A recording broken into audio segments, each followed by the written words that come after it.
Bird up, all you lovely kings, queens, and in-betweens in the flock. How the fuck are we doing? The doctor is in. So, couple of things that y'all might have noticed here. We have DDS.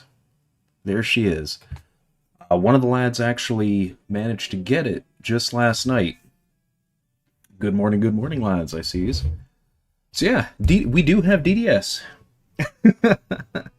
Actually, there's a bug that's being worked on right now that apparently DDS is currently interrupting Dragon's Breath attacks. So Keynets and some of the lads are currently working on getting that squared away.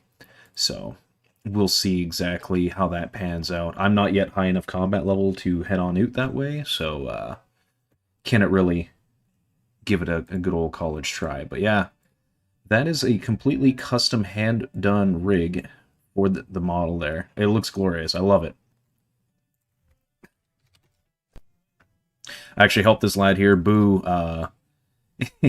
He was trying to get into the dungeon for Edgeville, and I just slid him a key.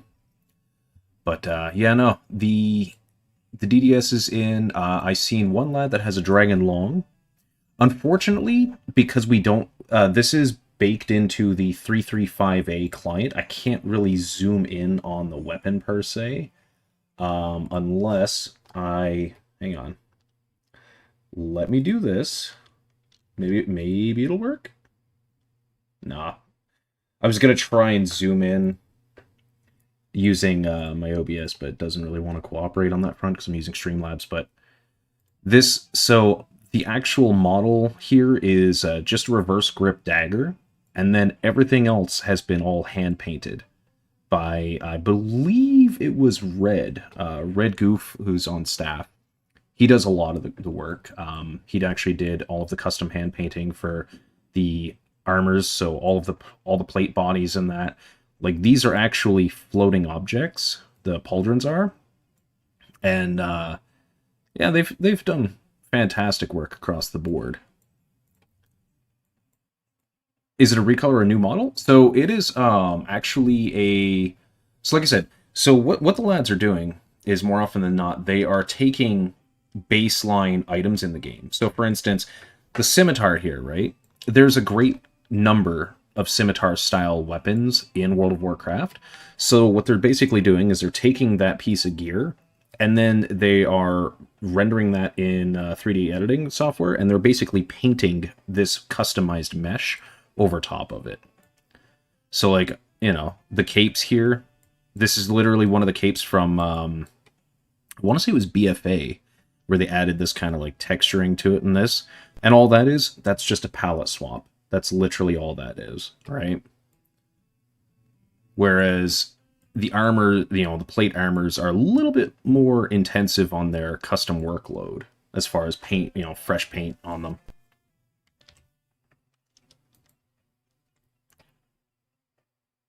Damn, okay. That's how, okay, the booty slap here in the community has been farming Onkus for his Slayer tasks. Which, honestly, do I have a Slayer task for today? I don't think I do. No, actually, so the necklaces are, these are all custom. These are hand-painted and rendered in. So these are completely new objects that the lads have done. And all of the necklaces have their own models. So, like, for instance, do I have a... I don't think I have a magic Ami. I have an accuracy Ami from having done... No, that's Jarts. He's a good lad. I do have accuracy Amis from Imp Catcher, and then just trading in spare bead sets. But the amulets are completely custom objects, and they are rendered proper. See? So, Amulet of Accuracy, that is rendered in real time. Amulet of Ghost Speak. Like, these are all custom objects that the lads have modeled and added in. You just saw charts? Yeah. Oh, dot hack, that's you, Boo. Okay, got you.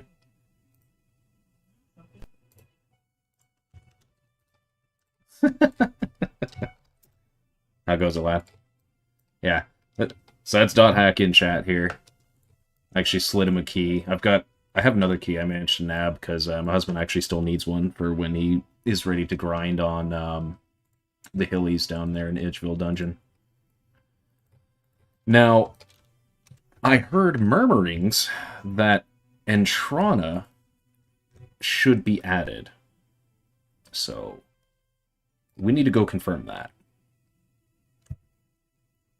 So I'm going to go mosey on down to Port Sarim. Also, actually, before I do that, Falador. So previously, we still need to get the update to the map file, but Taverly, the Druid Circle, and White Wolf Mountain, and Birthwarp, these are actually all in the game right now. So I'm going to run on over there so that way y'all can see that. I'm actually talking with Doobie on staff, great lad again, fellow content creator, much larger than I, but he's on staff, and he also does quite a bit of model working. And one of the things to note is that he currently added the trolls up there for the Death Plateau quest, which I don't believe is implemented. Let's have a look, shall we? Not yet. Yeah, not yet. Still have to wait for my husband so we can bang out Shield of Erev. But let's make our way over to the Taverly Gate. How's that quest even supposed to be played in what? Good question. Unfortunately, I am not actually on staff, so I can't really divulge the deets. But the invisible barrier that used to be here, you couldn't progress past this, is lifted. So, we've got the little druid section down here. These are Taran houses, isn't it? Yeah.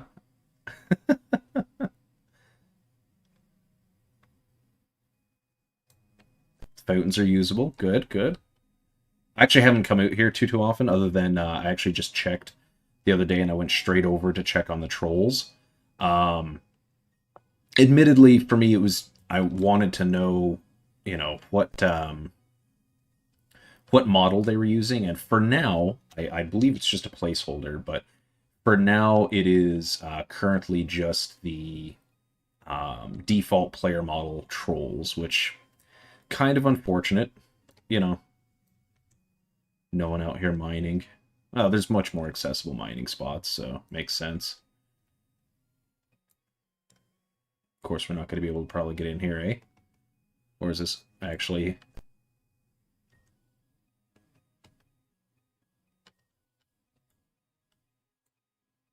Let's go play a little peekaboo and explore. Oh, this guy... Alright, this guy wants to bang. Let's go.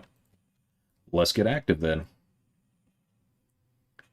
Yeah, we'll see how Death Plateau is going to work. I do know that there was a lad that went to go check the area, like, fresh in when it was implemented.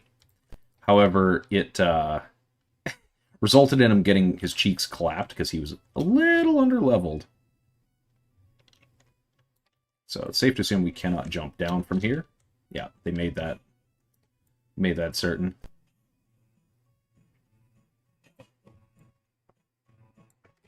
Also, I need to turn off... So, this is just a personal thing for me. I dislike the fact that the playlist doesn't line up correctly. And I know it's not a focal point, like I know it's not a main dev project at this point in time, but I do so hope that down the line we're going to get the area region, the region-specific playlists to function as they are. So, for instance, if that was playing Sea Shanty 2, Sea Shanty 2 doesn't play out here, right? By default. So that's just like minor gripe. So I've got an old school, I've got an OSRX playlist anyways, so I'll just have this backdrop. The Hobgobs. So normally this was also barricaded off. Yeah, that's what I mean. The correct music for the correct locations, right? Like, you should only hear Sea Shanty 2 and that when you're at Fort Sarim. That is a chunk of Pandaria over there. I recognize some of the architecture that they're using. Oh, I can adjust that. Hold fast.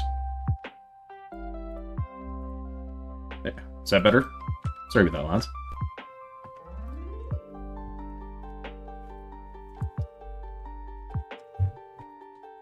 Yeah, no, my my Spotify playlist, I forgot I had it at, like, full volume, because whenever I'm working, I oftentimes just have Spotify in the backdrop. That's all. I really dig the Willow models. Alright, so let's head on northward. See if we can hop up off of White Wolf Mountain. Fairly certain you can.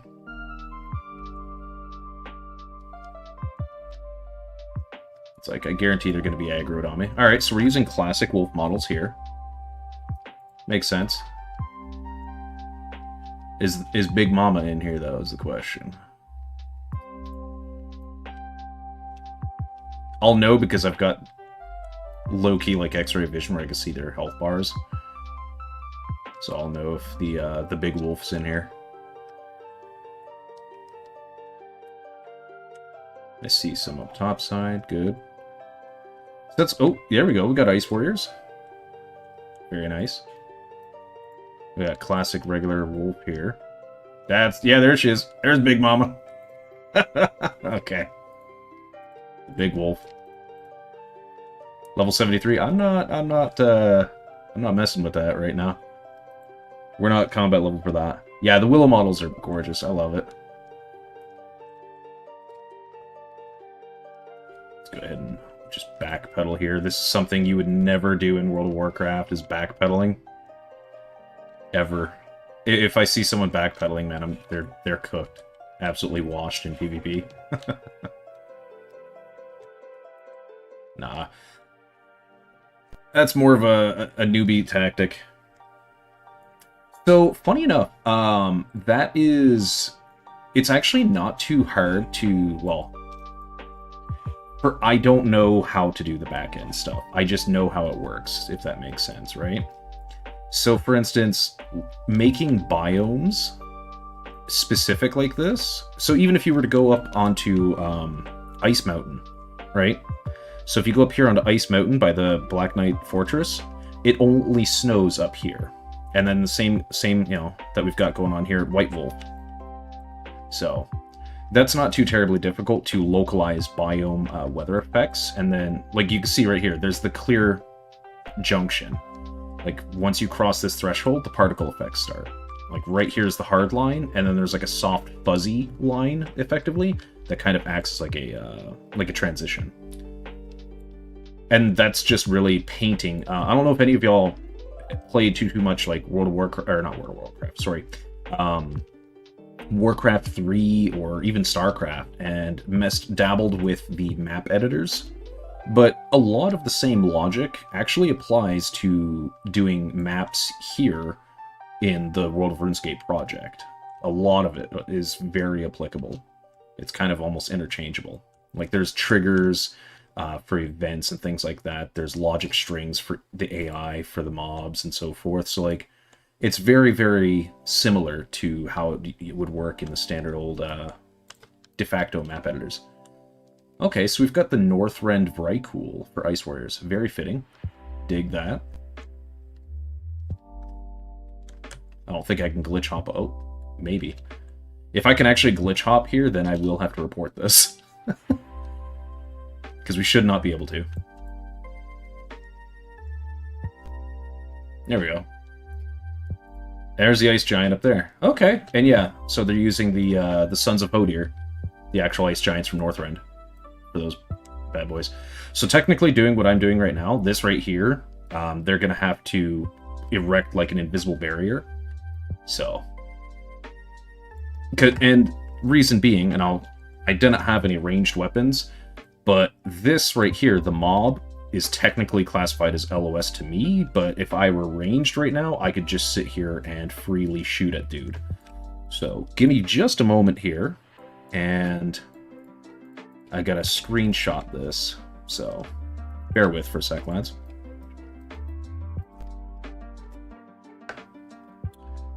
So we're gonna go like that. Let me slide here for a moment. So this is one of the other things. I do happen to make bug reports live as well. Alrighty. So, White Wolf Mountain terrain. New post. It's possible to climb up along the cliff face and safe spot the ice warriors and ice giants herein.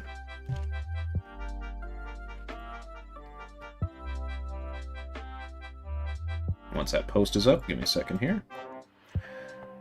So I'm actually going to record this, so that way they can see.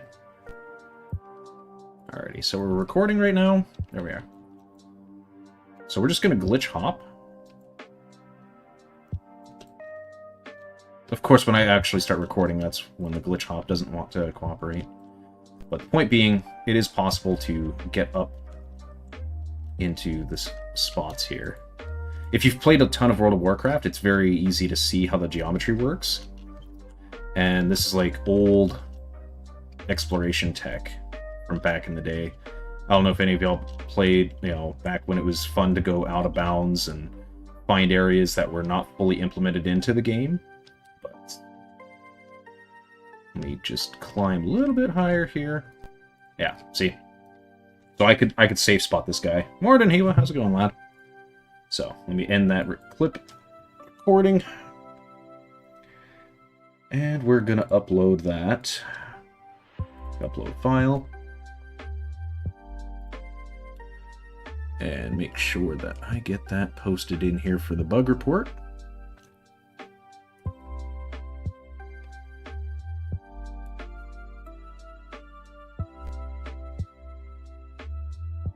There we go. Upload.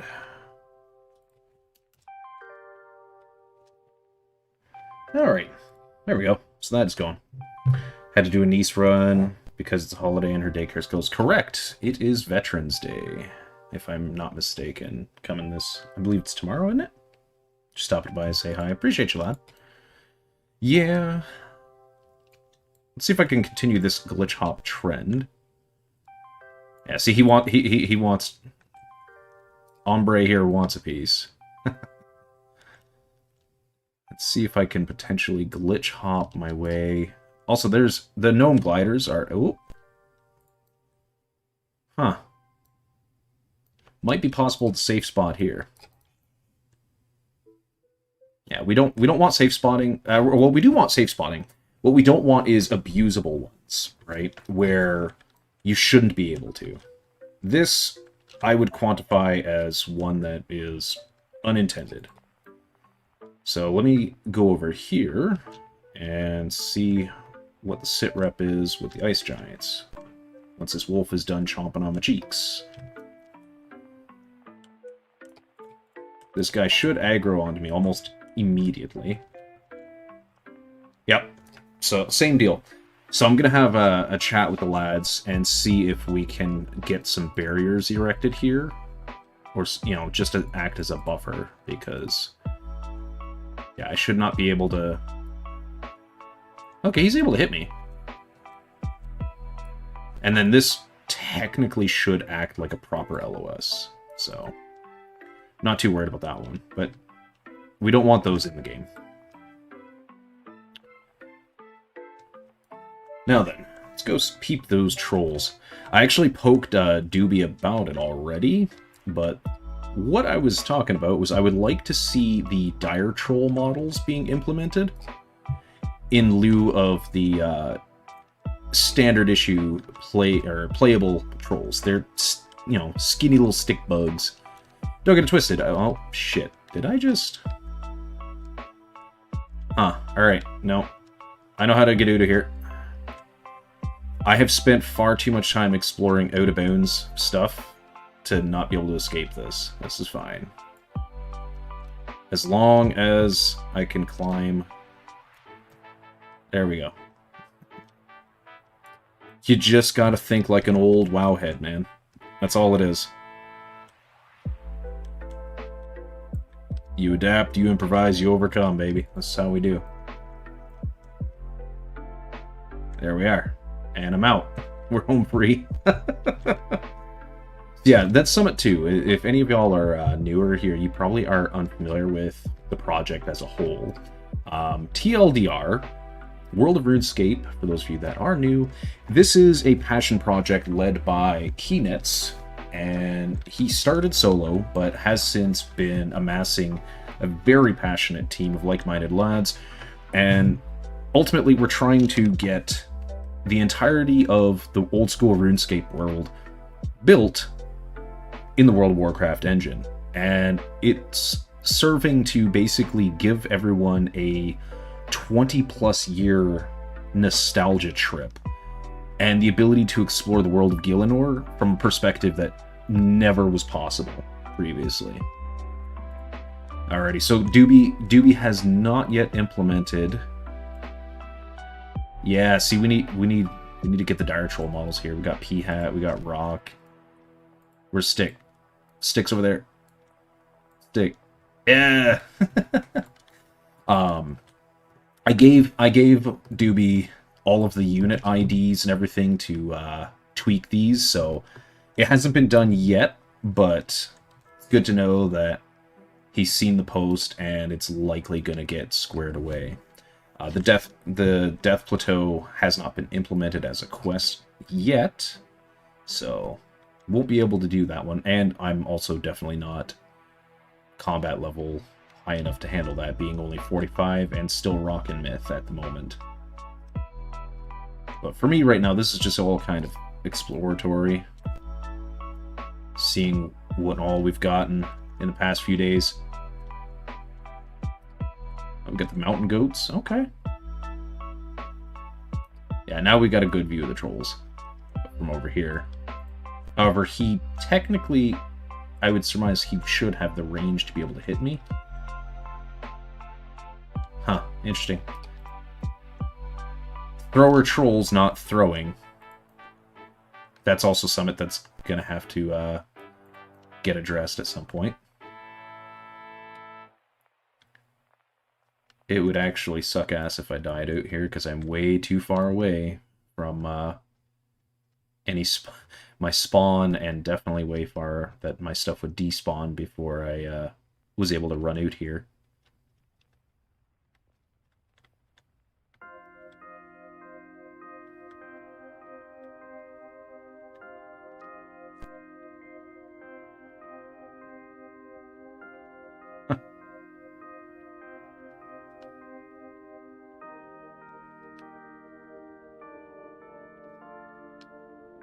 Wondering when we're going to get Camelot. AKA one of my favorite spots to spam teleport to for easy mage XP. Now, we shouldn't be able to jump over this water. Technically.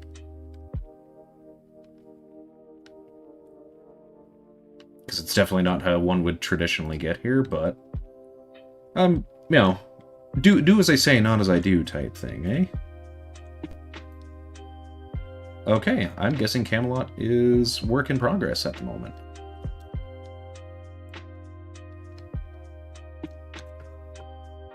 Because we're coming up to the castle. Wondering if any of the NPCs are implemented yet, like Arthur and so forth. Or is it still, big work in progress?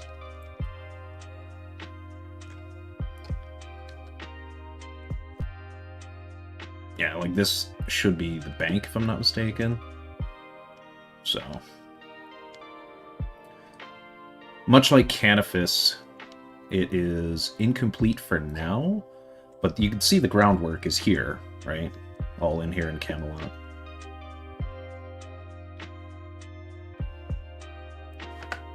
A lot of the times the inns are just all the same as far as building structure-wise.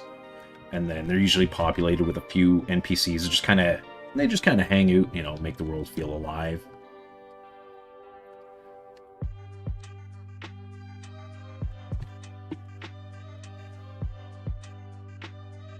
Again, it's really Summit special. Yeah, basically, it's Goldshire. And then we've got a barracks for Camelot Castle.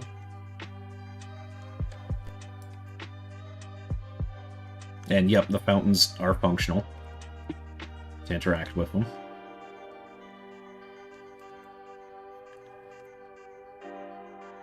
Because this would be one of the barracks is from Northrend, specifically. And then King Arthur would be up in here, just kind of hanging out.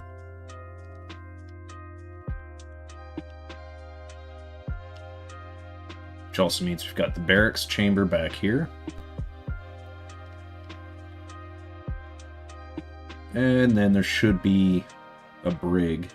A couple holding cells down here. Yeah.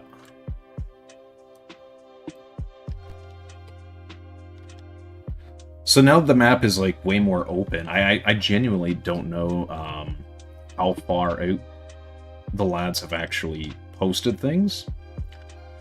So right now we're just kind of going for a stroll, as it is. So, Camelot is not yet done.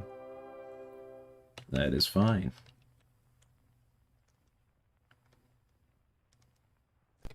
I had heard murmurings, too, that Taverly Dungeon was implemented.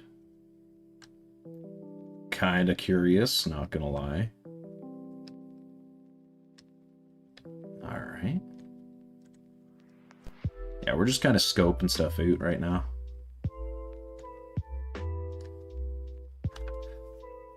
The alpha servers are active. They're open all the time. Because you have to bear in mind, right? Technically, this server... Yeah, see, like, this will be a bank.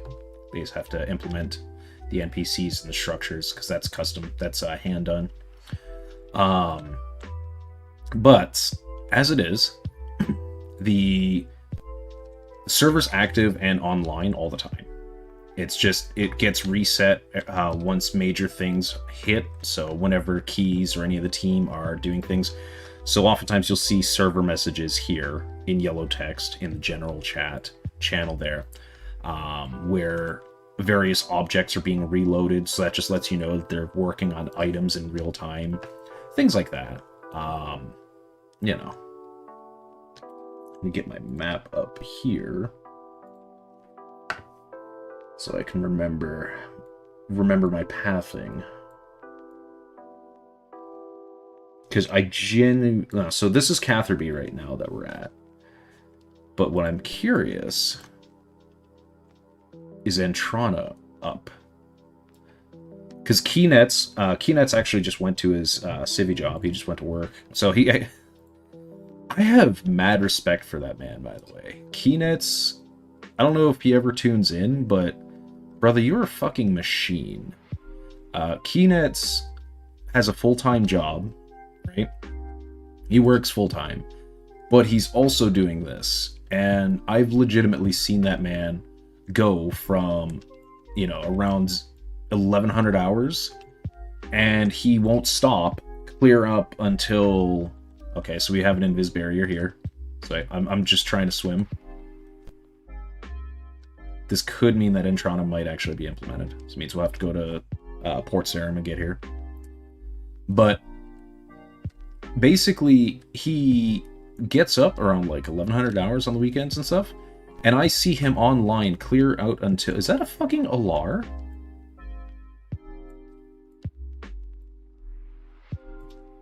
Entrana Firebird. Holy shit. Yeah.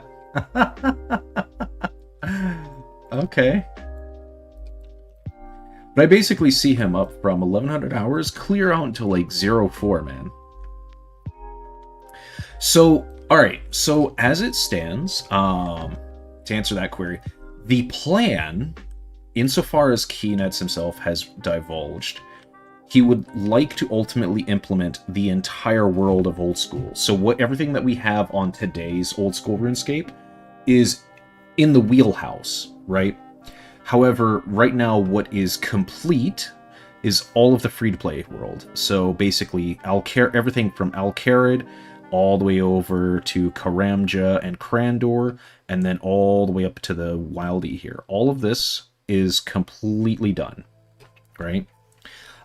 We do have access to, obviously, Slayer Tower and Canifis over here, so that's why you see the region here is highlighted, not kind of in that foggy effect.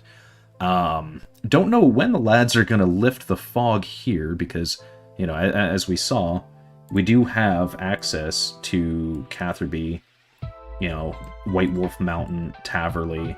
Like, it's all there. I am genuinely, and Dark Wizard Tower, genuinely curious, though, if Legends Guild is implemented.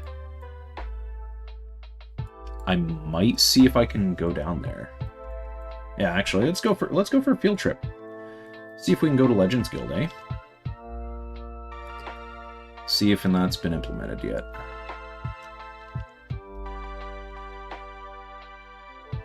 And a common question that several players have asked. So farming plots are going to be implemented because, you know, as you see, we do have the skills, right?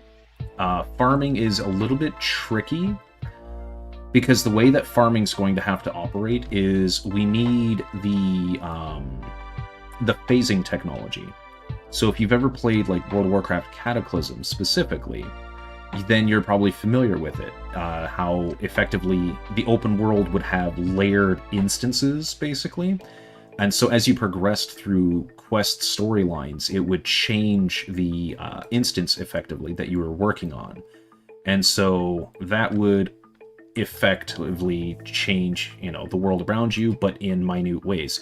So we basically need to make that tech and then isolate it and effectively, as you saw with how biomes are kind of painted in real time, paint the layering tech onto the farming plots specifically.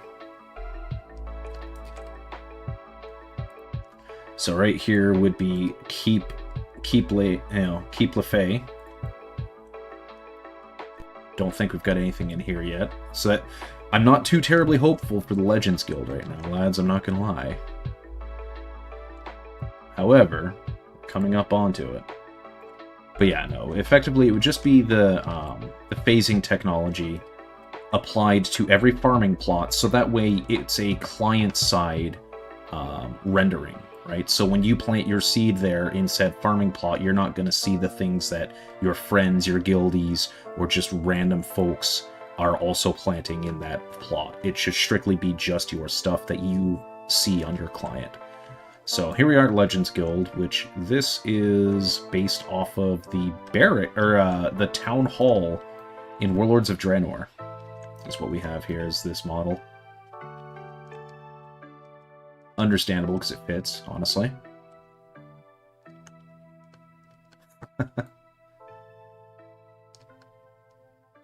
You know what? Actually, hang on. Let me... Keynets is also doing a screenshot contest. So I'm just going to nab a couple screenies here right quick and put them in my Photoshop. I'll upload them later. But yeah, no, the entire world is ultimately in the pipeline for being done. It's just that it's a tremendous undertaking. And something to note, this project has only been up for, what, a year and change? I mean, effectively this year, back in March, is when Keynets and the team at Project Ascension truly partnered together. So, you know, that's one of the things, is that's going to enable so much potential because everything's going to be hosted on the Project Ascension hardware.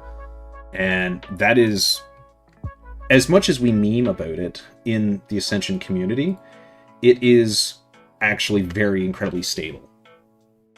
So, you know, we do meme the hell out of it, mind you. Like, We do have so many memes within the Ascension community of like this, because Dutch, the head of the project, has been quoted as saying, "Ascension, we're stable as fuck." And so that statement's been memed to high hell. Okay, so these, I recognize these. These are the, what the hell was the race called? What the fuck were they called? The fish folk in Mists of Pandaria that are friendly to the Alliance players. I'm a Horde player, so like I don't. I'm a Zug, so I forget the name of them, but that is the fish folks structures from Mists of Pandaria. And that's what we have down here in Witch Haven, which means there should be an altar located here in Witch Haven, and also a dock that kind of stretches off of this little peninsula chunk of land. So this is all still very much so work in progress, kind of exploration that we're doing right now. So bear with, you know. And then this will be East Ardun coming up here. And of course, again, this all... I'm surprised they don't have it invisible barriered off. But at the very least, I can kind of showcase y'all like how the world is mapped out, right? Like things are where they should be. All of the structures, everything here has all been terraformed, placed, and painted by hand. But definitely a lot of work in progress right now.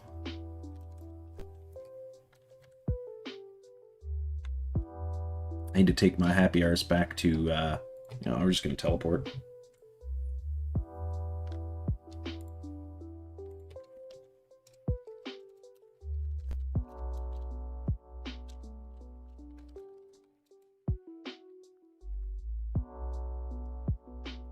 Alright, so we're back in Lummy. Let's see if I can get to Entrana. We just gotta go to Port Sarim.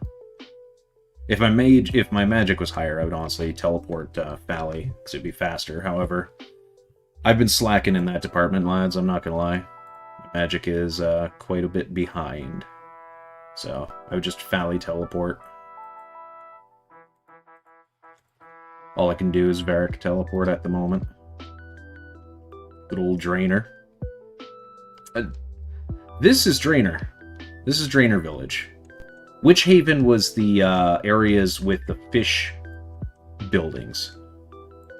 But this is Drainer Village. Like, here's the jail where you do Prince Ali Rescue. We have the Drainer Agility course overhead, which, by the way, those of y'all that tuned in to prior streams, you probably saw me doing this agility course. They made agility easier. Originally, it was just one of these ropes that you had to scoot across, and no tea, no shade, but I've been leveling agility before they made it easier. I'm not the highest by any means, but Wizard's Tower? Hell yeah, it is. Yeah, it's just down south here.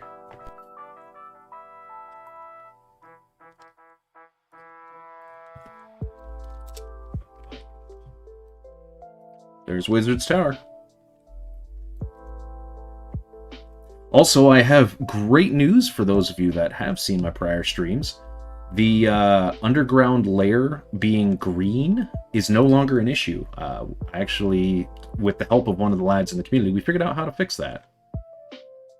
So Wizard's Tower is still here, as it should be. If we slide on up top here, we've got Wizard Mizgog for Imp Catcher. I've already done the quest, however, this is a reworked iteration, which they did fix up some things. There was some hiccups with that. We got Wizard Greyzag, of course. Looking great. I actually know, like... I know basically all of the gear. I'm such a fucking nerd, dude. Wizard Treyborn.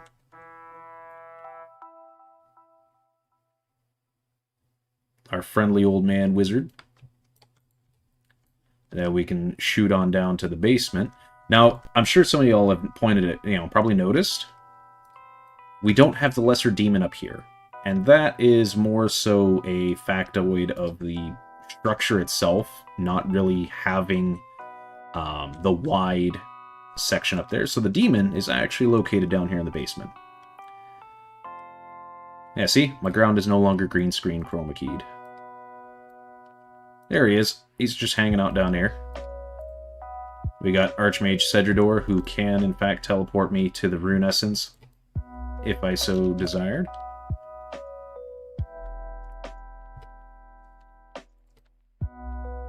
This goofball skeleton guy guarding the skull that you need for finishing up the Restless Ghost, exactly as it was in Old School. Now, this was Summit that we fixed. Oh, the Sorcerer's Tower close to Witch Haven? More than likely. However, much like you saw, it's not completed. Alright, like, none of that area has actually been fleshed out, other than there's no NPCs, like, it's just kind of a dead area. Right?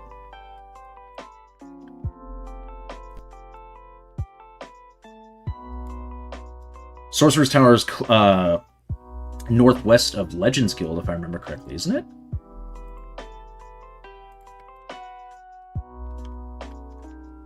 I actually have an old school map. Let me check real quick. Yeah, Sorcerer's Tower is just northwest of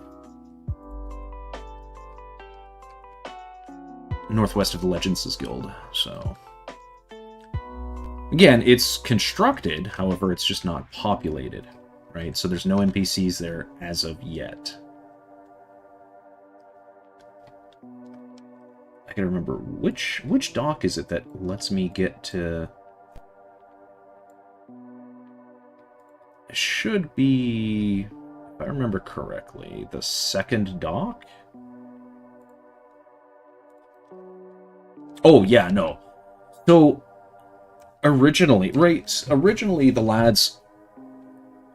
This screenshot, I don't know if you've ever messed with, like, the Terraria map tool, right? All of this stuff was terraformed, and it's constructed, like it's in the game, right? It's just not accessible, for the most part. Admittedly, there needs to be some invisible barriers erected while the lads are actually putting the work in to get that stuff squared away. Like we have over here, right? Like you cannot go into the majority of Mauritania, and you can't go where is it? You can't go in here to the dig site, right? Like this is all blocked off. So that stuff you can't access right now. But the guys have been putting in absurd man hours. Like Mage Arena is fully fleshed out, functional, and we do have, I know at least one of the guys on staff, Wem, I know he completed Mage Arena. I don't know if anyone else has done so. Right off the rip. I don't have the high enough agi for that. It's 42, yeah. I don't think anyone's actually tried. Yeah, trust. We all want to see that. For now, the Grand Exchange is currently just using just the default WoW auction house for now.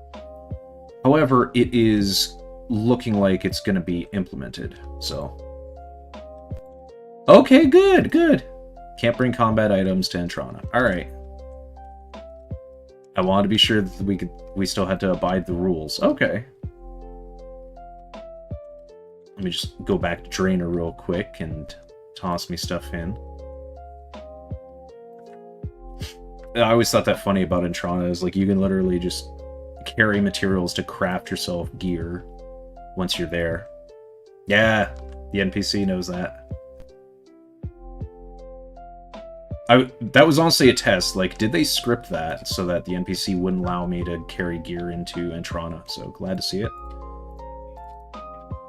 Fusion is one of the lads that's working on the wiki. Just to pause it. Alrighty.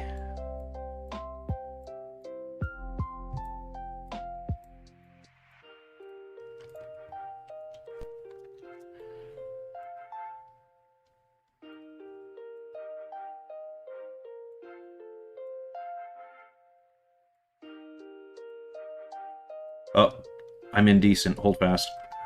Let me throw some pants on. There we are.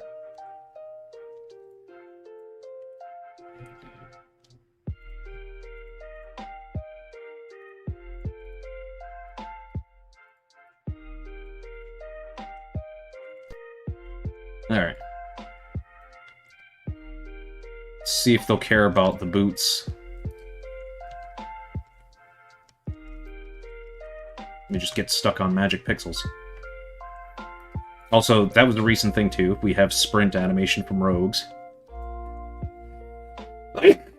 Excuse me, sorry. Mostly that was just to differentiate because prior to getting the little speed line effect there, it was actually you couldn't really tell if you were sprinting or not, unless you paid mind to the actual speed at which you were progressing through the map. Okay, good. We're gonna have to just put our shoes on.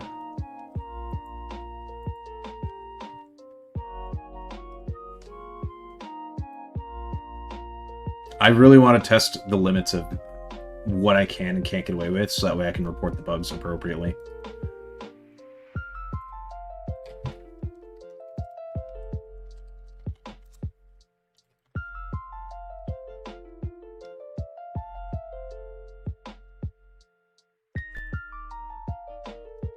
Alright, so let's remove...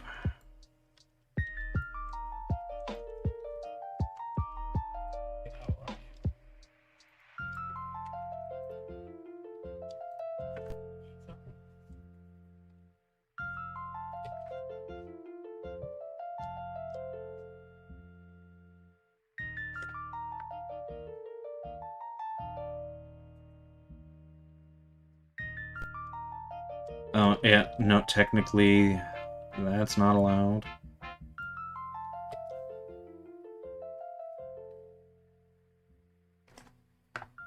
I forget, are we allowed to wear amulets? I think, yeah, I should be able to wear the amulet. Amulet should be permissible. Operative word being should.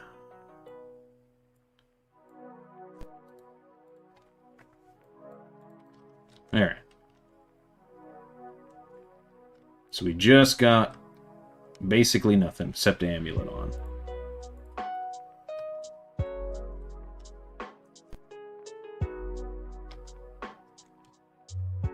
Yeah, so that's one of the things, right? This is something that's come up in the community quite a few times, where people have said, this movement speed feels kind of fast, and makes the world feel small. But here's the thing, right? Originally, Keys was going to have us do this. He was going to have us do the RP walk. Now, this is way slower than how we move on OSRS, right? So realistically, what it came down to was the move speed that we have right now is a compromise. If I remember correctly, I think that our default run speed is I want to say it's, I think somewhere in the ballpark of 1.2 times. I think it's 1.2 times actual move speed. Alright, so I don't have any combat gear save for my amulet. And he's, okay, good. Alright, last trip. So, technically, yes, but then that would also mean you would have to scale back literally all other movement things. And it's all really kind of down to a balance from a gameplay standpoint, right? You want to be able to sprint, so that's why we have the sprint, move speed buff, and it consumes your run energy. So that is working as it should be, and of course you should be moving faster with that buff. The kicker is that it comes down to, really flushing out. Okay, I don't have any bonuses. I don't have anything here. There's nothing they should gripe about. If I cannot get to Entrana, then they did not bring it in. Yeah, it's such a minuscule thing, right? And here's the other thing. we will get... Where is it? If I go into... No, it's not under quests. It should be under skills. There we go. We get this. So if you hit a total level of 1200, right? So if your total level reaches that, you will, in fact, earn a mount. Now, no one on this wipe, to my knowledge, has the mount unlocked currently. What do you mean? Bro! Is it the food? I think it's the food. Not allowed to bring food, right? Brother, I just want to go see Entrana.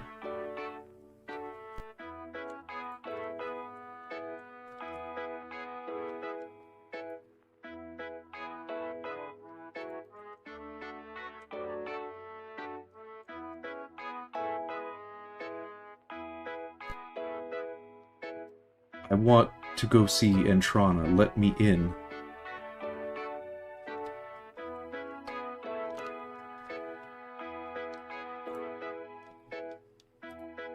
Alright.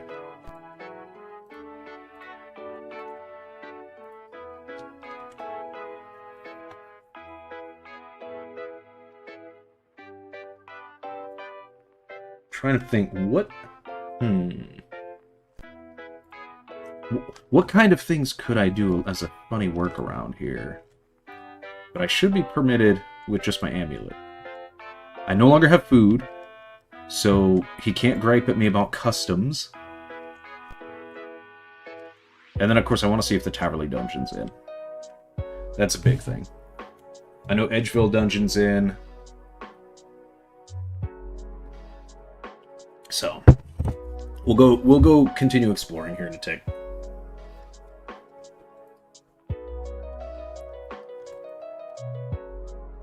But I genuinely want to see how Entrana turned out. Because that was like one of the last things that Keys brought up before.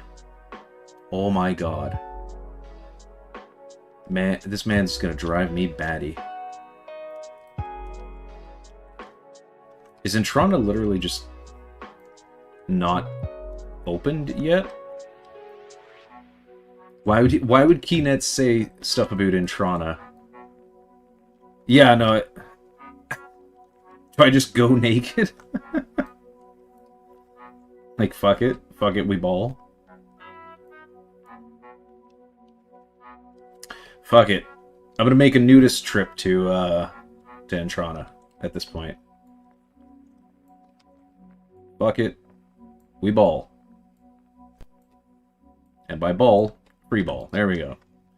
Deal with it, Entrana.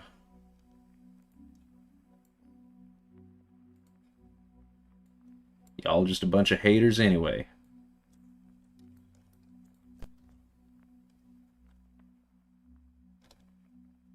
Hating ass monks. Alright. I literally have nothing. Nothing in my bag. Nothing equipped. If this don't work, then Keys was fibbing, or, you know, was telling us that Entrana is gonna be done, and that's just not done yet.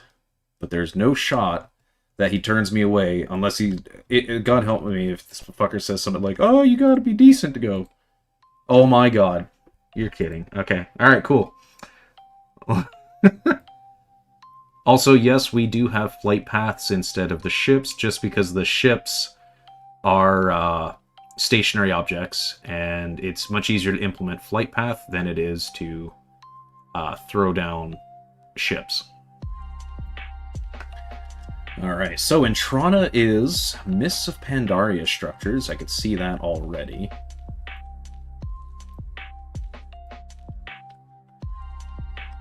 Yeah, this is all MOP. Got the cooking range, alright. Let me pull up my map real quick here, because I want to kind of compare notes, right, of like what we have versus what we should have. So the law altar should be located over here. Yep. Law altar, very good.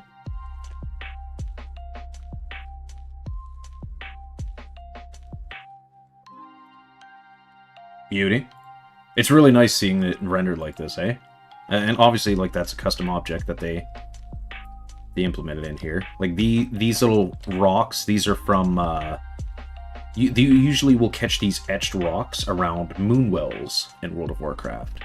And this was literally just a hand-painted boulder that they etched the Law Rune symbol into. And all of the altars have that.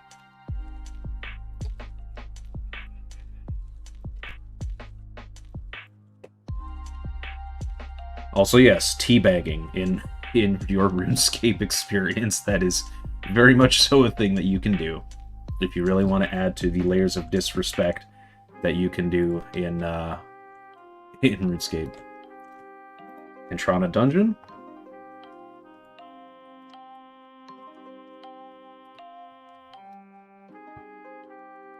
I'm probably gonna get absolutely mauled down here, but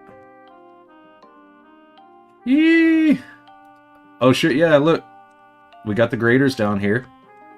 And the Wildy portal. Okay. Alright.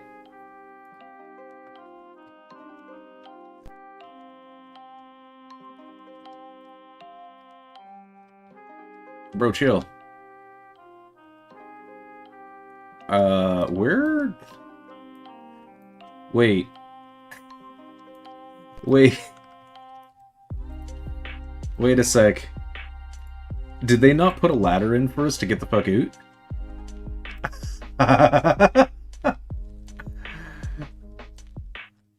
Sick. I have 20k on me, and I'm not about to go into Wildy to lose that. If I were cashless right now, I would 100% do it. But as it stands right now, Entrana's dungeon is a one-way ticket. For now. Alright. And I can't home teleport. Shit. Oh, that is not optimal, lads. That is not optimal at all.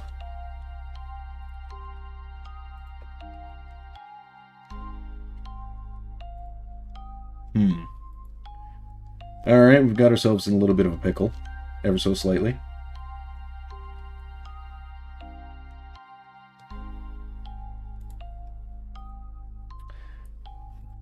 How are we gonna get out of this one? Because Keynets is offline. He took off to work. Welp. Toronto Dungeon is a one-way ticket.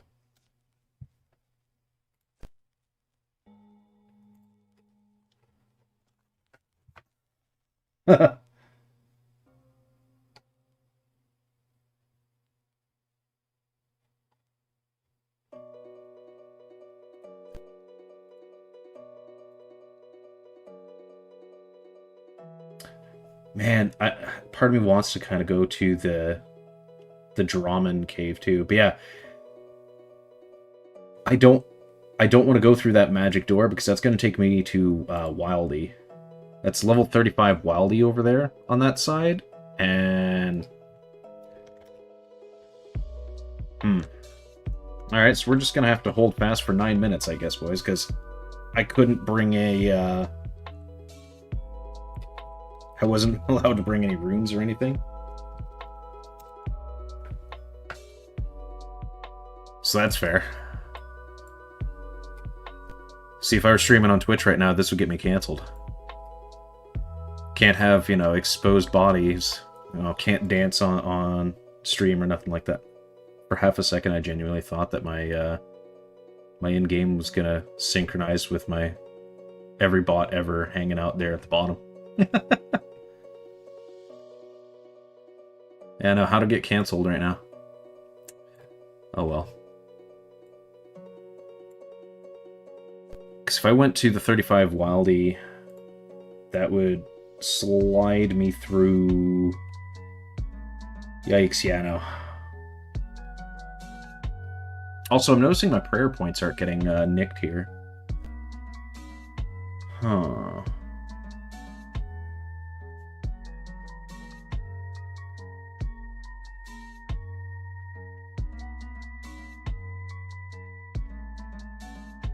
Interesting. And then the Wildy exit, that's going to take me... Yeah, no. Way the hell north of the Chaos Altar.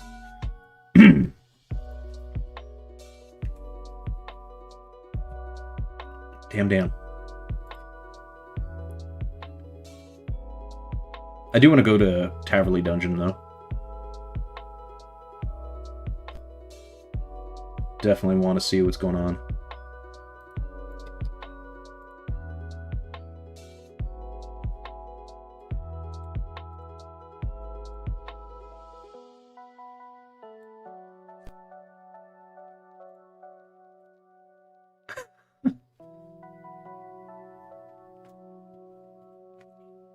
Yeah, but my dude in game though, right?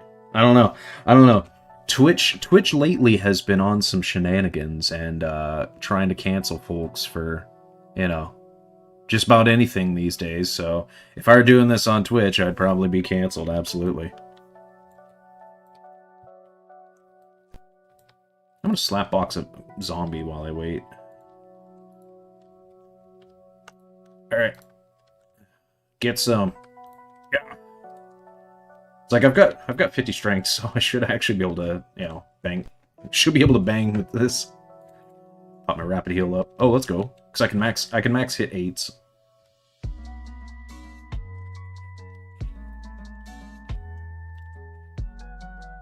Yeah, we just gonna slapbox zombies. Fuck them. We ball. Yeah, I've got that is true. I do have boxer shorts on, so yeah, I do have small clothes on. Thick skin's kind of, you know, useless because it's not really going to do anything for me. Because it's going to increase my defense. My defense rating is cheeks. However, superhuman strength, on the other hand. Let me hit a 9. Come on, let me hit a 9. Let me hit something. I turn that off. I need to get my health back. Yeah, I can max hit halfway decent.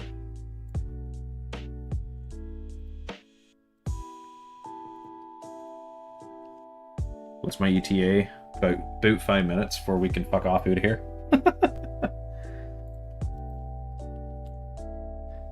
And unlike RS3, I don't have the ability to do a rest where I can just kind of sit there, park on the ground, and regen. Doesn't work here. But on that, you know, I can just answer whatever queries. So one of the things you had asked earlier, Adam, was, you know, is in the grand scheme of things, yes, the entire world of Old School is planned. However, currently, what we're trying to stay is within the scope of WarCraft with quality of life benefits from later iterations, right? So obviously we have, you know, we do have the Grand Exchange right here in Varric. That's obviously not an WarCraft thing. There's quite a few things from 07scape, and then even some elements that came into play in 2015, which I believe was a little bit before / around RS3 release. Obviously dungeoneering, right? However, dungeoneering is going to be implemented in a unique way. We're not going to have Demonheim existing like way the hell out in the, you know, in the waters. Because let me see, where the hell was Demonheim in relation to everything? That Fossil Island is like up in this region. Demonheim, I wanted to say, was like south, isn't it? Like past mostly Harmless and such? Or was it like way the fuck south? I'm actually scrolling around on the OSRS map so I can try to recall exact locations. I forget where they actually implemented Demonheim at. That's Mushroom Forest, not. Iceberg, Jormungand.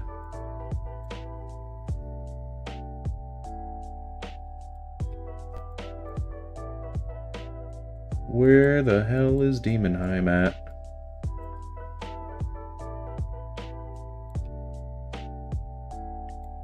Huh. I forgot. Well, I think it's probably just because it's not actually implemented in OSRS. So that's probably why it's not on the map, but yeah. Basically, we're not going to have Demonheim. The way Dungeoneering is going to work is you will actually acquire the Ring of Kinship, right? Which will be an equipable ring. And it's effectively going to act a lot like the summoning stones in World of WarCraft, right? So when you get to the dungeon entrance, you can summon your allies, so group up with your party. You know, either you can pug stuff or you could do guilds and that, because we do have guilds implemented. All right, so my husband and I got our little community, and then several of the lads in our community we have gotten on the server. But, you know, you can group up with your guildies, you can group up with just some randos and friends from other guilds and so forth, or just straight pug it, you know. Once we open the floodgates, you'll be able to just post, hey, you know, LFM to run. I do know that there is a Falador Stockades dungeon. So actually inside of the White Knight's fortress, or inside the White Knight's castle, right there, you see the little exclamation point. There is actually a dungeon that's located in the basement of the White Knight's castle. And it's currently locked to people who have 99 Dungeoneering, aka GMs only. But the other thing, and I'll actually show once I can do... Oh, here we go. We're finally free, lads. We're finally free. We can get the fuck out of here. Because I'm not going into the Wildy. I am more than good on that. Especially, again, because I didn't have my GP banked. There we go. I suppose now I can throw some clothes and shit on, so let me do that real quick. Don't want to get cancelled. Can't have that.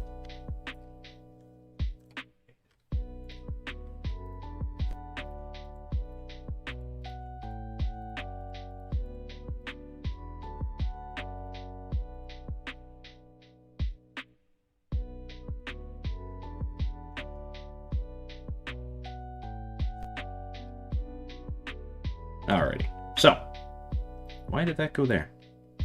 That needs to go in tools with the other fish bait. Alrighty, so one of the things is, if you've played World of Warcraft or any other MMO, you know that there's typically classes, right? There's a tank, there's a healer, you know, range DPS, and all of that fun stuff. So that doesn't exactly exist within RuneScape. So what we have instead is, if we come here and we talk to these lads. So this fella, who I believe is actually a reference to McDoubles himself. I'm fairly certain that this is actually a McDoubles reference, or Doobie as he's known amongst the communities here. But we do have the Ring of Kinship, and this is going to allow you to summon your allies to the dungeon. But these skill scrolls, these are what's going to effectively allow you to do World of Warcraft style dungeon combat. So for instance, we have Saradomin's Hand. The Saradomin's Hand allows you to basically cast a Restoration Shaman's Chain Heal spell. So it's going to heal an ally for 10 health, and then it's going to bounce to up to 4 other party members for the same amount.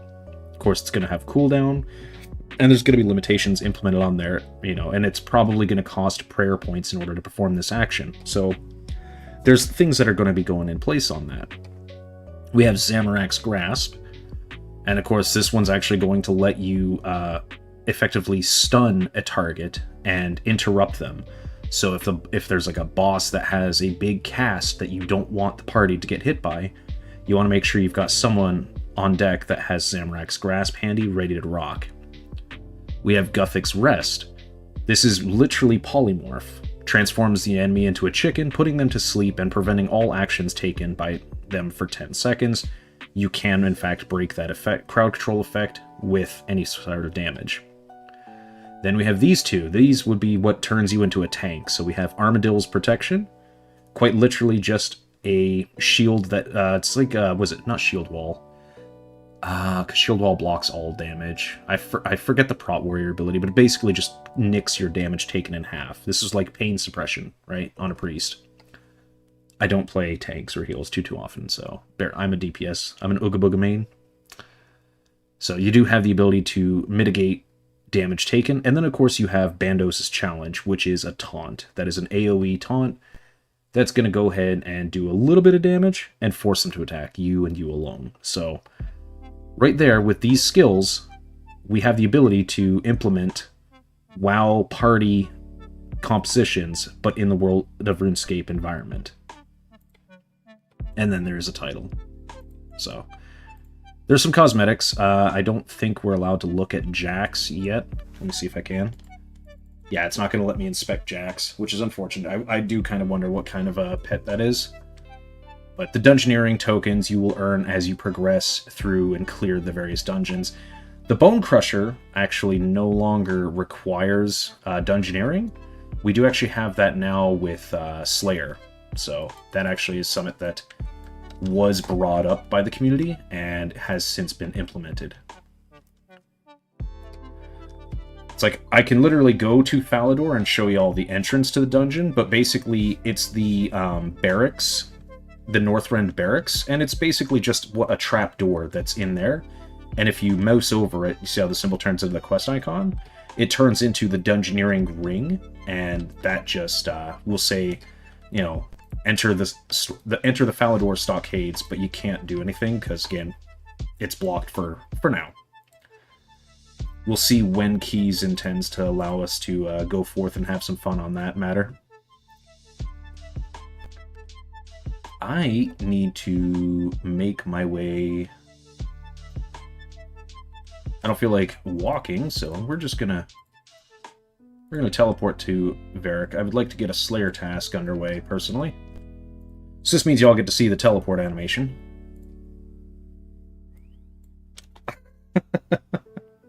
Basically, you do a Blade Storm and shrink in size, and then it will zip you over to the new instance.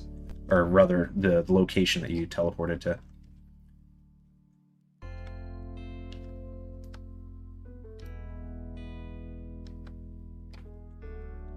This is actually something that I'm incredibly grateful that the team has put in, because actually I need to refill my prayer points, so hold fast. These dummies here, the target dummies, are great because they're going to let you test your DPS in a non-PVM environment.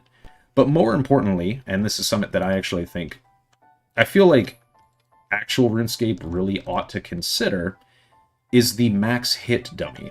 So the max hit dummy, as the name implies, if I smack that thing, it will guarantee display what my maximum melee hit is. Obviously, melee being my strongest combat style. So, what can I actually hit? Alright, regular training dummy's only going to do a 6, right? Because that's the random die roll. But the max hits, I should be hitting 8s with my 50 strength. So let me break out of combat real quick. Was that Boo again? No, it's Death. Okay, what's up, dude? So here we go. 9s. I can hit for 9s now. Exactly. That's the thing. Like, we should honestly have this in actual RuneScape, so that way we can test when we hit a breakpoint. Because unless a lot of the time you have to go and do like there's Old School RuneScape max hit calculators where it's like, okay, well, what are you wearing, an amulet of strength or an amulet of power or amulet of glory or whatever have you there? What's your total attack bonuses? What's the target that you're swinging into? What's the weapon you're using? You know, what other possible bonuses, consumables, etc. do you have? And then you gotta run that. Forget all that noise.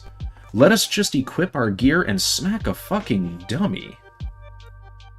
Because that tells me all the information I need to know. That's all I needed, was how hard can I hit something in PVM?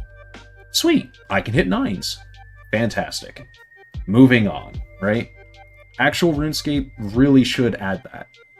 Because I feel like that would be just so much better for a lot of people that are trying to get into PVM, and it'll even technically help the PvPers as well, because, you know, I'm certain that there's going to be some PvP players that want to know how much they can, you know, dish out in a PKing environment out there in the wildy. That's just a given, right? People want to know what their potential is.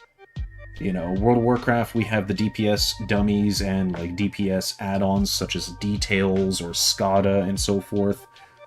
Why do we not have that here? That's Jed. Jed's good, people. Jed actually helped me a little bit earlier this morning before I went live. Keynets is actually doing a little... contest might be the... he's calling it a contest. I don't really see it as a contest because a contest implies a prize. However, I suppose the prize realistically is your screenshot being implemented in the game as a load screen, which is quite cool. For now, the load screen that you all saw is the one that Keynets himself put in the game, and it is, you know, the only one that I've seen thus far. So we're trying to diversify, you know, what images are posted there. The gates don't go down no more? Oh, I know why. So they did this to prevent people from escorting folks that have not done Priest in Peril. That makes sense. That's fair. No, that's understandable. I'm gonna go see Mazkna. I'm probably butchering that name, but whatever. Over here in Canifis. And see if the lad has a decent Slayer task for me. I could go get a Slayer task from Vanica, but Vanica has a history of giving me some tasks that are kind of shite.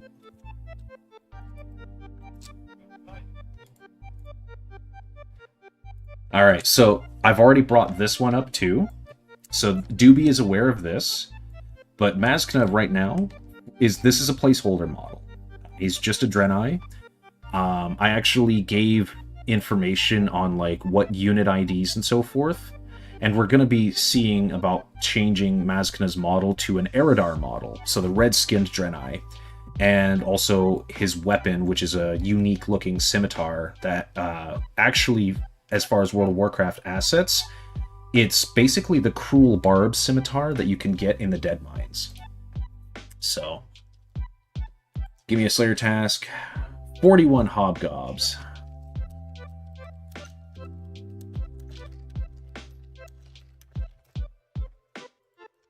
That's actually not a bad task at all. So Canifis is still kind of a ghost town. For now. All it really has is we have the bank here. So if you noticed, you've seen the other buildings when we were going through the areas that were incomplete, right? You've seen this exact layout, but the bank is custom done. Like, these are actually custom assets that I believe Red pieced together and made the bank booths, and then you just load the NPCs behind it in order to get that going.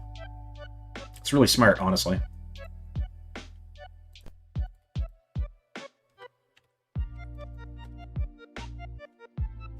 But yeah, 100%. I definitely want to see more appropriate models for the characters, you know, for the NPCs. And so I'm doing my part. One of the things that I'm actually quite handy with is looking up what NPCs should be. So, you know, the Dire Trolls specifically, I don't know if y'all would recognize, but you know what? Fuck it. I'll pull it up. Hold fast. Let me get here on this side of the fence so I know that I'm not going to get jumped by the shades or anything. Also, yes, this is Slayer Tower. It's a bit different than what you're probably accustomed to. But give me a second here. Look up.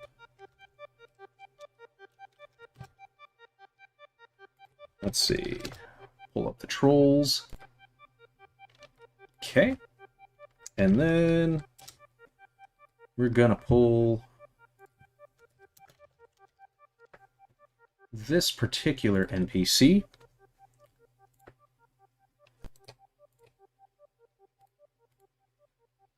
Alrighty.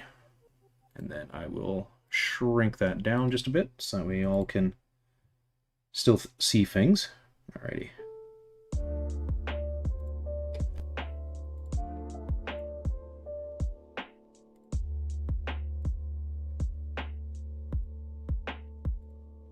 So, this is what the trolls should look like, right? If y'all have been here for a minute, you probably remember when I went by the trolls that are up there on Death Plateau. This is what they should look like, right? Big, goony, Unga-ass trolls. So what I proposed to Doobie is this fella. Is this big bastard. And he's got the right coloration, right? He's got that, like, gray, earthy coloration to him. So this is the model that I propose that we use instead. And I feel this is far more fitting than the default player character trolls. Right? Let me go here. Pull up. I could actually just grab the post information. Let me see here. I believe I posted it in here, and then from me.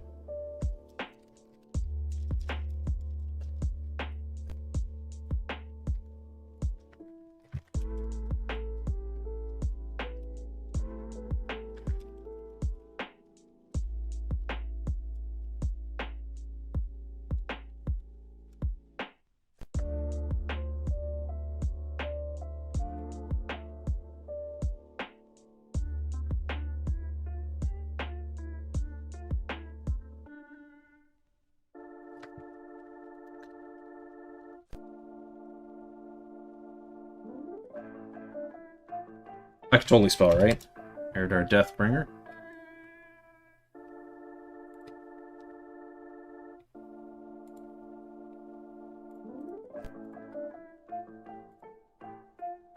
So this was the character model. And then the weapon is this.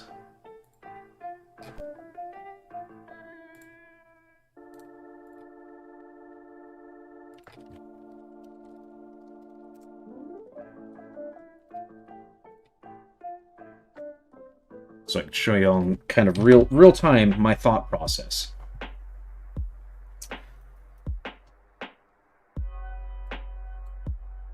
So this is kind of how my brain works, right? So I looked at this, I looked at Mazkana, and I'm like, all right, well, he's definitely wielding a sort of scimitar. The closest thing that I've seen in all of WoW is honestly the Cruel Barb. And this is the scimitar that drops off of, I want to say this actually drops off of either Sneed, or it does drop, in fact, off of Van Cleef. But this scimitar actually has the correct, like, hook at the end of the blade there, and still is curved like a scimitar, unlike the very, like, Uruk-hai Lord of the Rings style flat blades that happen to have, like, just that jagged hook, right? So I was like, this weapon here would make a fantastic base to go ahead and paint this in. And then I don't know if Darok's armor is implemented. Like, this is basically Shade Hood, Darok's plate legs, and body. And then, we would just need the actual model, which, there you go. Just get a red Draenei. Just get one of the Eridar. Boom. You've got Mazkana squared away. Just like that. So, that's basically one of the main things that I'm trying to do, is help find equivocal things to basically point the staff in the right direction for, like, hey, this should be very good in order to implement.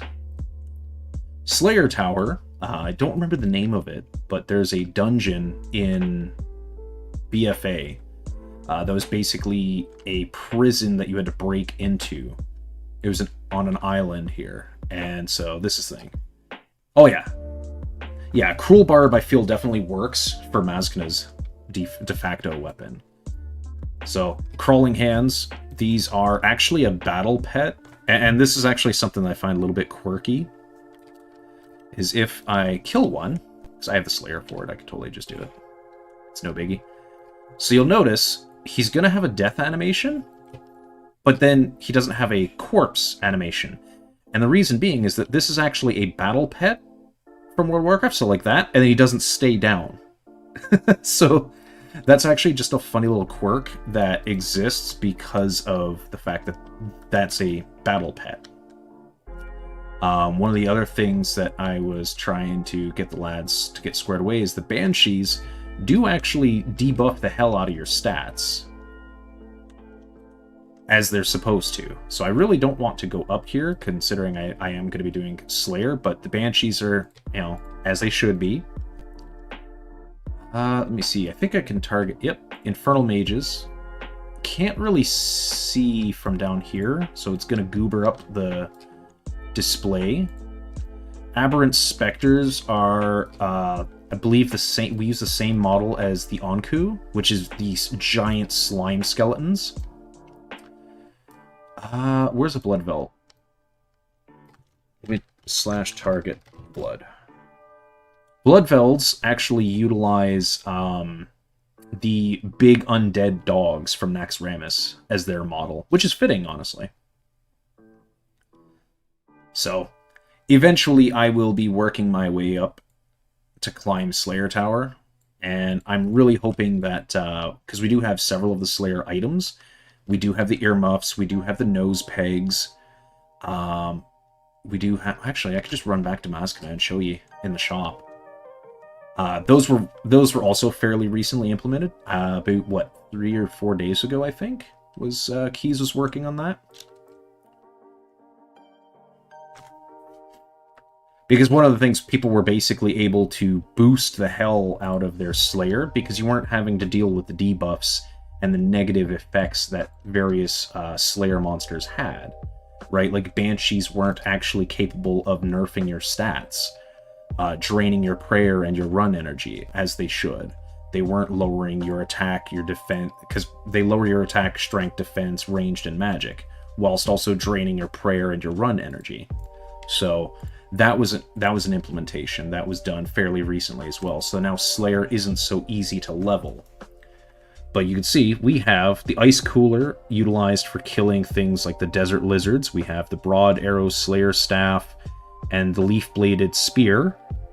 So we do have these weapons implemented in order to kill like the Bloodvelds. We've got the Mirror Shield, which currently needs a model. So for now, you will just be wielding the almighty untextured cube. Obviously, that is a placeholder and will be a custom model from the get-go.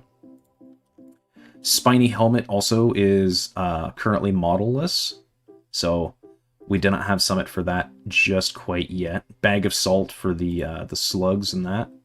We got Blood Rune packs, and we've got Rune Arrow packs, but there's the Bone Crusher. So we didn't have to actually go in and do the dungeoneering on account of that not exactly being unlocked.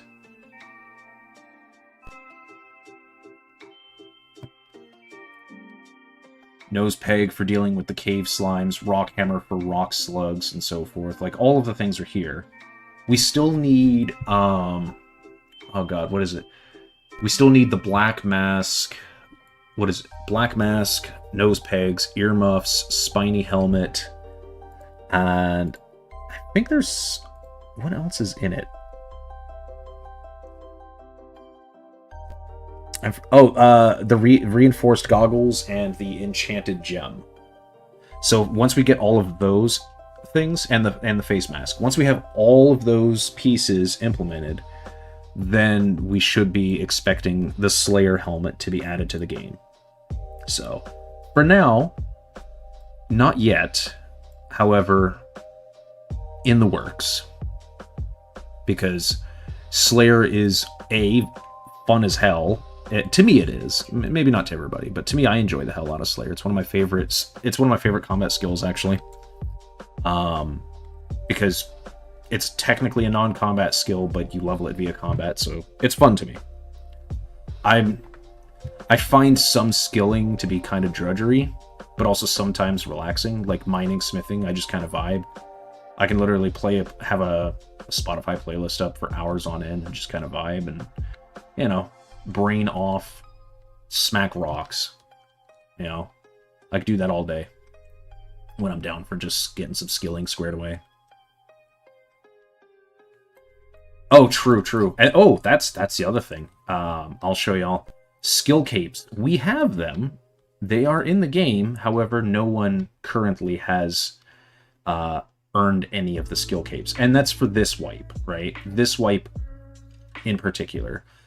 This server's been active... Let's see... This server's been up for about...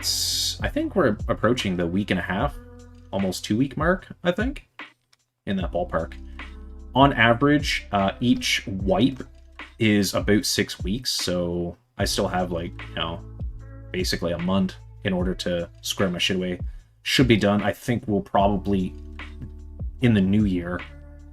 This is just all... Bear in mind, what I'm stating right now is speculative, because it's not coming directly from Keynets or, you know, any of our mods and staff.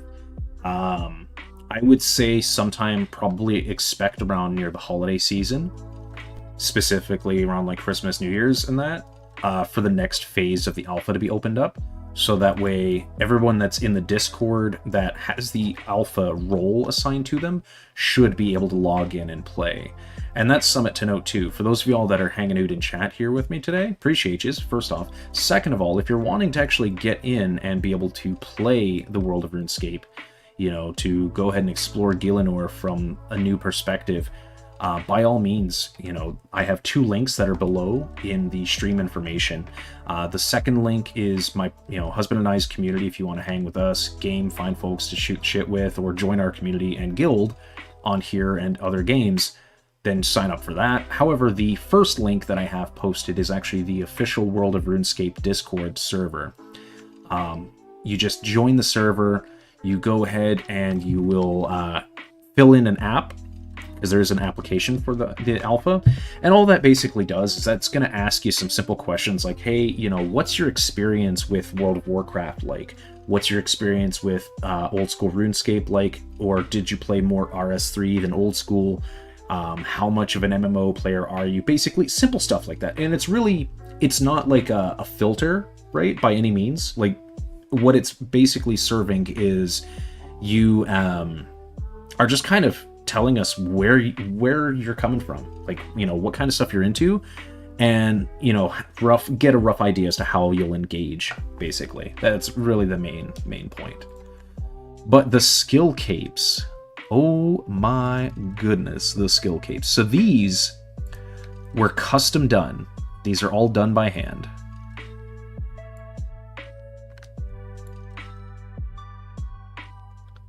And they're all here.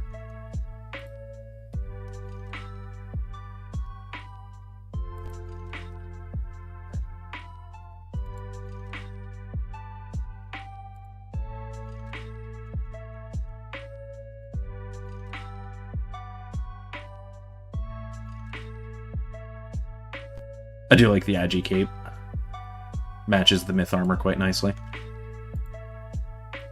Thieving cape's dope.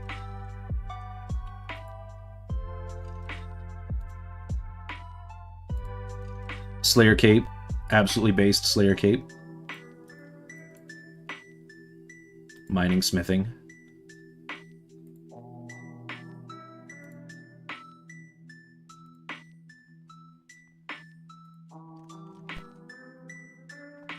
But not only can you get the max capes, you can get the trimmed ones as well. You can absolutely get the trimmed ones. Yeah. So, and again, like, all of this was all done by hand. Yeah, the Slayer one's dope as shit, dude. I love it. Show them all? Sure.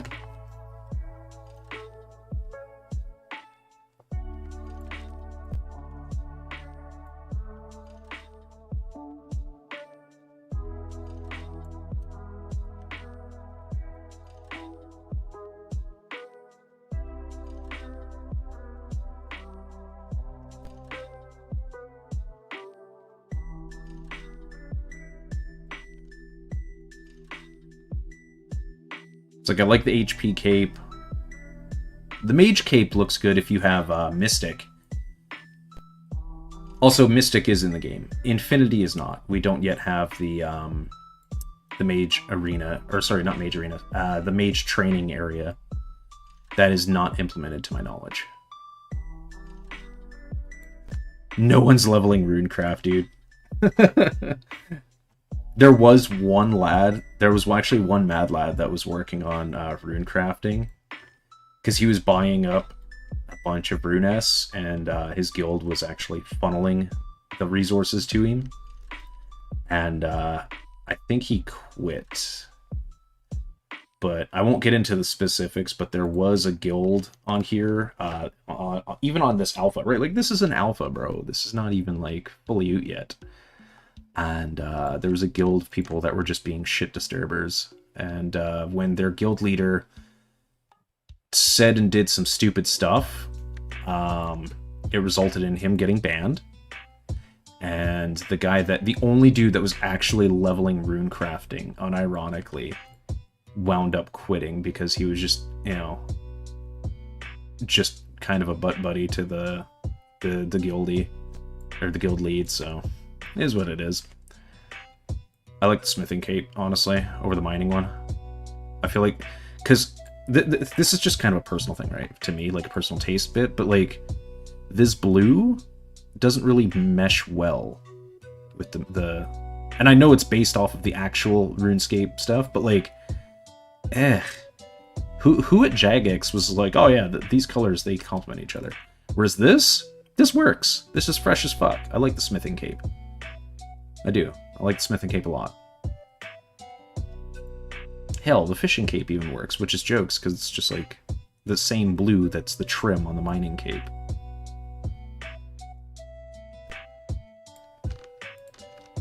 Cooking one's alright. Purple and red's a good combo.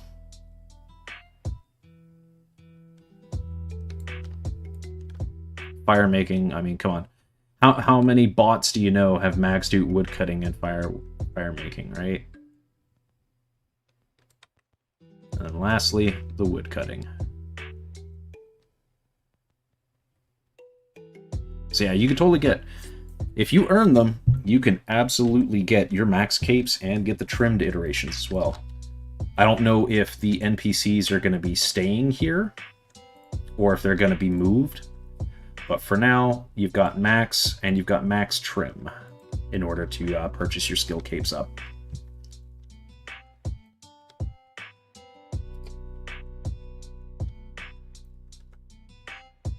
I'm going to probably hit those hobgobs out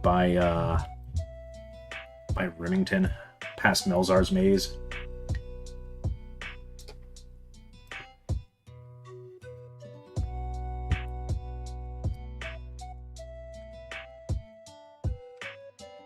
I'm going to need to get some Addy gear. I might skip Addy and just go straight for Rune, though. Real talk.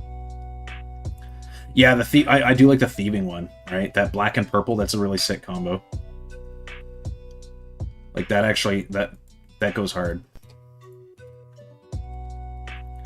Here we have a nearly naked man mining, as one does. Oh, yeah. So Doobie on staff. He actually put a lot of work in on the Barbarians. This is actually one of his favorite NPCs to work on, he was saying. So he was trying his best to make the models look as they should. Got the females with the pole arms. Girl, hold still.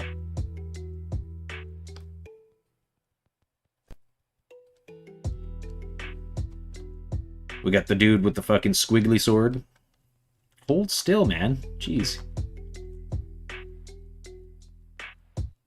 So the modified harness. Minor hiccup where the harness ring is actually missing there. You got Bronan the Barbarian here. Rocking nothing but a loincloth, bracers, boots, and a big-ass axe. Where's our boy Atlas? We got Pexa for purchasing helms. Naturally, he does have all the helms, save for Rune, obviously.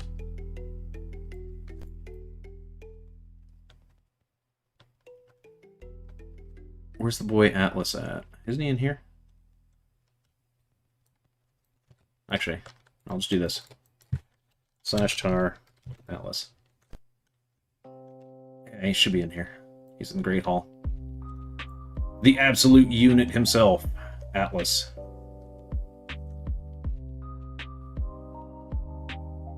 So it's funny, because like that's actually... The gloves are the level 8 vendor gloves from Leather Armor Vendor. The pants are from Northrend, but the boots are the custom shoes that were added. So that's actually a custom model. And then the helmet, this is actually a Burning Crusade Druid helm. I believe it's called the Stag Helm of Malorn, I believe it is, if memory serves.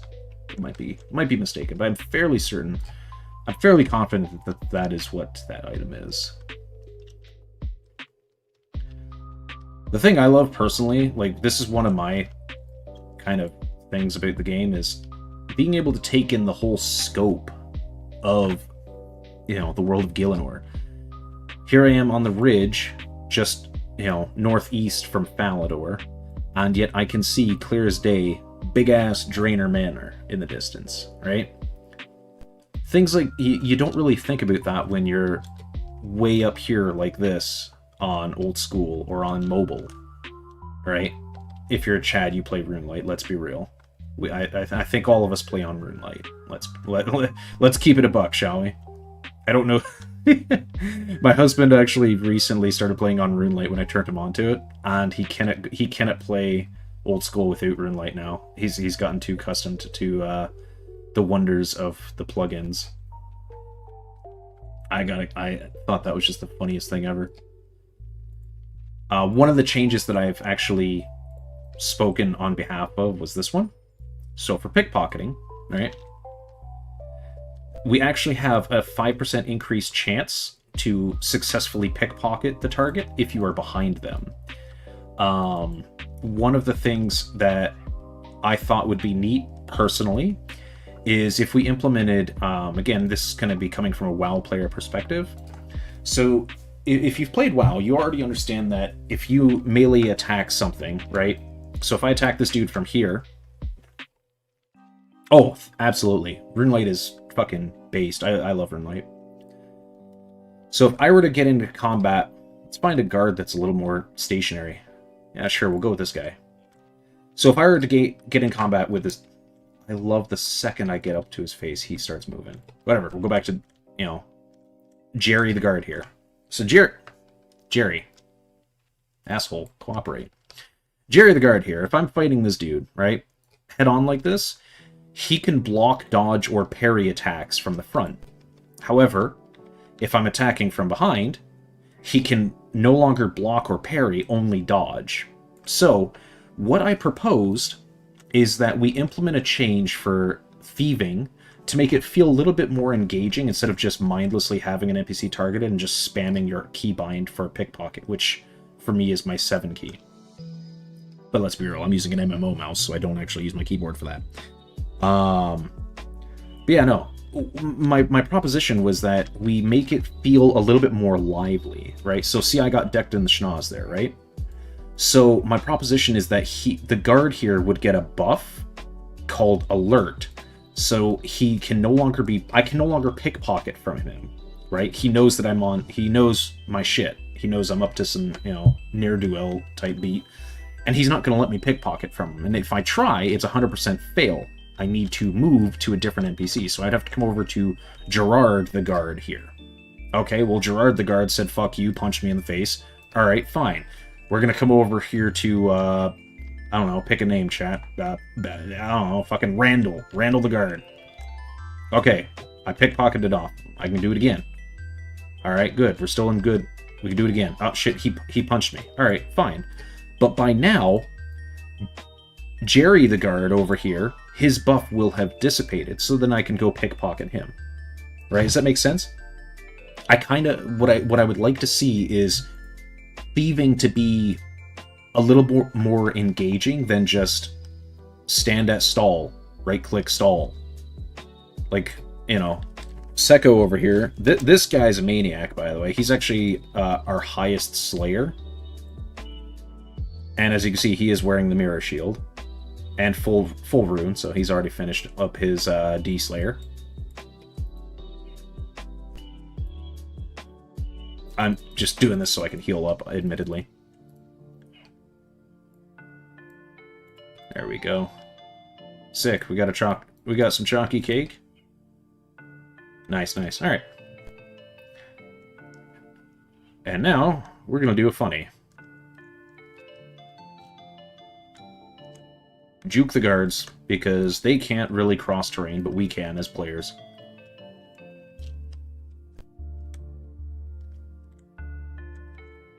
Oh, absolutely. So, yeah, AGS is gonna go hard as fuck. Actually, you know what? Since I'm actually near a bank, let me show you something.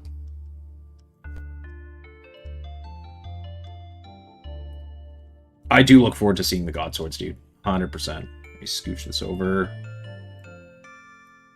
Put that there. Alright. Let me grab Silverlight, Bluerite, and Wolfsbane. Just so you can see them.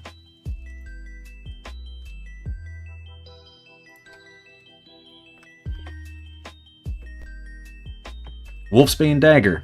Completely hand done.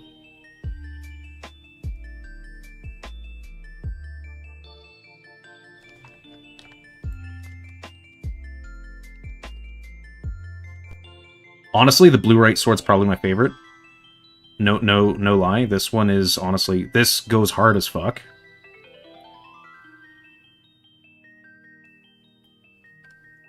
I do like the Bluerite Sword. And then Silverlight. So again, these are all custom, hand-painted, and built, like hand-sculpted and painted mesh pieces that have been implemented into the game. You really want to play this? Tell you what, lad. Tell you what. You've been very active this morning, hanging with me in chat. So, are you already in the World of RuneScape server? Let me ask that first. Have you already gotten into the server?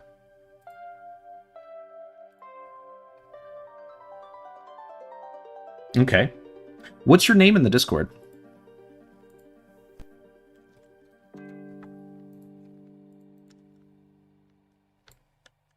Yep, you've got an app in. Good, good. What's your name in the Discord? There's a reason I'm asking. Trust.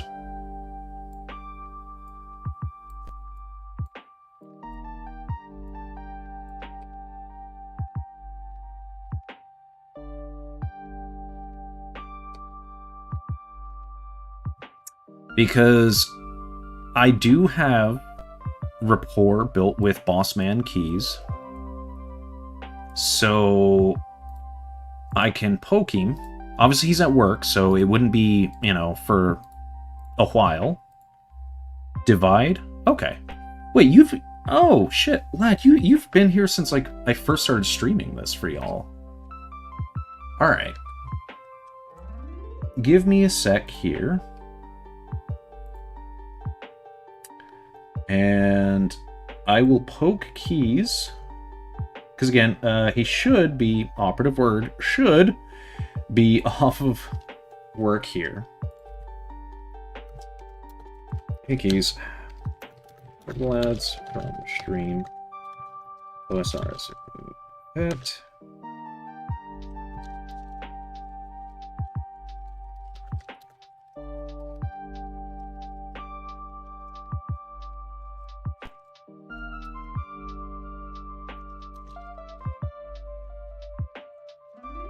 Alrighty. Let me just grab the info here. Divide 9062.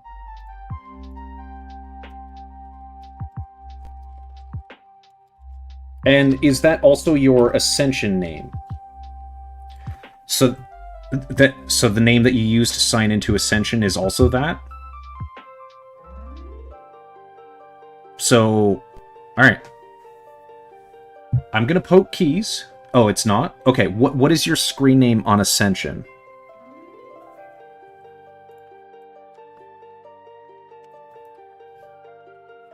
So when you log into the Ascension launcher, what is the screen name that's on that? Because in order to gain access to this, we have to flag your account through the Ascension launcher in order to gain all the perms. Yep, no, take your time, lad. Take your time. And then just post that when you've got it.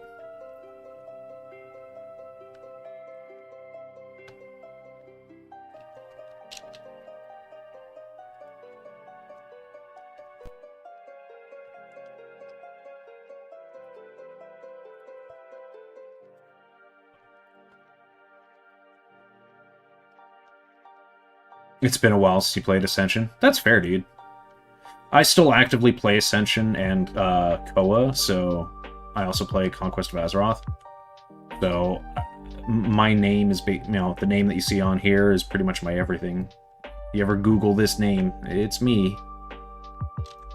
I am always this name. This has me curious. Can we cheese the fence? Yes, yes we can.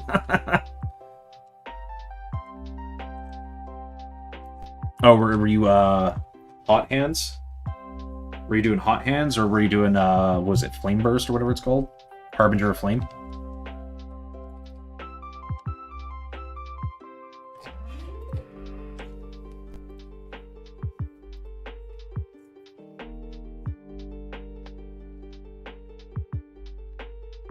I'm actually glad to be killing hobgobs because they have a decent chance to drop limpwort roots.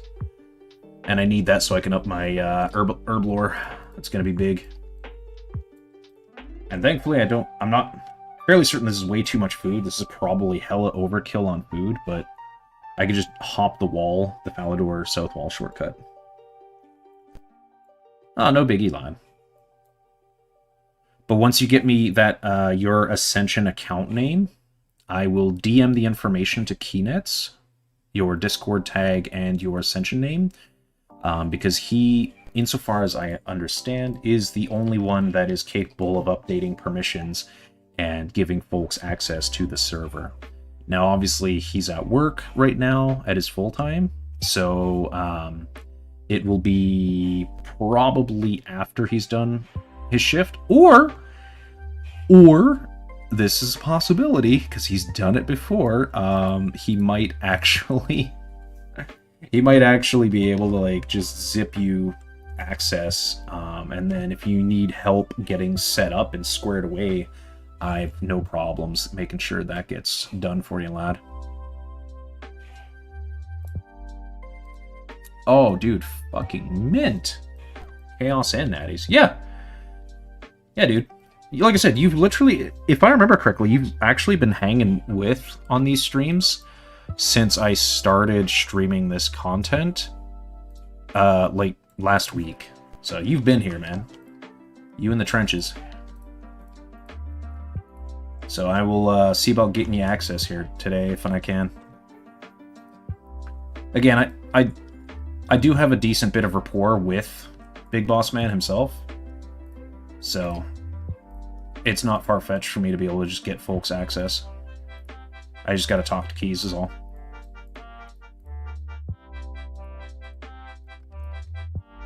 Val-O, alrighty, give me a moment here.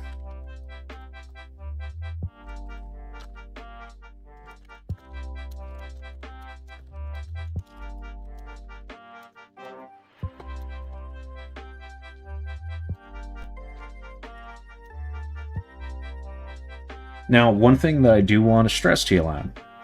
Yeah, it's a 0. Yep. So one of the things I do want to stress to you, lad, is, you know, this is still pre-alpha, right? So there's going to be some bugs. And by me getting you access to this, I just want you to make sure that you understand that if you do come across any bugs, that you got to do your part and, you know, help us get that stuff squared away, report the bugs as they happen. You know, there's guides on it. We have guides posted in the correct server, or in the channels. So if you are curious as to, like, you know, what needs to be in the bug reports, like, you know, screenshots and what add-ons you might need. All right, as long as you have that understanding.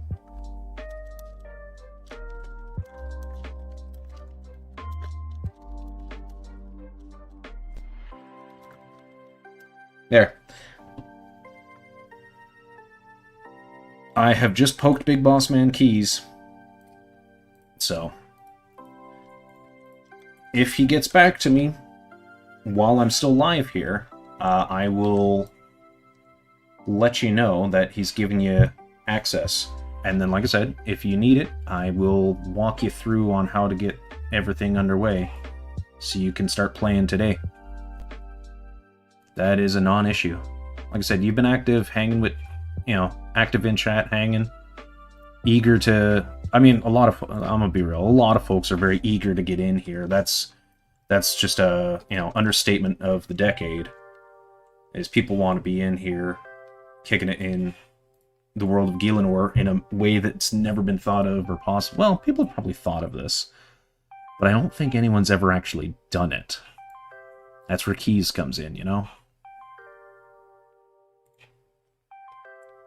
Oh, I see Keys is on his phone. So he's at work and he's on his phone. I don't know if any of the other lads have perms to be able to just give you the rank and roll, but no biggie, lad. Like I said, this is one of the things, man. People that are active in my community, I will go out of my way to, reward. Simple as. It's like, I'm ex-mill, I take care of mine. It is what it is.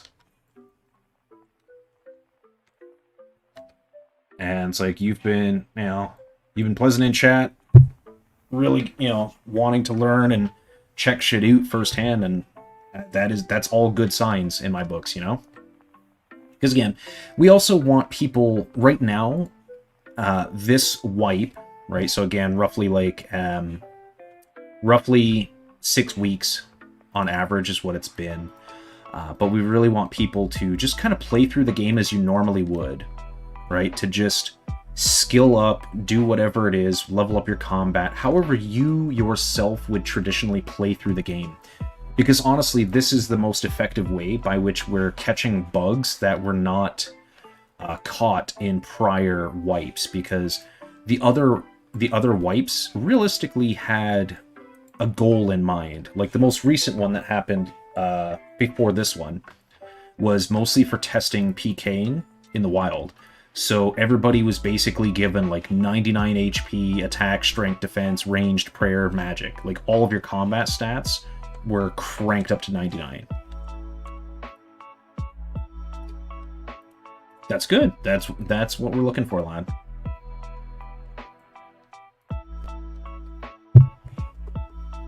Yeah, no. And once you're in, just let them know that the doc brought you. That's all. Let them know that the doc sent you, and you'll be in good graces.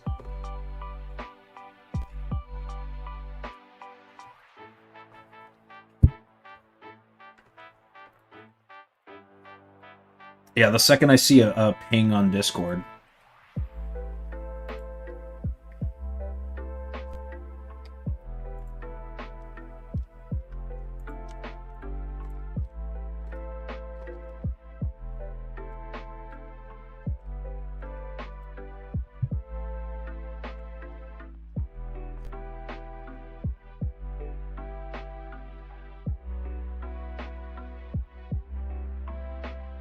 Many more hobgobs must die on this day. Oh, and okay. So that's actually one of the things too, yeah? Is one of the questions on that, I remember on the application, I don't know if he's changed it, but it was like, how many hours do you see yourself playing World of RuneScape? And straight up, I was just like, bro, if I'm enjoying it, this shit'll be basically like a part-time job to me. Like, I'm not gonna sugarcoat it, man. I have spent way too much time playing like old school.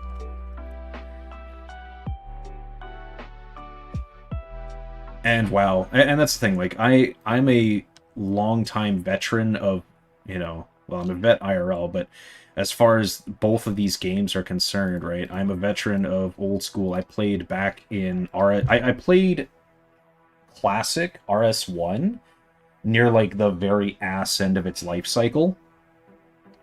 And then I was there for pretty much the dawn of RS2 into the golden era. And then, you know, I basically took a break. I won't say I quit. I definitely took a break when EOC came out. I'm gonna keep it a buck with y'all. I really don't know anyone that genuinely, and I mean this earnestly, I don't know anyone that genuinely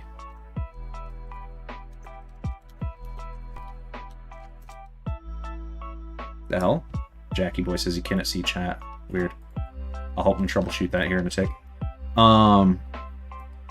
But, you know, I kind of quit during the EOC update, and I'm gonna be real. I don't know anyone that genuinely, unironically, liked the Evolution of Combat update.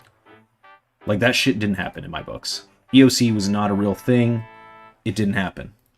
We don't talk about it. EOC was fake. It never happened. That's fake news.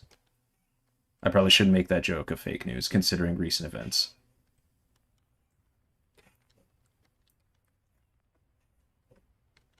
I'm not going to get political, however, Orange Man bad. That's because I'm trying to defend my husband. Nonetheless, you know, World of WarCraft, on the other hand, I've literally been playing since vanilla closed beta. Back when World of WarCraft was actually just a glorified Warcraft 3 mod. So if you look for some of the earliest days of World of Warcraft, man, it was rough because it was originally built in the Warcraft 3 engine. And I got to play that, and like it was a different era, man. It was a different time. Rogues, right? You know, dual wield swords, daggers, and all that kind of shit. Rogues actually could use a shield, but there was a different kind of shield that was called a buckler. That was back in those days. And it was mostly for like rogues or shaman, you know, because it gave you a very slight chance to block, and you could block as a rogue. Like, combat rogue was actually played kind of swashbuckler style with a one-hander and a buckler in the very, very beginning. It was a strange time, man. It was way different than what we got. And, you know, I guess systematically it didn't really feel all that great for some folks, so they just kind of nicked it as a whole. It was different.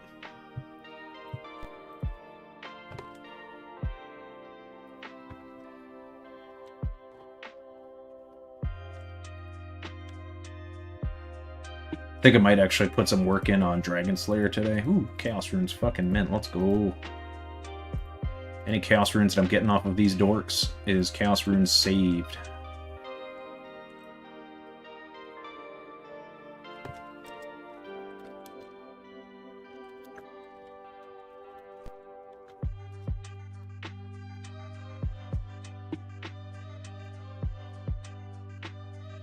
Finally, a limp word. Holy crap.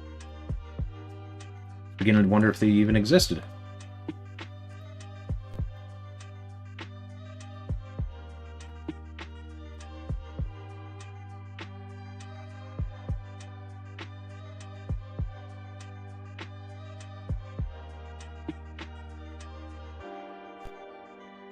Even though it's kind of pointless, I just want to showcase the fact that you can, in fact, move in combat. And this also works for magic and ranged. You can cast and move, you can shoot your arrows and move. Same as you could, because it is still utilizing WoW's engine, but the combat still abides by, you know, old school RuneScape rules, if that makes sense. Anchor, welcome. Welcome in, bud. This is the World of RuneScape.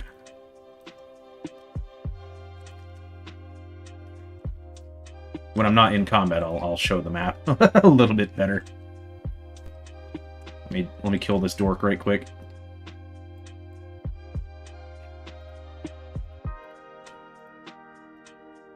Alright. So, I do believe this is your first time here, because thank you for the sub, lad. This is the World of RuneScape. So, it is recreating the entirety of Gielinor, the world of Old School, in the Warcraft engine. It is a passion project that is led by one Keynets, who's an absolute fucking mad lad, and I have the utmost respect for, because originally he started building all of this solo. And it has been about a year since he started, and so far we have the entirety of the free world. The free-to-play world is all in here. We have Canifis, albeit it's a little bit bare bones right now, because all that's in Canifis is currently the bank and Mazkna, the Slayer Master. Most recently, we do have Taverly and Burthorpe and all of that that's implemented, as well as White Wolf Mountain.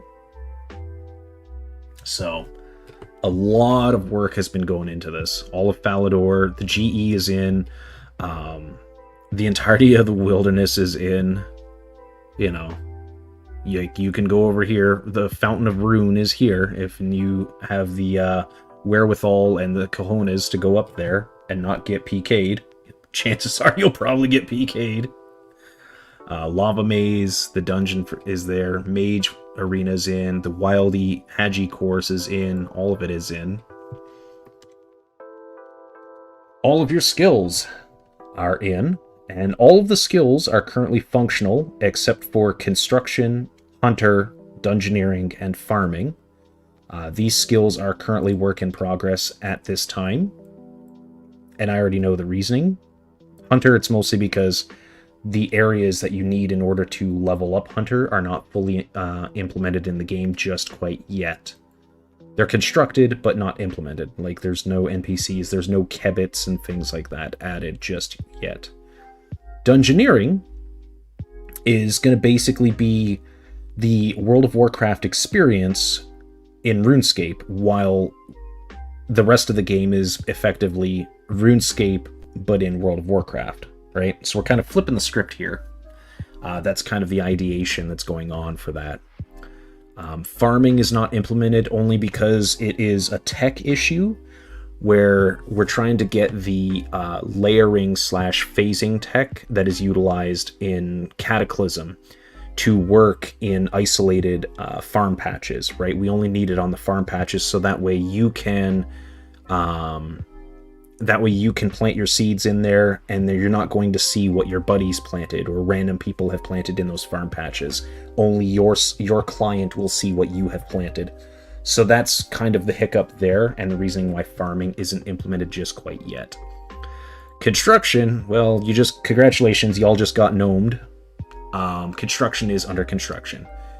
So the two most arduous endeavors that are going to be implemented for full release, admittedly, is going to be construction and dungeoneering. These are the two most ambitious skills because they're not going to function as they normally would in Old School RuneScape or RS3 even. But everything else functions exactly as you think it should, right? You have the agility where you run your courses in order to get those done. And obviously you'll be able to access the agility shortcuts because of that. Mining is all the same as it ever has been. Same thing goes for smithing.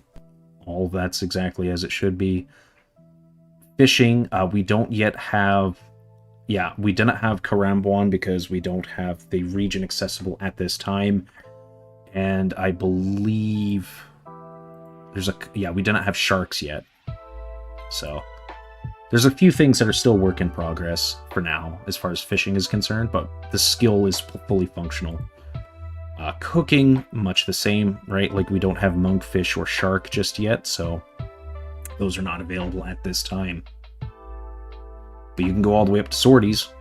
You know, sorties are currently our best food option in the game at this point. Fire making, I mean, self-explanatory, of course that works as it should. Fletching's in, but we can only go up to magic for right now. So, speaking of magic, all of your spells that you're familiar with are all implemented and all usable. As far as armor, we do have Split Bark, Mystic, and Wizard Boots. Oh yeah, so the thing is, a lot of this is all custom work done by Keynets and a few of the other lads that are on staff. Obviously, you know, this is basically just ripping the images from the game, from OSRS, and putting them here, but creating like custom menu elements and everything like that. Like, I'll actually let you know a little behind the scenes fact that's fun, because you're going to learn this when you get into the game anyway, but your skills sheet here, right? Notice that it says the shortcut, the hotkey is the U key, right? So if you've ever played World of Warcraft, then you should be familiar with the fact that the U key brings up your reputation. Each of your skills here in World of RuneScape, these are actually reputations that you're actually leveling up, instead of skills like you would normally think would be the case. Like if I hit the K key, y'all can't see it, but I'm hitting the K key right now, which would traditionally open up... Wait, what?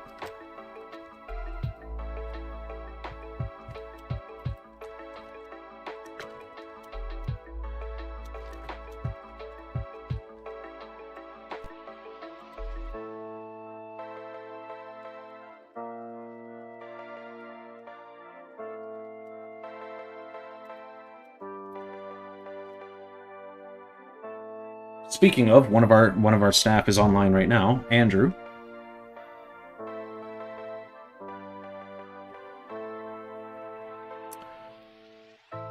Mognites, there's a lot of chill people on here too, right? There's so many people that are just kind of hanging out that are here, and we've done a lot of bug testing and such. Most recently, we did some Calphite Queen testing. And I think there was a couple of lads that actually grouped up and managed to down the KBD. Both of those are bosses that are implemented in the game already.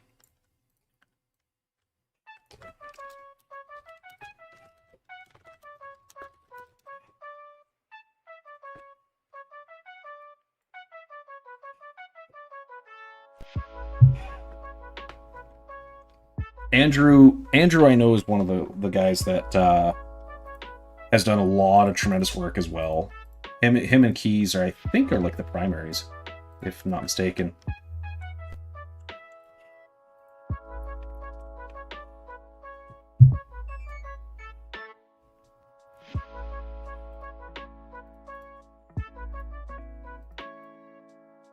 Sea Shanty 2? Yeah, no. Look, I don't know a soul. Alright, look, I'm 36 years old, man. I don't know anyone that's from my generation that hasn't at least heard Sea Shanty 2 at least once in their life. This particular song, this is absolutely fucking iconic. Straight up.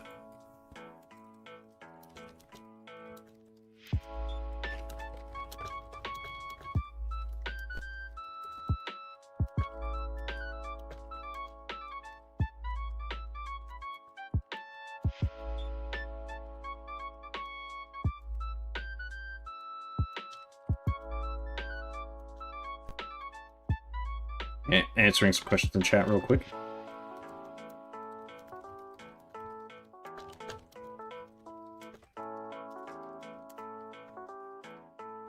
There we are. Ooh! There we go. Good haul on herbs. Hell yeah. Yeah, no. Sea Shanty 2 is absolutely just iconic. I don't know a soul that has not heard this track at least once in their life.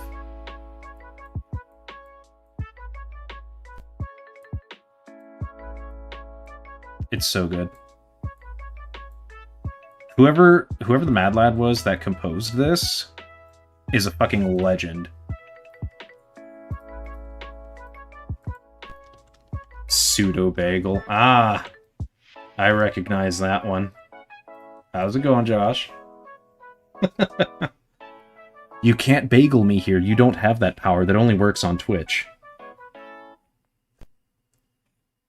That power only works on Twitch. And the only reason I am not streaming this on Twitch is because, unfortunately, we do have a JMod. If I'm not mistaken, we do actually have a JMod that is in the server for the project. However, I don't know... I personally have not spoken to them, and I'm also not going to point out which JMod it is that is in the server. But we do have a JMod that has seen the project, has seen the work in progress, and you know, is genuinely intrigued by, you know, how this plans out. So because that was often a very common question that's been asked, was like, hey, is Jagex going to take this down? And realistically speaking, this is a fan project, right? This is a love letter to both WoW and Old School RuneScape players. Like, this is basically, you know, again, 20 plus years of nostalgia for many people of my generation, and even younger folks, you know, that have grown up playing Old School RuneScape, or even hell, if you only ever played RS3, I'm sorry for your loss if that's your only exposure to RuneScape, and you never got to experience the golden age. But even still, right, this is going to be a completely new experience for so many people. And I genuinely, personally cannot wait to see more of y'all here in chat in-game with me. Like, let me do a /who real quick. Right now on the server, there's only 24 of us. I want to see this number in the double, triple digits. I want to see the quadruple digits. I want to see this fucking server explode. I want y'all to flood this bitch, and I want y'all to stress the servers out, man, because I want to see this community explode in growth, and I want to see more people active. Hell, I want to see some of y'all in the wilderness, because I may or may not want to go PKing some fools, okay?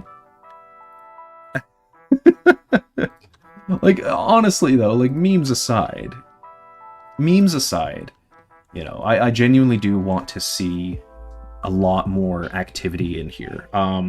Because currently the market is a little stale, you know. For the most part, we're doing trades in global chat. The auction house does function. The Grand Exchange is currently just using the auction house as its basis. Oh, sick. I could almost do wall beasts. Probably a couple more Slayer tasks today, and I should be able to get that done. Honestly, yeah, no. Like, we have, in the Discord server, we have, I think, around 2,000 people, roughly. So, you know, seeing that number grow exponentially, and then also seeing the people that are actually logged into the game, is going to be absolutely wild. And I'm going to be real, I can't wait. I genuinely cannot wait to see all y'all in here. Hell, some of y'all might even join the Cosmic Flock community, right? I actually need to change the guild ranks. I'll do that later. Unfortunately, I would normally pick up the seeds, but again, farming is not functional, so big sad. Seeds are kind of useless, but they are implemented in the game because, again, farming is being worked on. It's just not a linchpin right now. So it will be absolutely be implemented in the game. Full release is going to be a heyday. I'm telling y'all right now. It's gonna go hard as hell. Alrighty. That's another Slayer task down. And we got a couple. Oh, damn. I actually got a level out of that one. It's not bad.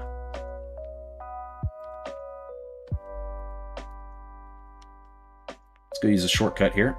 So this is something that this has been a question that has come up. Do the shortcuts work? Yes, sir, they do. What do you mean I need 26 agi for this one? Is it the other one?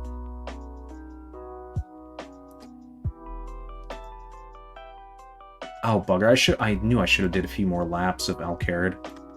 Alright. It's like I know I can hop the south wall.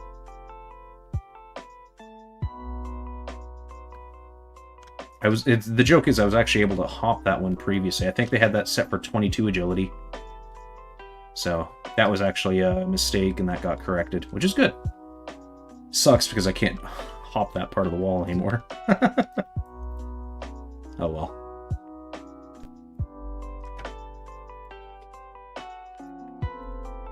May as well get that herb lore done. There we go, strength pot.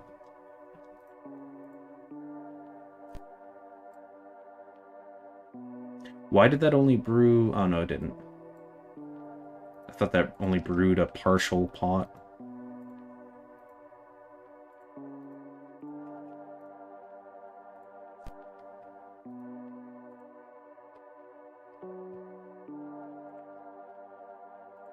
I try to keep all of my stuff organized, man. I'm low-key OCD. Feel like this always happens when you try to show something, it never works. Yeah, no, for real. Story of me life, man. So, we do have flight paths instead of the ships. Like, I'll show you. Hold fast. Let me just drop this stuff in here, and then I need to grab my Harlander. Gotta clean all these herbs up. Beauty. Alright. Let's throw that in where it belongs. Excellent. So yeah, we do have flight paths instead of the ships, right? The ships are mostly just for decorative purposes and for the sake of, like, the world kind of needs them to be there, right? Oh, here's an Easter egg for y'all, by the way. This was also recently added. Tell me, chat, do any of y'all know who this lad is? This man look familiar at all?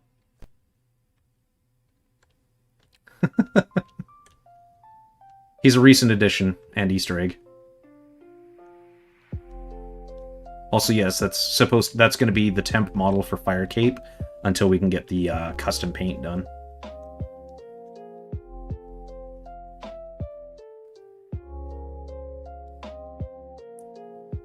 That is Duriel33, the man who committed the Falador Massacre. He has an NPC. Yeah, that was an Easter egg that the lads put in just the other day.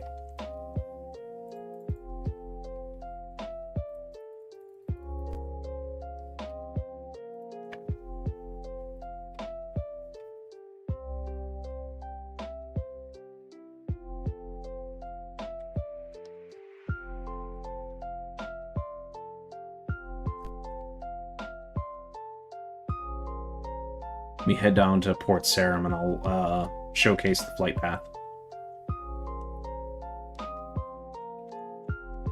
Yeah, for now, the travel between regions is done via flight paths. Zezima's in the game. He's in Tutorial Island. Zezima has an NPC at the very end of Tutorial Island. I don't have a character on Tutorial Island, but I could probably make an alt. But we do have an NPC of Zezima. He's just chilling on a throne, and if you talk to him, he's max level. He's max level 128, and he's just like, hey, you have potential. You currently aren't as strong as me, but maybe one day you might get as strong as I am. Just keep up the work. Keep at it. So Zezima is in the game and as an NPC. Oh, dude, no. That's the thing, right? Like, the lads here have thought of so much, and there's been so much, love put into this project. And it's one of the reasons why I feel honored that I have access to be able to be a part of this and to help make sure things, get to where they need to be. So yeah. Here, let's go to Karamja. This is the boat to Karamja.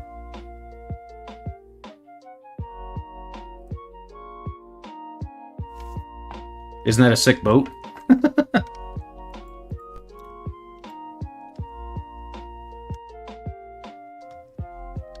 I'm sure some of y'all remember coming here to Musa Point for Pirate's Treasure. That's fine. I'm gonna go back.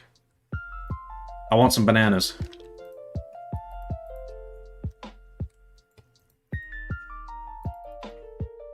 We kick the trees to get bananas.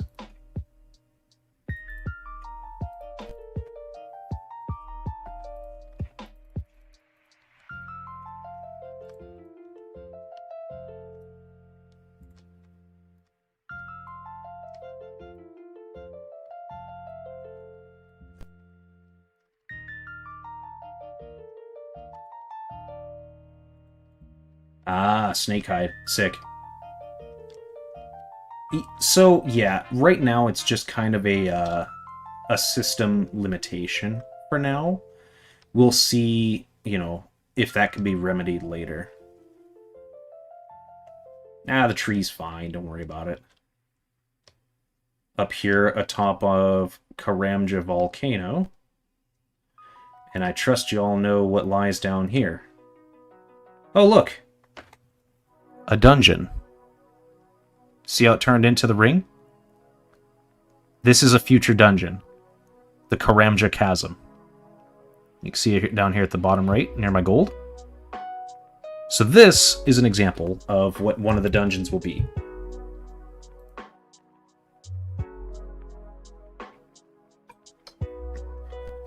So, there's many of these spread across the entire map.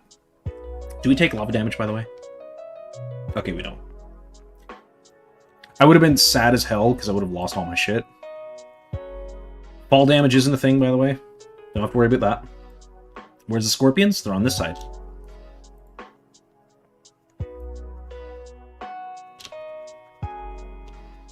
They're being chilling, my dude. We got scorpions. Oh, absolutely. It absolutely does. I don't think I can get access to a bank unless I can scooch over here. I think it might still be walled off. Let me find out. If it's walled off, probably, or if there's no bank functional. Yeah, it's walled off, see? So, sadly, I am not allowed to take my happy ass on over to Shiloh Village. All of this region is not yet completed. Or sorry, excuse me, not Shiloh, Brimhaven. This is Brimhaven over here. Shiloh Village would be way down to the south. But yeah, the trees, they despawn. So here, one of the reasons I came here was actually to showcase the bananas. But I'm also wanting to snatch a bunch of snakehide because once I get my crafting up, I do intend to make some snakehide gear.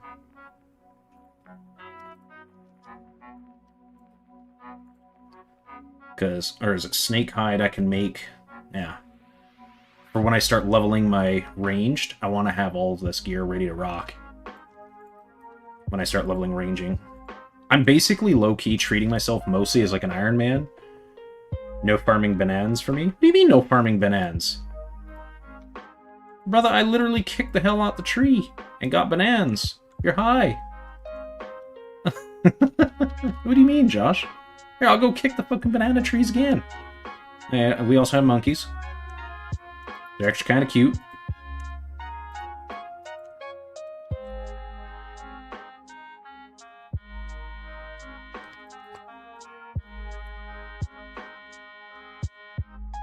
Monkey bones.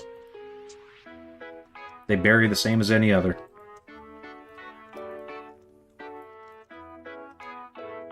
Yeah, no, because I didn't have access to Brimhaven, I don't have access to the bank. It's currently walled off.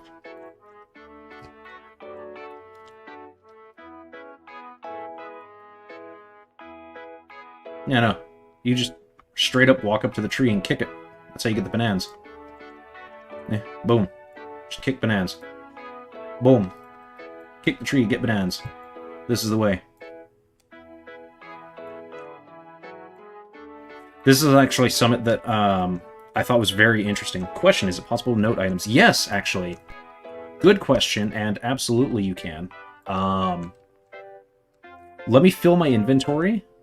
Let me fill my inventory full of snake hides, so I can bring that back to the bank, and I'll show you. So this is actually something that took a while to get done. So, whenever you drop items, it leaves a sack of goods on the ground. And if you interact with it, you can see the loot, and you can take things a la carte piecemeal. This also applies to when you PK someone. They're going to drop a tombstone, and you can loot that tombstone to steal their goods. So that has already been thought of and implemented.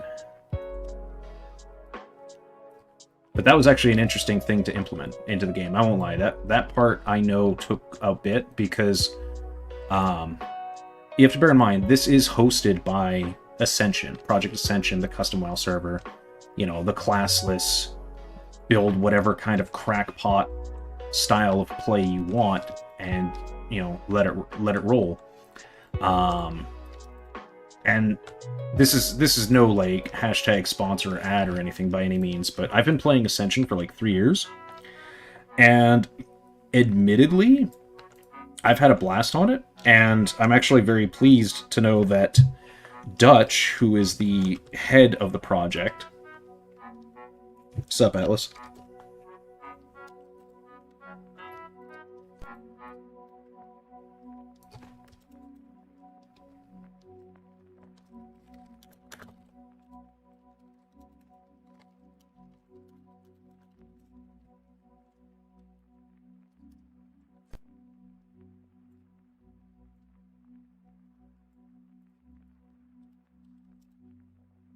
Atlas, this...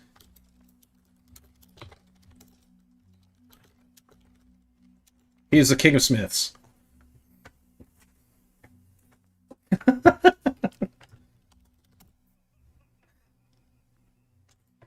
This is Atlas. This dude has the highest smithing on the server. He's a fucking mad lad. He pushed his smithing. He's... Alright. He is taken off like a bat out of hell. Atlas is good, people. He's super chill. He's actually been very helpful for several bug tests that have been going on. He helped do... I believe he helped work on some of the combat tests with bossing. Because one of the things was we want to make sure that the Calphite Queen has the transformation sequence. Are any mobs aggressive? Absolutely. Obviously, I'm not... So you see how the name of the mob is in red, right? And you see how if I target it, it's red here. This mob is hostile. However, the RuneScape logic of if you are way higher level than the mob, they're not going to be aggroed to you. However, there are some mobs that are just hyper-aggressive, pretty much regardless of your level, and so those ones act accordingly. So obviously all of the mobs that are here are too low a level, and then here we've got the Natty Altar. So again, let me just zoop. Admire the handiwork here. Again, these are Night Elf rocks, right? That's where that's from, but this is a custom boulder that the lads drew the nature rune emblem into. They etched that into that rock. That is custom done by hand.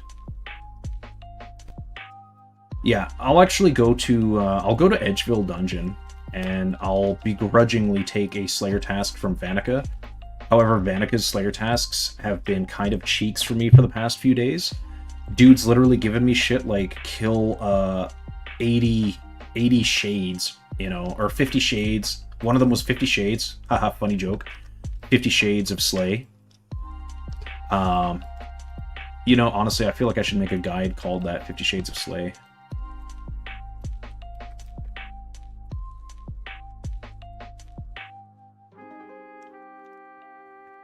I feel that would be a funny joke to have. Alright. So, altars absolutely work. I will show you that. I can also show you that when I go back to Lumbridge.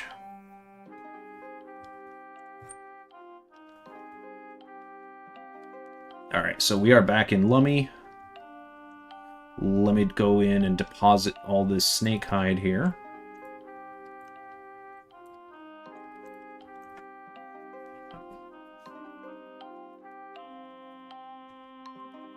The Rune Essence teleporter's in the magic shop, dude. Same as it is on Old School. He is exactly where he belongs. Alright, so. I'm going to withdraw the bird nests. Yeah, that's what I'm doing right now. So here's the bird nests. Let me throw them back in. Let me put the note. Now, if you notice here, I have a new buff. See how it says noted withdraw? Ta-da! Withdrawn as note. What if I want to withdraw all the cake instead of individual notes? You know, what if I want to draw all these cakes? What if we want to draw all the gold ore? It works as it should.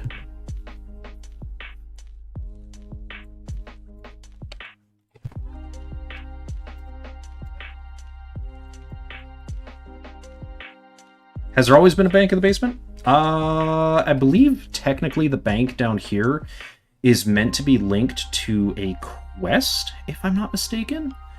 I just forget what quest it is. I'm gonna keep it a buck. I genuinely forget what the quest is. Oh shit, I need to turn off the withdraw item as a note. Because I actually need the bloody items.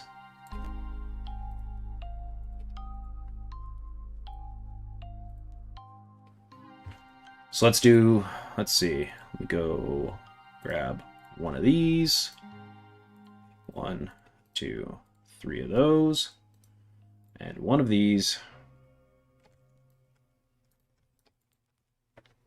A recipe for disaster. Yes, that's the, thank you. That's the quest. Yes, so there is a banker that is down here, and it's related to that quest. Thank you, Rippin' Sigs. Yes, that's correct. That's the quest. I couldn't think of it for the fucking life of me, man. So, I don't feel like hoofing it all the way to barracks, so we're just gonna zoop there. Zoop! There we go. Teleport works as it should.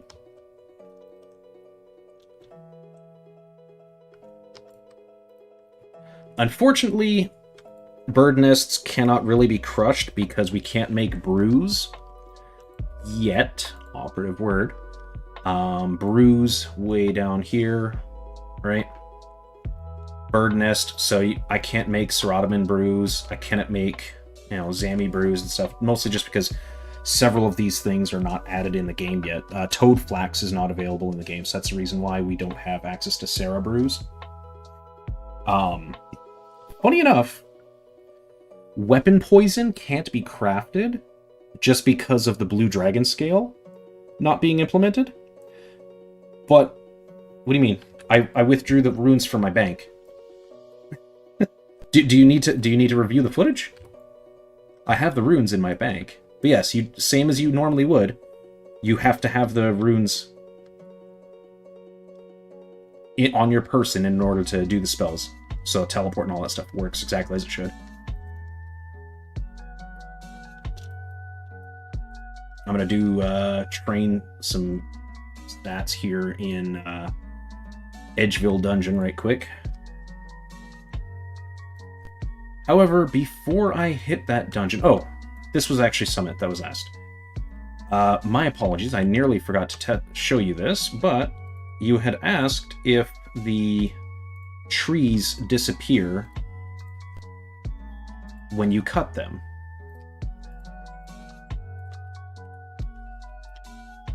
So let's show. Also the sound effect.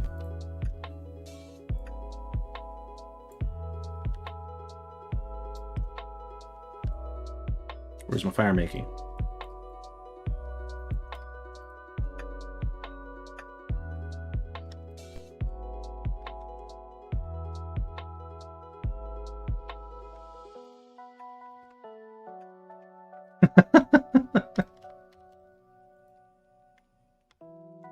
Tool belt's OP, dude. Tool belt is super OP, and you know it. You can't even deny it, Josh. Tool belt is stupid OP. I'm not saying I don't miss it. Like, I don't get it twisted. I do like the utility of it, but for the sake of, this being true to old school, it's not in the spirit of old school, right?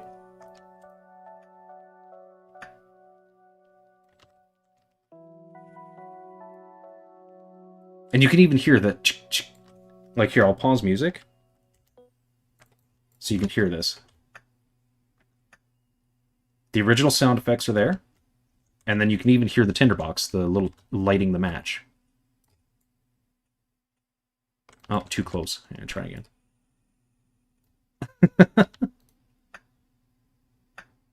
Welcome back, welcome back. I've been taking requests from chat because they want to see various things, so... showing off how various skills work. We went on that little world tour to check all of the regions that are not walled off yet.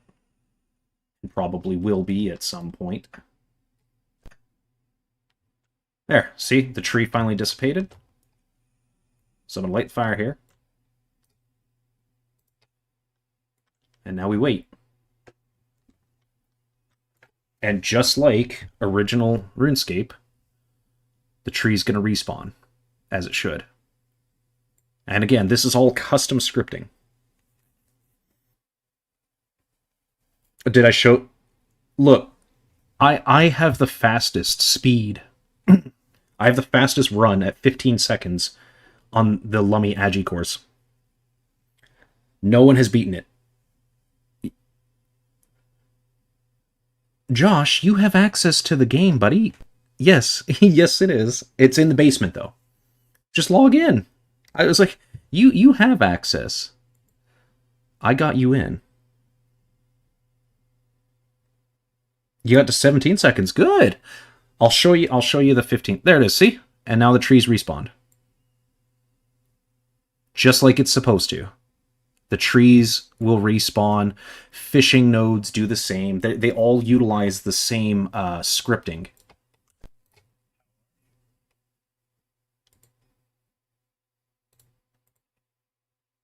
Oh, you're not? Oh, okay. But yes, the Wizard's Tower is implemented. I'm going to use another law rune for this.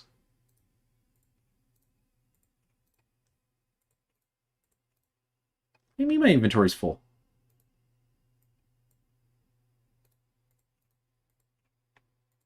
Well, that's a bug. Gonna have to report that. If you do not have an empty slot, it will not withdraw a stackable item from the bank. Sick. Yes, sir. You are 9 points away from being able to get your amulet squared away, lad. Like I said, I have...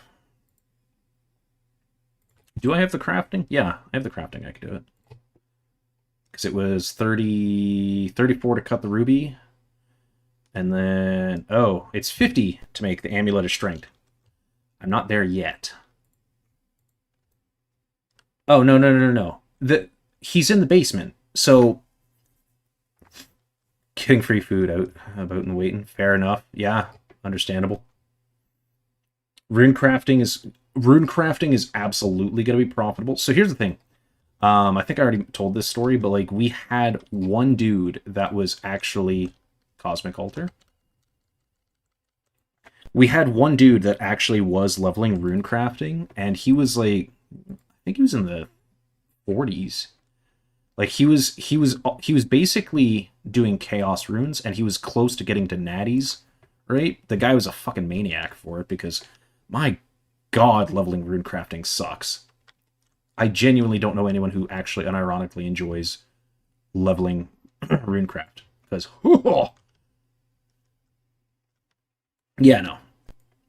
Bowstring does use flax. What do you mean? What do you mean, brother? Look.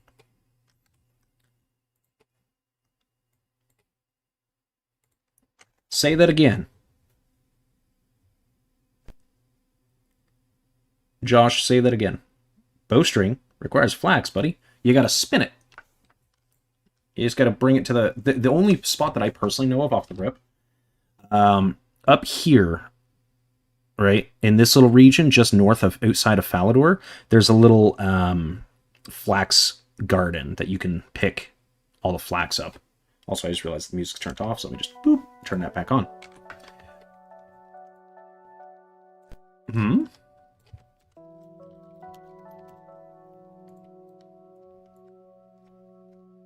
Alright, post about what?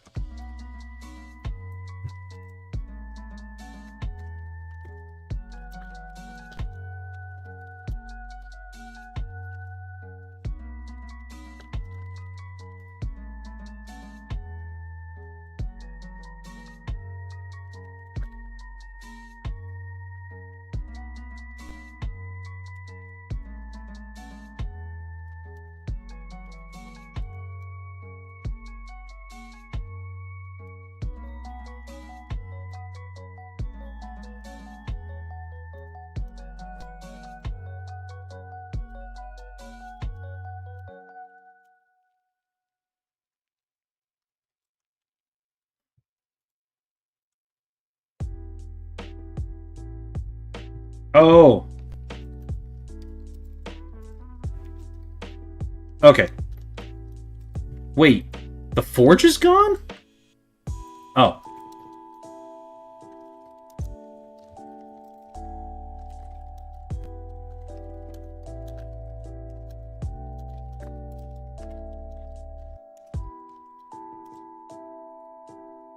Atlas don't know about the smithing change, so yeah.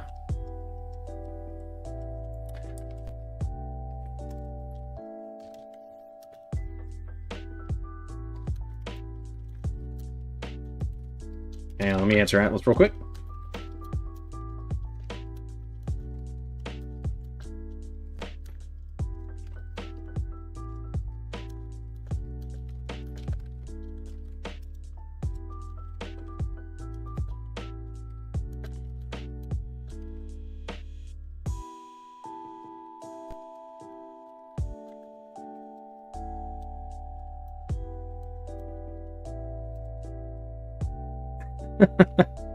Atlas.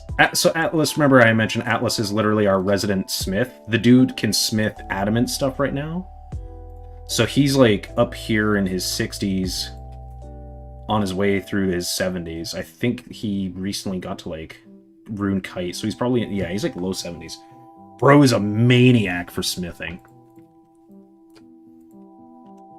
But, so this is the Lumbridge agility course. And bear in mind, I did this when it was a single rope, right? So let me just turn this on. I turn that off. So you see how there's like 4 ropes here? Originally, this was a single rope that you had to pixel perfect move across in order to do this. And so people griped, I guess, enough that it was nixed. So it says I gotta complete another course, another lap to get a time. That's fine. We're just gonna zip through here. And I flubbed. Fuck. Yeah, no. 15 seconds is the speed record for this, for the Lumbridge agility course. And remember, to be fair, Lumbridge agility course isn't a thing, to my understanding, in Old School. I believe the first agility course you can actually run is in Draenor Village, if I'm not mistaken.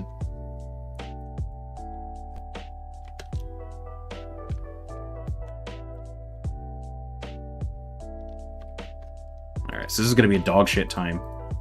Yeah, 38 seconds. Ugh, ugly. Alright, so we're just going to zip and fall. Sick. Alright, this is also going to be a dog shit time.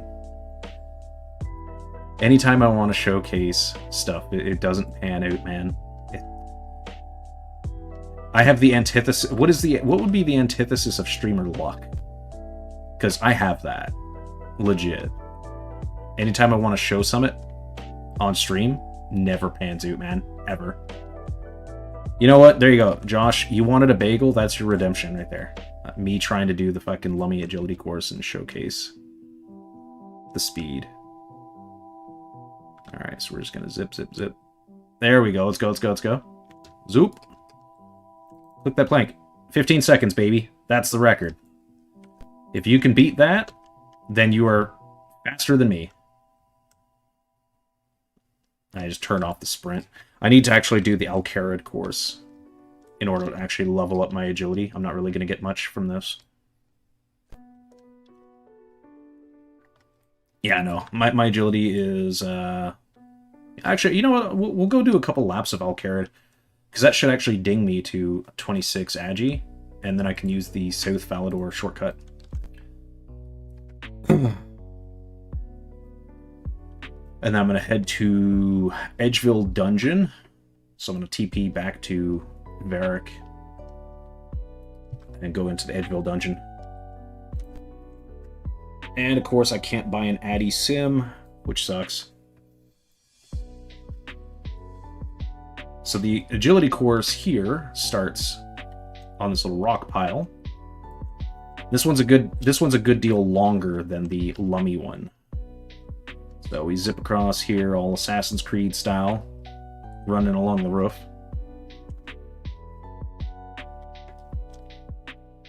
And come across here. So again, this used to be a singular rope. This rope here, this third rope, you had to like pixel perfect run across it. And the same thing goes for this. So this rope actually was so much worse. This rope was actually on this here, and it like cut from that roof as a straight line.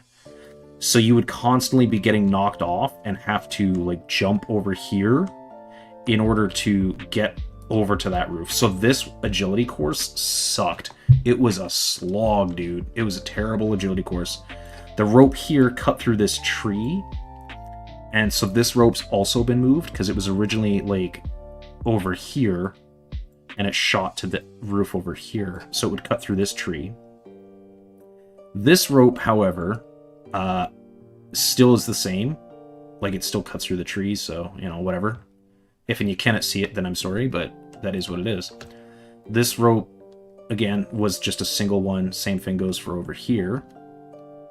And this is the end of the agility course for Alcarid. You just gotta zoop. And there we go, level 26 agility. Fucking mint. Let's go. Let's turn on our sprint, see if we can get a faster time. I have not set a record for this course.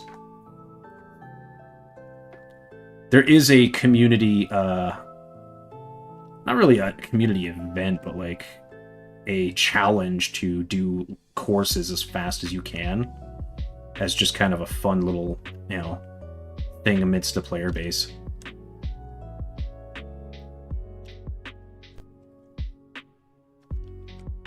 If I fell off there, I would have been fucking tilted, dude. Come on, come on, come on, click, click, click, click, click. 41 seconds, not bad, not bad.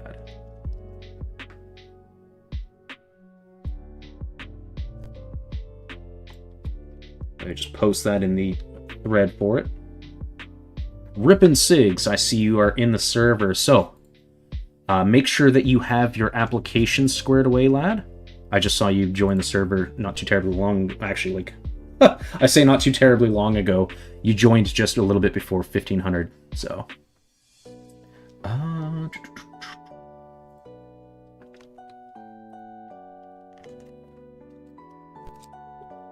Woo!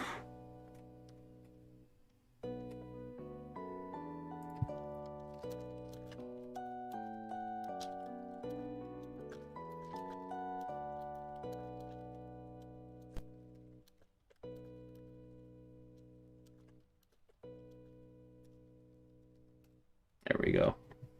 Yeah, we have like a little community thread for friendly competition of agility course completion. But I need to run to the head, and I would like to get a snack in that, so I encourage you all to do the same, because I've been live for about 3 hours time here.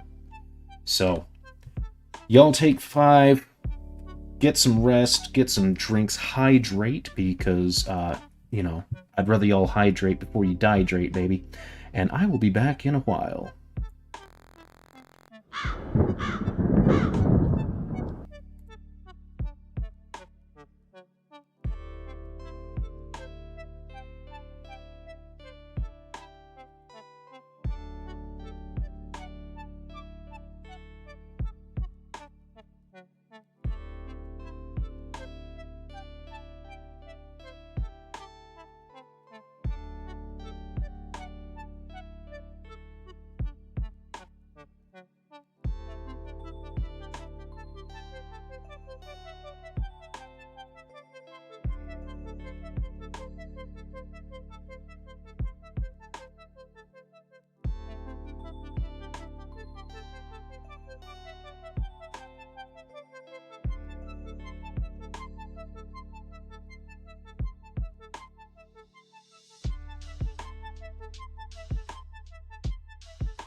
Alrighty, welcome back, welcome back. I have secured some brew and a snack. Tied me over. Welcome, Justin Slanker. I am actually not a dev. I am actually just a community member. But I am in, good standing and good, rapport with the staff. And, I've spoken with Keynets, the creator of the project, quite a bit. So if you have any questions, ones that I am at liberty to answer, I will answer them gladly.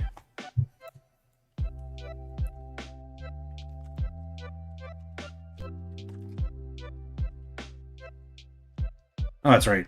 Need to go to Edgeville. Zoop.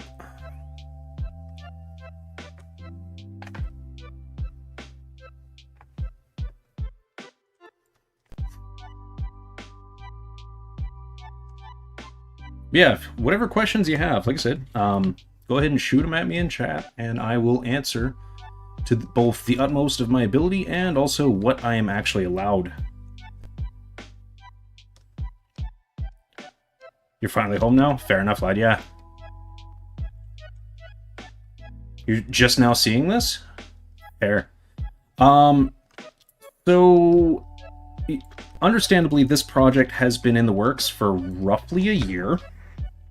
And currently, what is available in the game that is accessible is the entirety of the wilderness. So, Fountain of Rune, everything here is all operational. Chaos Temple, Chaos Altar, way the hell up here, Lava Maze, Wildy Agility Course, Mage Arena, all of it's all implemented in the game. Everything from all of the Wildy down to Calphite Queen lair. Calphite Queen is accessible, and she is implemented. All of Alcarad, obviously. Mage training area is not functional, and then obviously the dueling area is not yet fully functional. This stuff is work in progress. The dig site is work in progress, so it's not accessible currently. The opening bit to Mauritania here, so we can gain access to Slayer Tower, and Canifis are implemented, but Canifis is currently just a bank and Mazkna, the Slayer Master. All of Varric is functional and implemented. The GE's in. However, currently the GE we are just using the WoW auction house for the time being. There is custom work being done to basically give us the actual Grand Exchange user interface. So that's a work in progress, but for now, basically as a placeholder, we do just have the auction house for now. All of Edgeville, Ice Mountain, Black Knight Fortress. Technically, most recently, we do have Taverly, Burthorpe, Ice Wolf Mountain here, White Wolf Mountain, Death Plateau and the like. That's all implemented. As for an actual release time from Keynets himself, when it's ready. Right now we are strictly in pre-alpha. This is closed invite only for the time being. You can sign up to get access. If you look in the stream info beneath this video feed, there are two links. There's the second link, which is my husband and I's personal community, the Cosmic Flock. If you want to hang out, have a bunch of questions, whatever have you, that's for there. But the first link is the discord.gg/WORS. That is the official World of RuneScape Discord server. So you join that Discord server. There's also an application that you can sign up to get access to the alpha itself. And once you've filled out the application, you just kind of hold fast, wait, and once you've gotten the role, your name will change color because you'll have gotten into the alpha access. Now, pre-alpha, which is what I'm on right now, is the current build. This one is mostly for bug testing and making sure that all the quests and skills are operational for the time being. Bear in mind, this part is speculation. We should be ready to go to the next phase for letting more people in on an open alpha by, I would say, around the holidays. Now, understand that what I just told you, that part there, that is speculative. Everything else is exactly as it is. Keynets usually has been sending out invites in masses of like 400 people a week to be able to gain access to this. So make sure you fill out your application on the Discord. And the Discord app, the app for the alpha is basically just a little questionnaire, real talk. We just kind of want an idea of like what your experience with MMOs is. You know, we want to know like, do you have a lot of time on WoW? Have you played a lot of WoW? What's your knowledge like for WoW combat? What's your knowledge like for dealing with, you know, Old School RuneScape and the like basically stuff like that, you know? It's not, oh shit, I am still equipped with my hatchet. Or am I? Wait, what? Sick. So, here's a prime example of a bug. Behold my schematchet. My mithril schematchet. It's great for woodcutting and for chopping down monsters, so, you know, minor bugs. Things like that. Like, that's just an example of things we're trying to get squashed before we go into full release. It's going down here to Jesus Christ, buddy. I just got here. Alright, Hill Giant wants to jump me the second I get down here into the Edgeville dungeon. I want to go talk to Vanica and see what he has as a Slayer task for me. As soon as I clock this dude.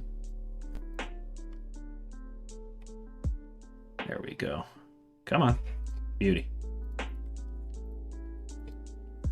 And this zombie's gonna go aggro on me expeditiously. Yep.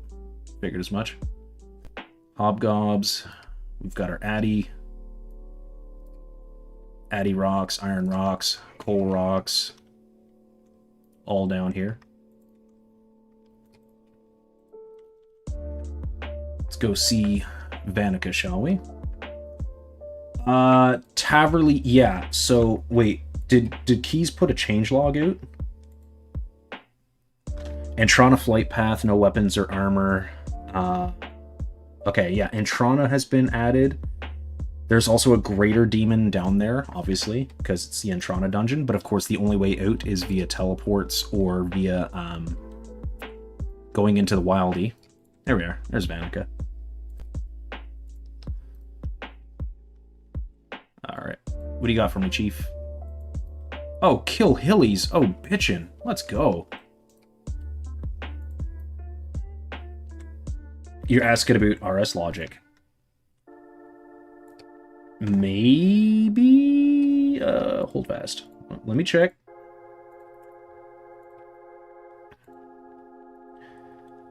Let's see. Taverly, you have baby black dragons, baby blue dragons, black demons, black dragons, black knights, blue dragons, chaos druids. Yeah, all of that stuff should be down there in Taverly Dungeon.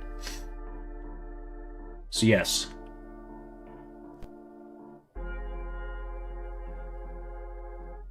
That all should be down there.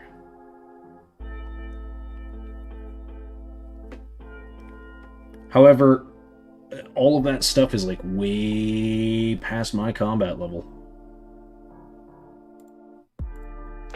You just submitted your app? Sweet. Good deal. And now you just kind of hold fast. Bossman Keys is also... Believe it or not, Keynets also works full-time. The brother works full-time and yet still puts in the man-hours for this every day. I kid you not. The man literally wakes up at like 0900 hours, gets chow, he shave shower, gets chow and everything, and then he's on here working every moment until he has to go to work. And then when he gets home from work, right, from his shift, he's immediately back on here. Currently, so you see that right there, the nose peg's been updated.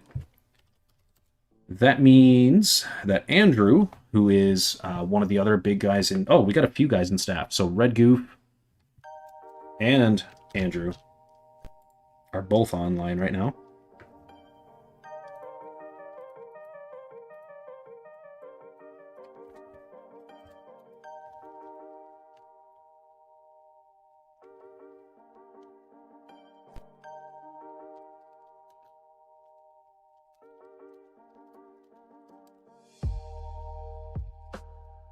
Red's on. So Red is actually one of the guys. He's been working on,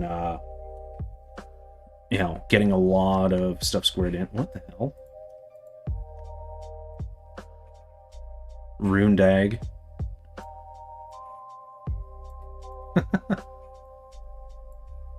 200 GP less than Alk. That's funny.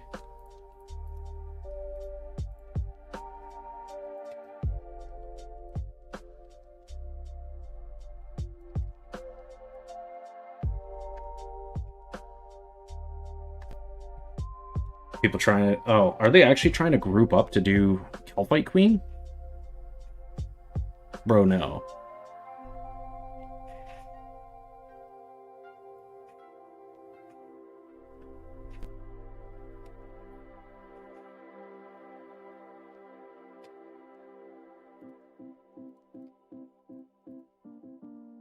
Oh, damn. Jackie's got almost the whole Mystic set. Also, yeah, hold on. Let me put this on. Let me see. Mystic Hat Light.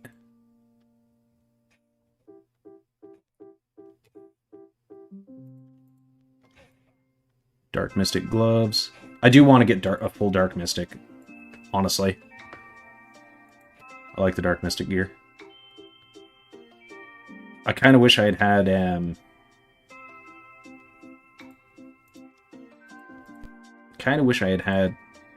you know, the ability to inspect all of the objects as is, like Atlas loot. A Runedag, yeah.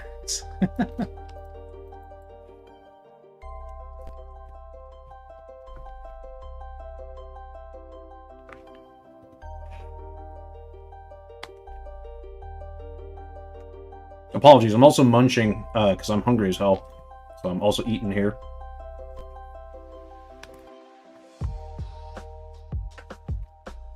Whilst banging out some Slayer, man.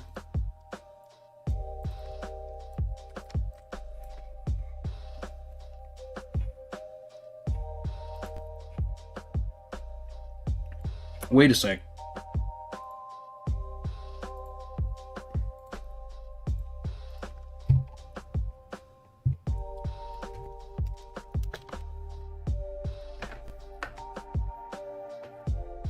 He's in,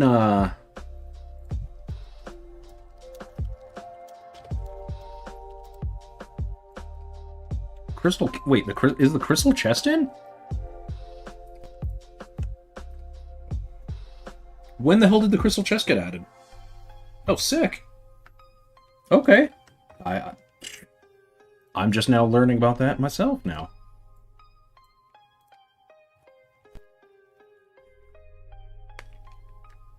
Hell yeah.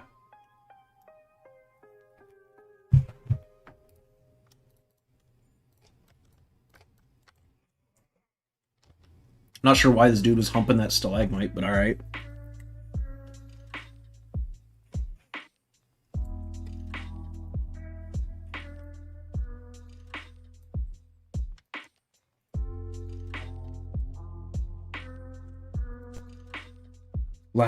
The crystal chest was inside Falador Castle? Oh, that's weird.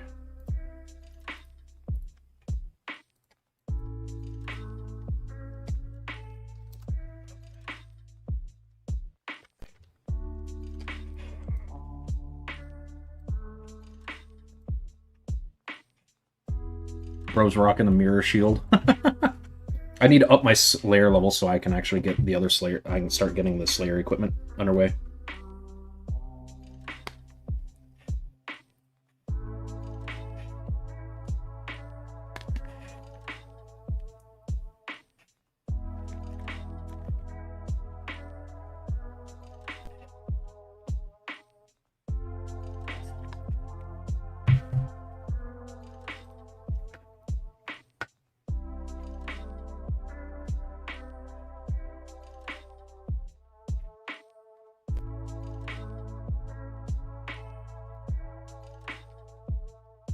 Oh, fucking mint. Let's go. Look at all things that are good there. Cosmics, limp words, so I can start making more strength pots.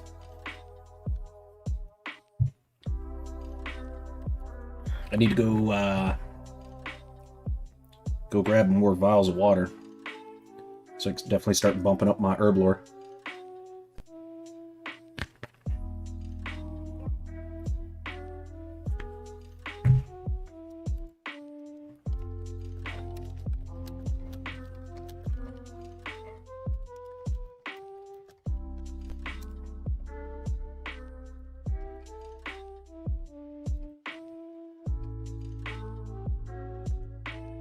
Legit, I've been making that joke since the servers went up, man. Like, how the hell are all of our characters not friggin' diabetic?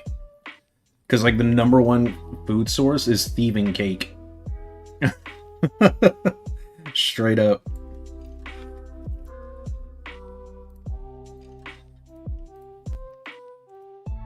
Cake has been goated and has been the food source for the server since, like, minute 1. Everybody leveled up thieving to get cakes, and then it's been our food source. So how the hell our characters ain't diabetic is honestly beyond me.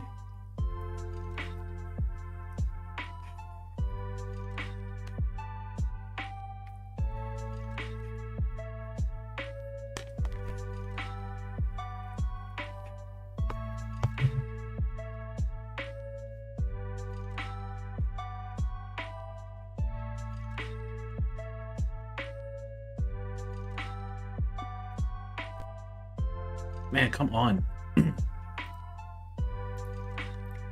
There we go. How am I not hitting my max yet? I don't think I've hit a single 9 this whole time doing this Slayer task.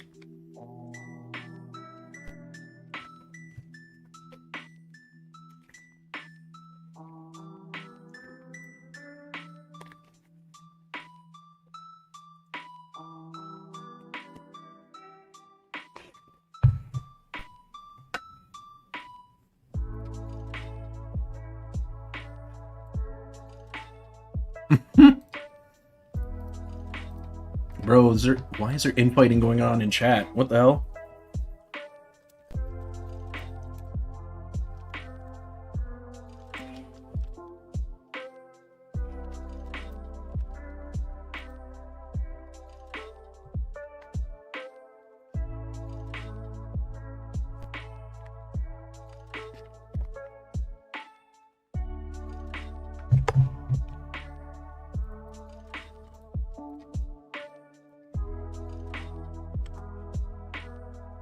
It's like, why does he specifically need 65 magic? Water waves?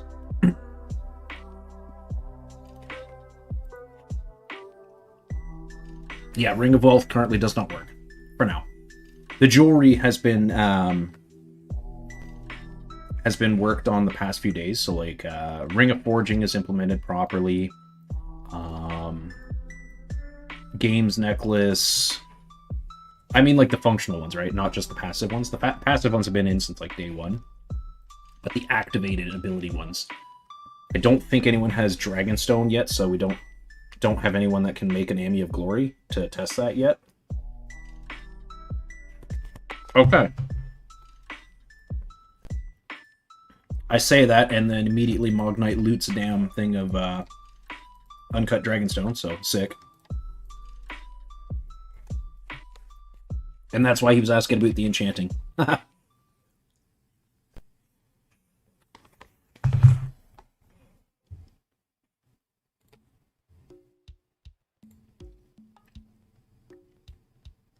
That makes sense.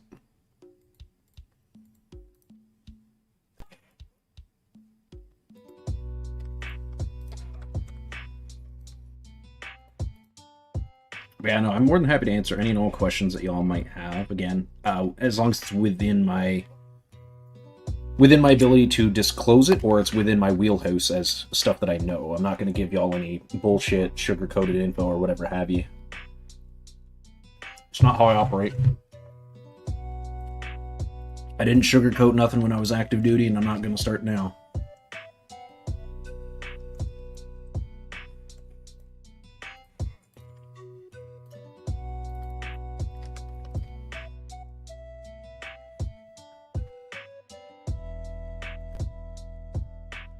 Obor hasn't been added yet. Bryophyta and Obor are something that I'm looking forward to, honestly.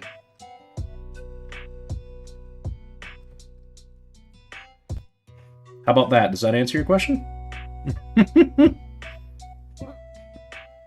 TOB, TOA, and COX. All are planned.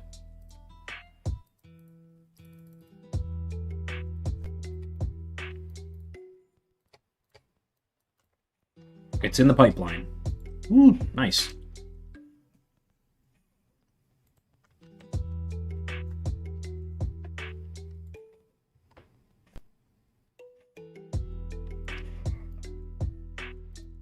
Bro made a fucking Dragonstone ring already. Holy crap, Mognite's crafting is up there, because, Jesus. Isn't that like in the 70s? Yeah.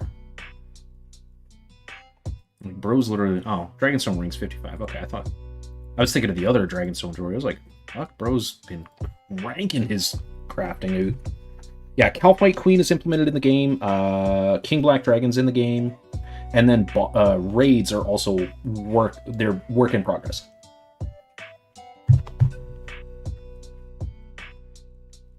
Tombs of Amaskut, Chambers of Zarek, and Theater Blood are all planned. Not yet implemented. They are, again, heavy on the work in progress status quo for now, but they trust and believe it's going to pop off and it's going to be big.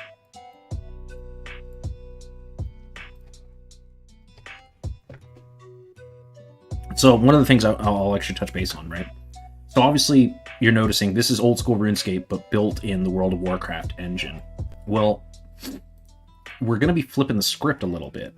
So Dungeoneering is planned to act like World of WarCraft in RuneScape, right? If that makes sense. Like, the game overall is RuneScape in WoW, but Dungeoneering is going to be the inverse. So I don't know how long you've been hanging here in the stream, but previously I showed the entrance to one of the dungeons. It's actually Karamja Chasm. So up on top of the volcano here, if you see how there's a little exclamation point implementing a dungeon, that's a dungeon there. There's also one in Falador, the Falador Stockades, and then funny enough, the ruins of Kamdazal is also, I believe, going to be implemented as a dungeon instead of a quest, insofar as I am understanding things. You saw somebody going through Valley Stockades. That might have been Doobie, because only a dev has access to the dungeons, so that's probably McDoubles. He's on staff, and he's actually one of the devs.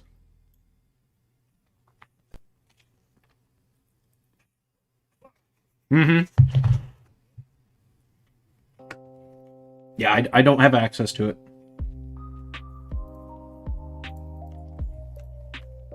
I am not personally staff, I'm just tight with the staff. McDoubles I've known on Ascension for a while. And then Keynets I've just been building rapport with, right? Oh, yeah, no, I love it. I don't know, did he showcase how the classes, air quotes, I get y'all cannot see because I don't have my camera turned on, but air quotes, classes are going to work? I don't know if he showed that off, eh?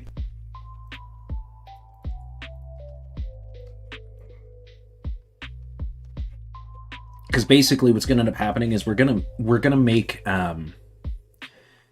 custom skills. Okay, so currently they're located in Lumbridge for the time being. I don't know if that's going to be their permanent home. I think maybe they might stay there just because they're technically tutorials for Dungeoneering. But the vendor NPC sells these skill scrolls, and these skills are all basically things that are going to enable our characters to act like World of Warcraft characters inside of the dungeon instances. So for instance, tanks, if you're wanting to fulfill the role of the tank, you're going to need the 2 tank spells, one of which is Bandos's Challenge, which is literally taunt. It does between 1 to 4 damage to the target and taunts them, so they can only attack you specifically. And the other skill is Armadill's Protection, and Armadill's Protection is literally a 50% damage mitigation ability. Then you have Guthix's Rest. Guthix's Rest is Polymorph, where it will turn the enemies into a chicken, and, you know, it's a nice crowd control option. There is the Grasp of Zamorak, which is a stun, and that will have the effect of interrupting a boss if they're about to do like a big cast. And we don't want, you don't want that to hit the party, so naturally you're going to want to make sure somebody has the Grasp of Zamorak to interrupt that cast. And then the last spell is, what the hell one? It was called like Serotonin, it was something it's a Serotonin spell, but it's quite literally the Restoration Shaman's Chain Heal spell. So it's gonna heal your target and then bounce to up to 4 other party members, and it's gonna heal everybody that it touches. So very, very handy, and it's going to help make the runs go very smoothly. So that's effectively how we're going to be implementing, air quotes, classes within the scope of dungeoneering. Personally, I'm also hoping, and consider it hopium, that they'll abide some of my suggestions in. I would love to see how dungeoneering actually played out, where your non-combat skills, right? So like woodcutting, you needed to do woodcutting and you would have to cut down ivy off of a wall, and maybe that would reveal a passageway, like a shortcut or something. Or fire making, perhaps you found a part of the dungeon that was very cold and you needed to make sure that you could use fire making to build a fire, to light braziers, to light the way as a light source. Maybe it's terribly dark.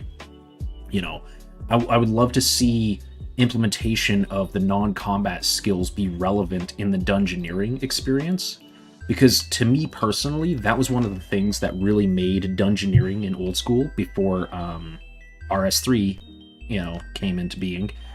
That was one of the things that really, to me, made dungeoneering a unique experience, was that your non-combat skills were relevant in that content all the way through, right? So the higher you trained up your skills, then you would see things. Good, yeah, thieving for picking locks, right? Or maybe you would have to smith a key, so you would, jam some clay in there, kind of like what you did for the Prince Ali rescue quest, right? Where you had to touch the key off of Kelly, or whatever her name was, right? You had to grab the key with your hand and get an imprint of the key in the soft clay, and then you brought that to Osman, and he would make a bronze key out of a bronze bar with that imprint, right? I would love to see that as something you do. Like, you have to have someone get some soft clay, stick that into the keyhole to kind of get an imprint, or an ideation of what the key required, and then have a smith actually smelt a bar of the material and make a key. Things like that. Yeah, I would love to see that be implemented. It's going to be wild. I'm also, making sure that we can get some of the models that are a little bit more appropriate. So, like, for instance, I don't know how long you've been here, Vlad, but I went over to the Death Plateau, right? And the trolls that are over there are just currently using the player character trolls from WoW, the blue-skinned stick-bug looking ass trolls. Not exactly the RuneScape troll. Not what you think of when you think of old school trolls.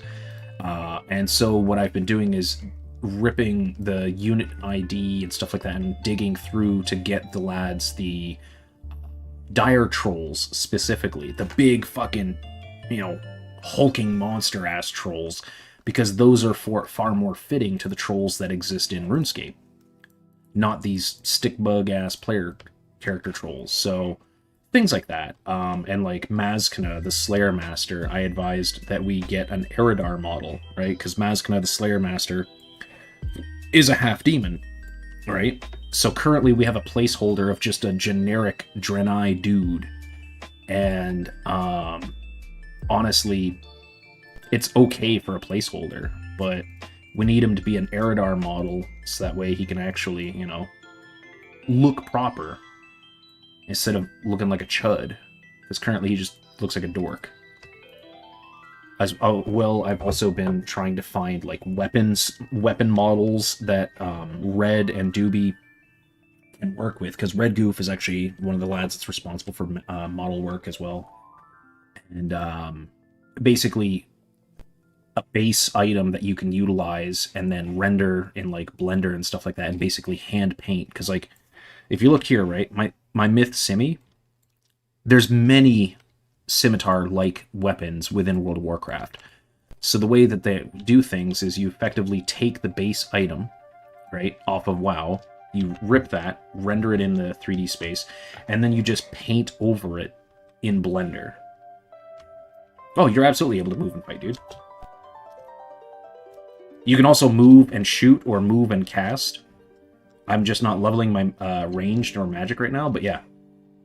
It's World of Warcraft combat, but it abides the Old School RuneScape rules. OSRS player here. This is wild impressive. So yeah, this is the World of RuneScape. This is a custom server that is a passion project between Keynets. TLDR, you can honestly get the gist of what I'm saying in the information below the stream. I kind of gave like a brief synopsis of how the project kind of came to be, and at some point I am going to be making a promo video for the server. Do what I can to try and help the community grow. But basically, also in the information down below the stream, there is 2 links. The second link you can ignore, that is, if you want. That is a community server of my husband and I's, the Cosmic Flock. That's where all of our buddies and viewers in that hang. Shoot the shit, game, party up to run content, whatever have you, in numerous games. And then it's also going to be a hub for our guild here in World of RuneScape. But the other link is the discord.gg/WORS. That is the official World of RuneScape Discord server. Just joining that and then filling out the application therein is what's going to enable you to potentially get access here to the actual project.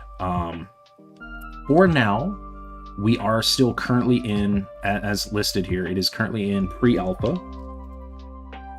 And so it is still, a little roughshod here and there. There's some bugs and hiccups, which is to be expected. We're ironing that out as we go.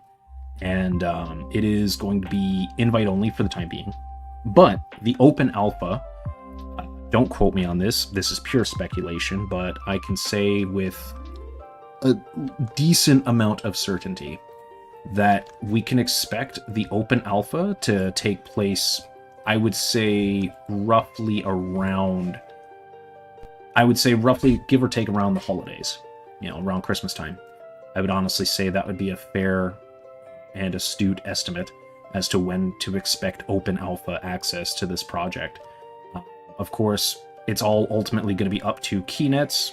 He is Big Boss Man himself, and I'm not gonna throw out bullshit information at y'all, but I'm not gonna sugarcoat either. It's not how I operate. I will only tell y'all things that I personally know for certain, and what I'm actually at liberty to discuss, because I do have NDA with some things. So obviously I can't talk about like proprietary code work and like what goes on behind the scenes and how this works, outside of like telling you how it. I can't tell you the specifics of like how we make things work. I could just tell you how it works, if that makes sense, right?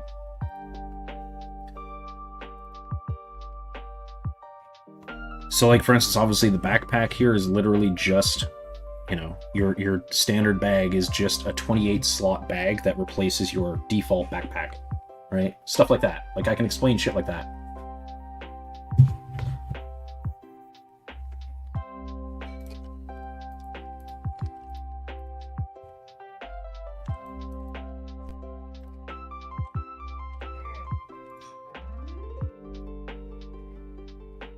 Man, I need so many more Slayer points.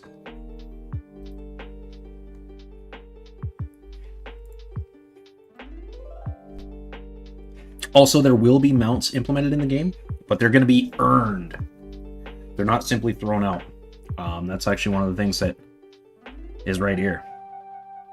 If you can obtain a total skill level of 1200, you will in fact earn the ability to mount up. However, that sprinting, sprinting, so as I'm doing right now, you can see I've got my run energy that is depleting as I'm sprinting, and mounting up are going to be disabled if you're in the wildy.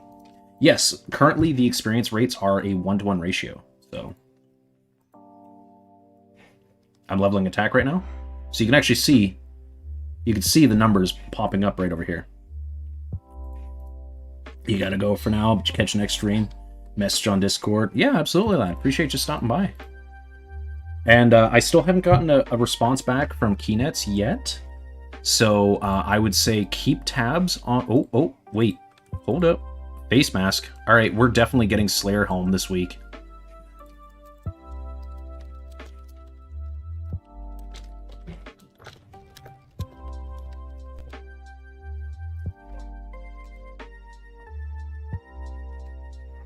Are we getting my baby the Slayer home this week? Ooh. Yeah, no, like I said, you've been here, if I remember correctly, I think you were literally here for when I first started streaming this, like last week.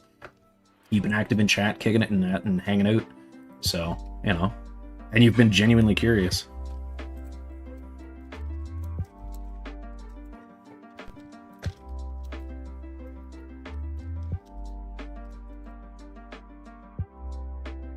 Come on, Red, let me get the Slayer helm.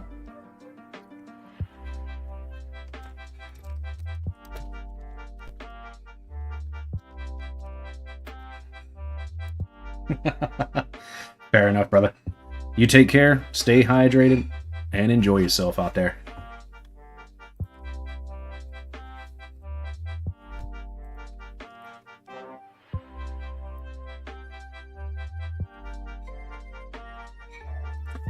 So, actually, you bring that up. That's a very common question, and so here's the fact.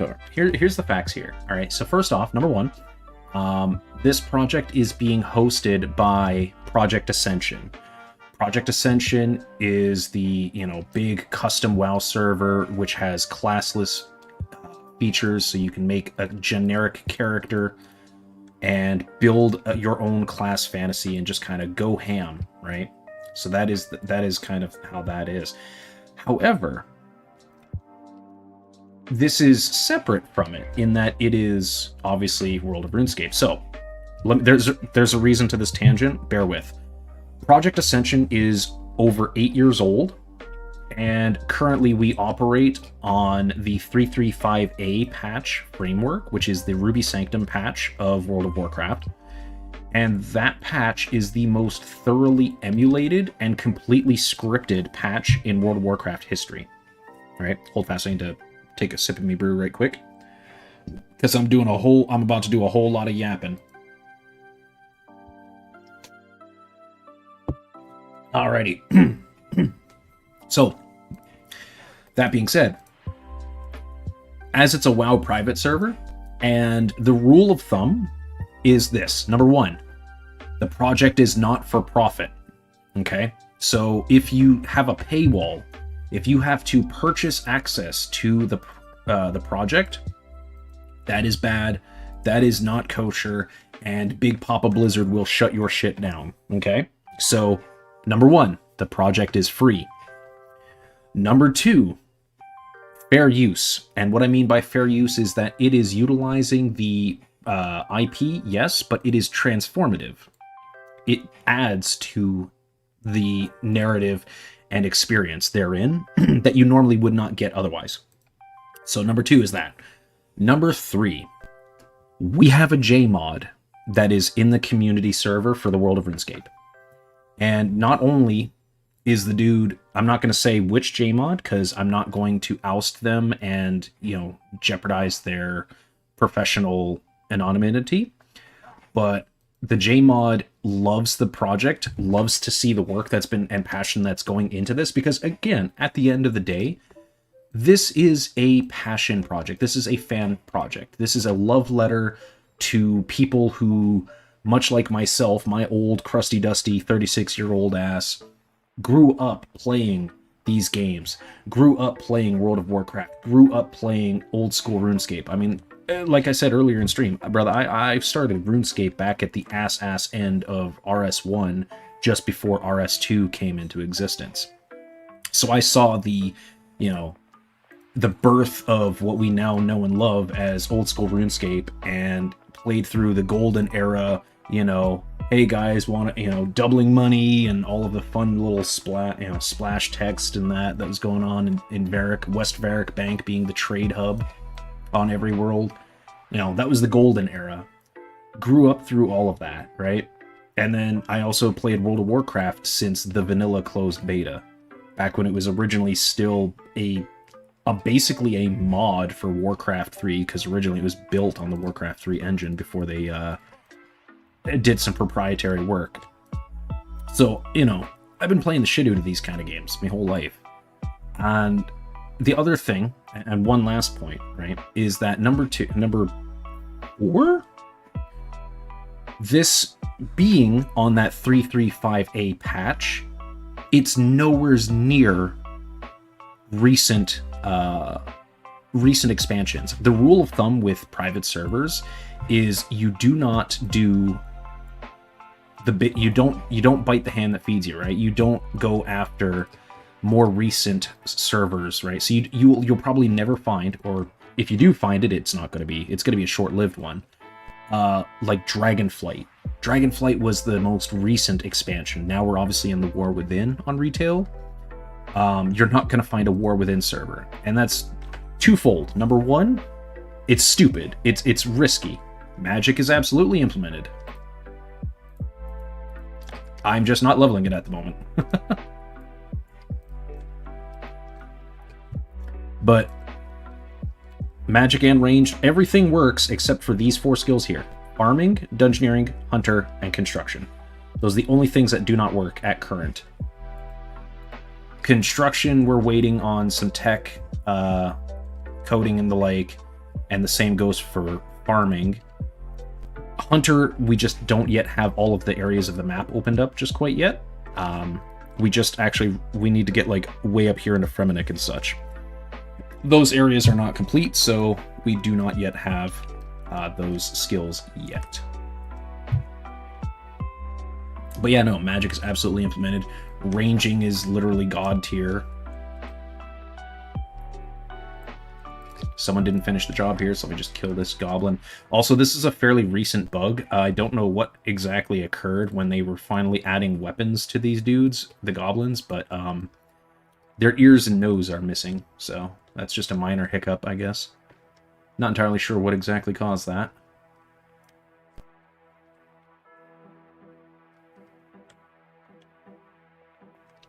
I need to hit the bank and get some more food so I can continue on with my Slayer task. If I have... let me see if there's any... Let me see if there's anything going on the Chaos Rune front. Otherwise I might just have to buy them a la carte, which will suck. But I can do a little bit of magic for y'all. Just so you can actually see it.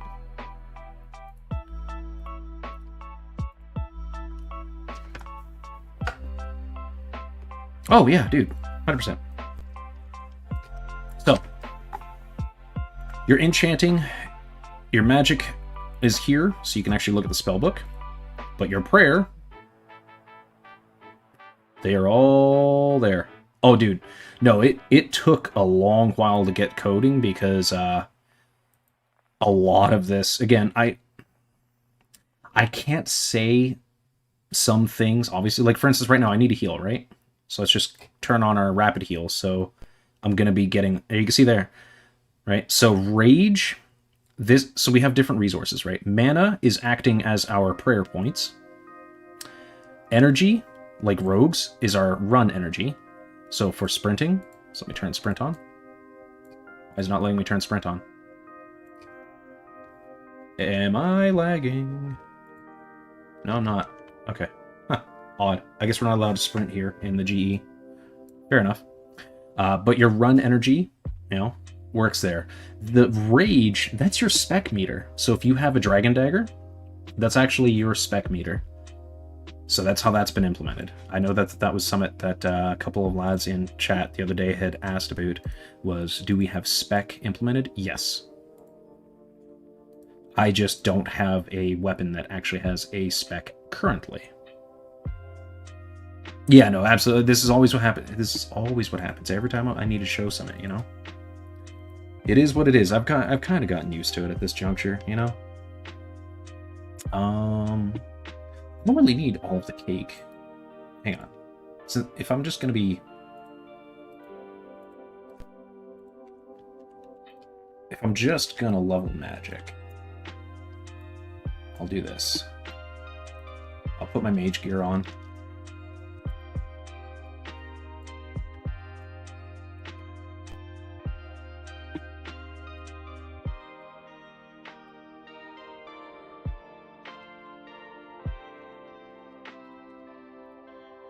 Let's see. Bear with, I'm like low-key OCD when it comes to organizing the inventory, so, let me just throw all of my stuff in here. Otherwise, I'll go batshit. Alright, we swing on over here to my magic side. Got my Zammy robes, gloves, bottoms. See, now we're looking right proper magey. No, we're missing something important. Let's see. What are we missing? Oh, yeah. That was about the staves.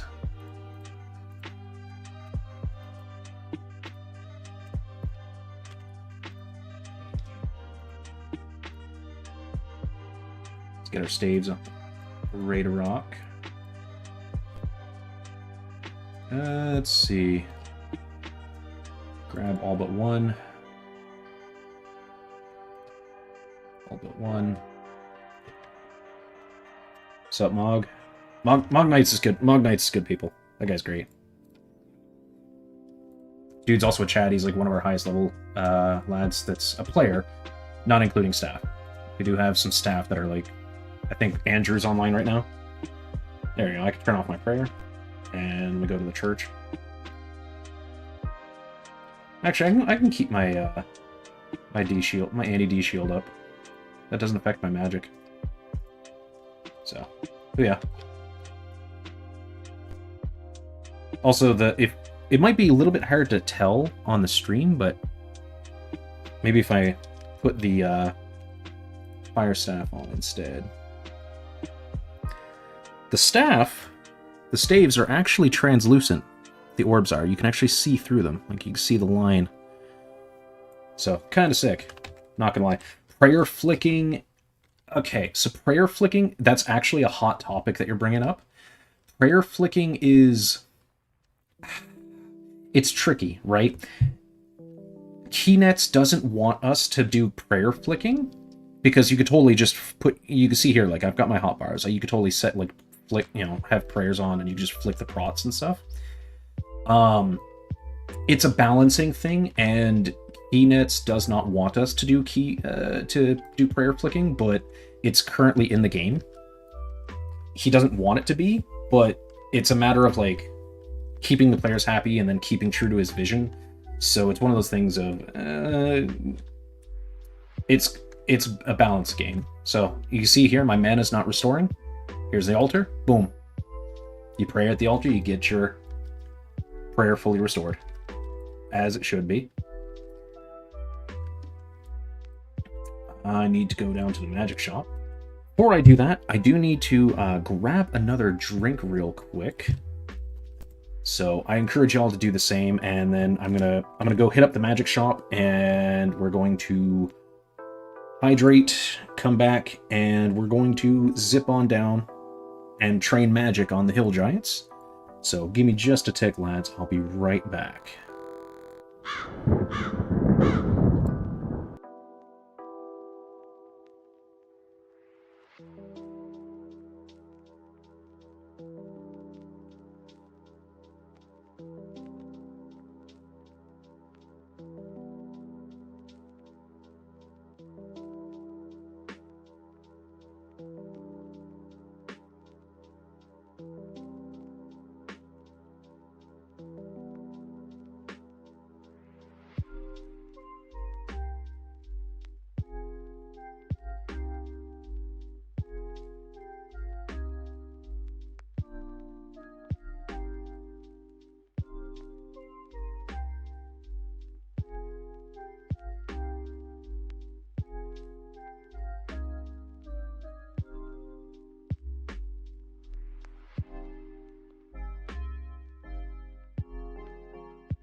Alrighty, sorry about that, lads. We are back. So, let me go ahead and go on down to vendor this rubbish off and get to the magic shop so that I can snatch up some runes so we can actually get to casting. But, yeah, magic is definitely implemented. Yes, this is insane. Yes, this is a fever dream. That is actually the most common comment I have ever gotten on this project, is people saying, like, dude, this is straight up like a fever dream. They've never thought that they would see, you know, World of WarCraft meets RuneScape. Alright, we're gonna buy up. Let's see. Let me do $1.50. There we go.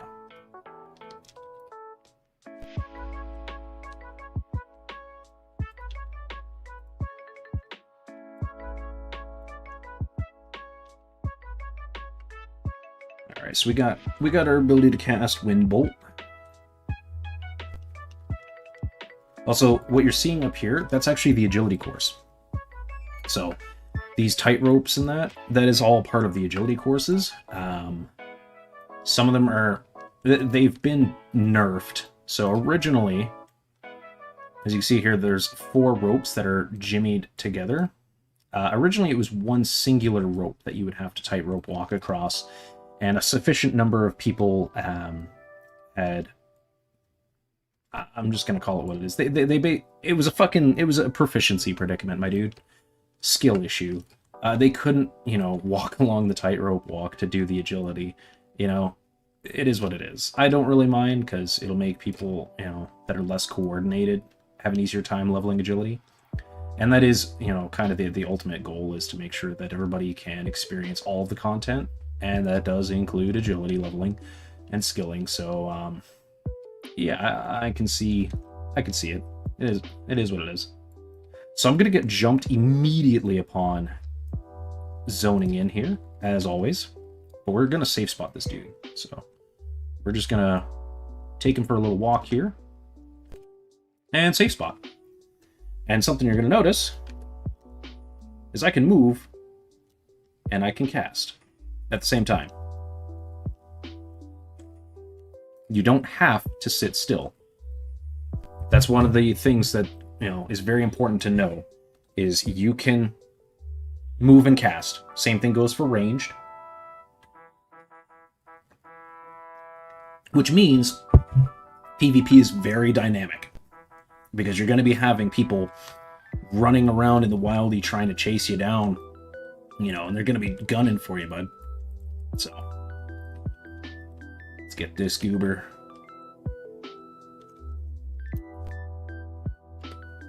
Here we go. And we're safe spotting. Just like the days of old.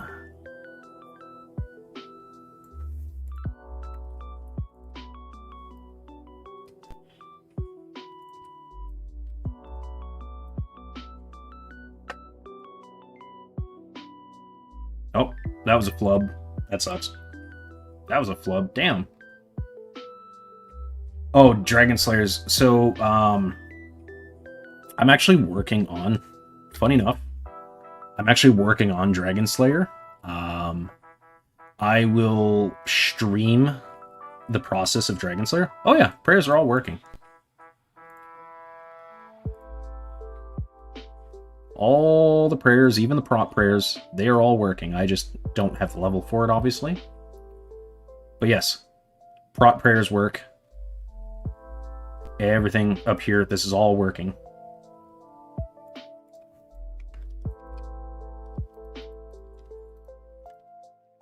Woo! Uncut ruby, let's go. Big. Actually need that so I can make a... There's a lad that was requesting a strength ammy, so... let me in. Oh, there we go. Here. Perhaps this is more what y'all are accustomed to. There we go. Is this more what y'all are accustomed to? Let me turn my camera all the way up here like this. Does this feel more at home?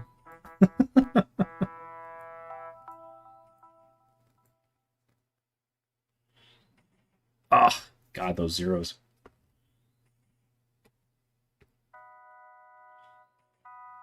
Yeah, no, that's one of the things. I want to get my protection from magic and melee before I dive into doing Dragon Slayer, because, you know, the Elvarg fight is, well, it's Elvarg. And Elvarg's gonna Elvarg.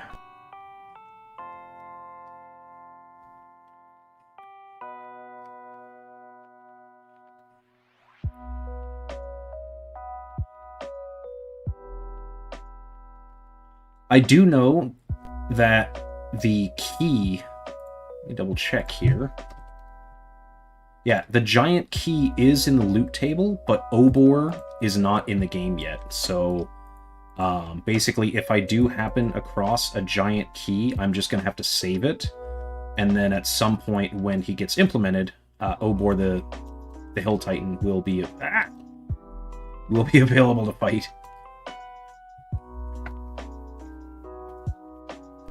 Yes, so it's not a focus right now, but Iron Man mode, Ultimate Iron Man, and all that will be an optional game mode that you can opt in at character select.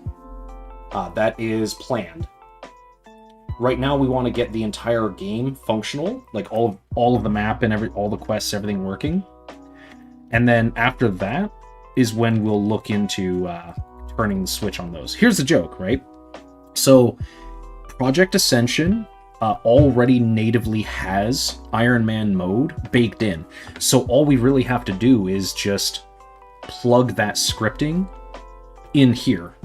So it's already ready to go. Like, it's already technically shippable. But because, you know, there's really no point to doing an Iron Man in the current dev cycle, right? In the current state of the game. Just because there's a lot of stuff that still need be added in. Oi, no, get off. So, it's one of those things of like, it could be done right now, but it's not a focal point. But absolutely, it is going to be implemented.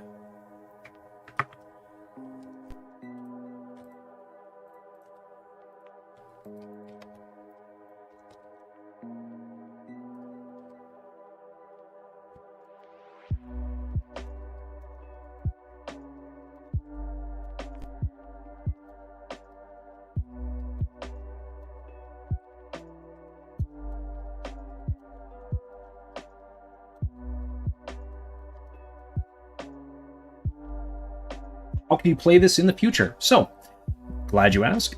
The straight and simple thing, there are 2 links beneath the stream in the information.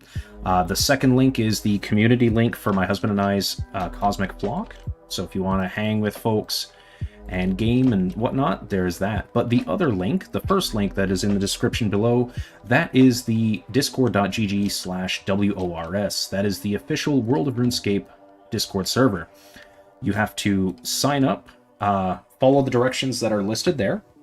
So we have an entire guide on like what you need to do to get an account created, and then fill out the application for the alpha once you have successfully joined the server proper. And then it's just a matter of waiting. Bear in mind that this, again, the footage, you know, the gameplay that you're seeing right now, this is pre-alpha. So like there's still a lot of stuff that need to be implemented, but all of the free-to-play world is done, and like all of the free-to-play quests are implemented and everything. But, you know, things are still a little bit roughshod here and there. But once you apply for the alpha, you just got to wait for the approval from Keynets, the creator of the project. And once you have gotten that, you are golden. It is actually that easy. Certain people that are active in the community in that can get access sooner. And I actually have good rapport with Keynets personally. So, you know, people that are active in my community and hang with in streams and so forth, you know, scratch my back, I scratch yours. I can get people in. It is what it is. But for now, it's just sign up, get an account created, get yourself situated in Discord, and join the community there. And make sure you fill out the application. And the application is just going to ask some simple questions. Like, realistically, it's not a filter.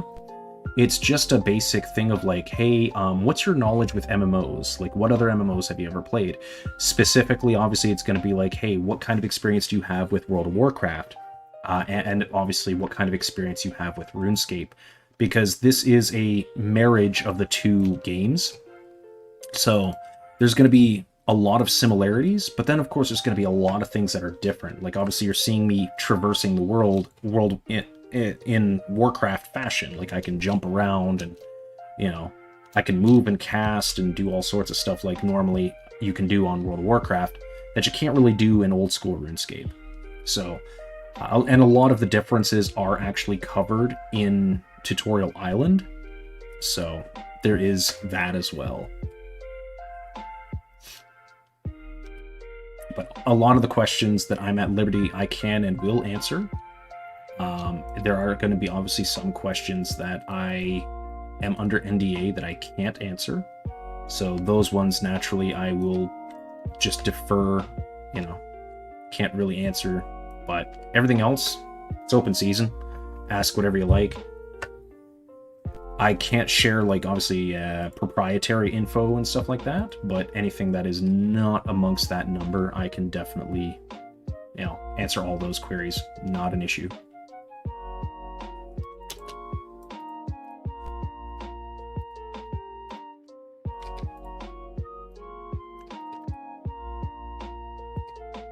I was surprised I was actually able to clip them there. Interesting. Thought the pathing would have messed up on that.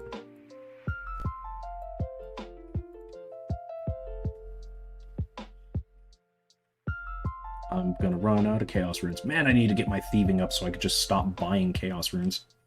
It's one of the main reasons why I've not really been leveling my magic too much. It's fucking expensive. And there's not really a big player market at this time because the population is fairly low. So due to that, trying to make gold on the Grand Exchange isn't exactly feasible.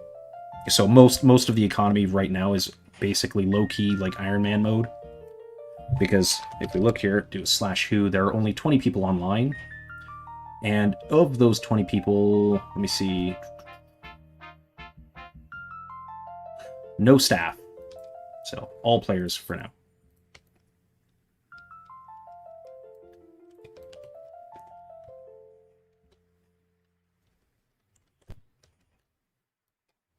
I'm gonna run out of Chaos Runes. And once you're in the server, once you're in the World of RuneScape server, just let them know that the doc brought you in, that's all.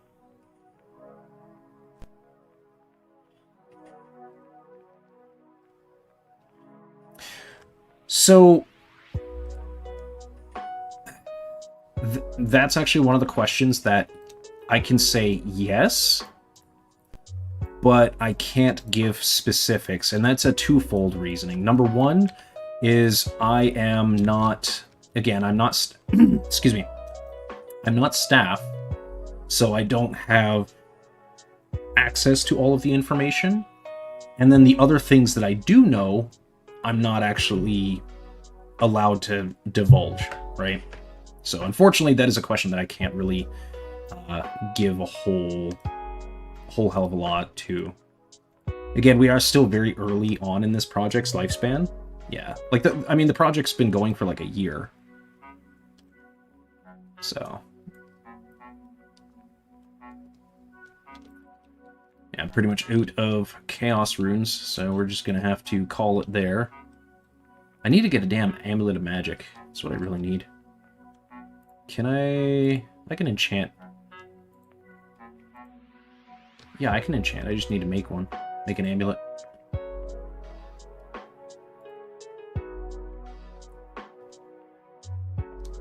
I need to get a gold bar, but I need my smithing up so I can smelt the gold.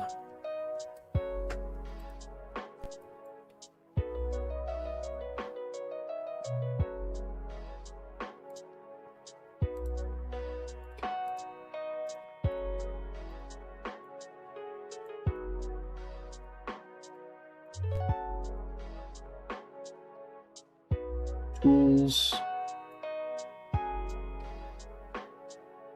Bear with, I'm a little OCD about my bank, man. Alrighty, let's remove our gear, get that stored, get my melee gear back.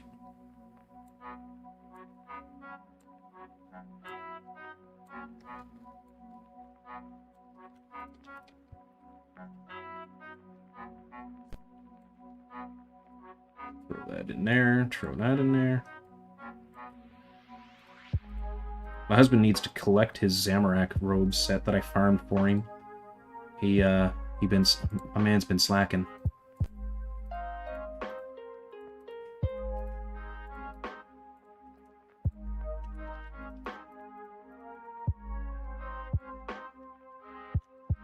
There we go.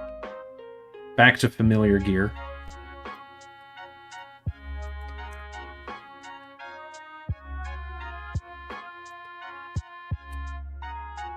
I definitely need to get way more Chaos Runes in order to level my maging.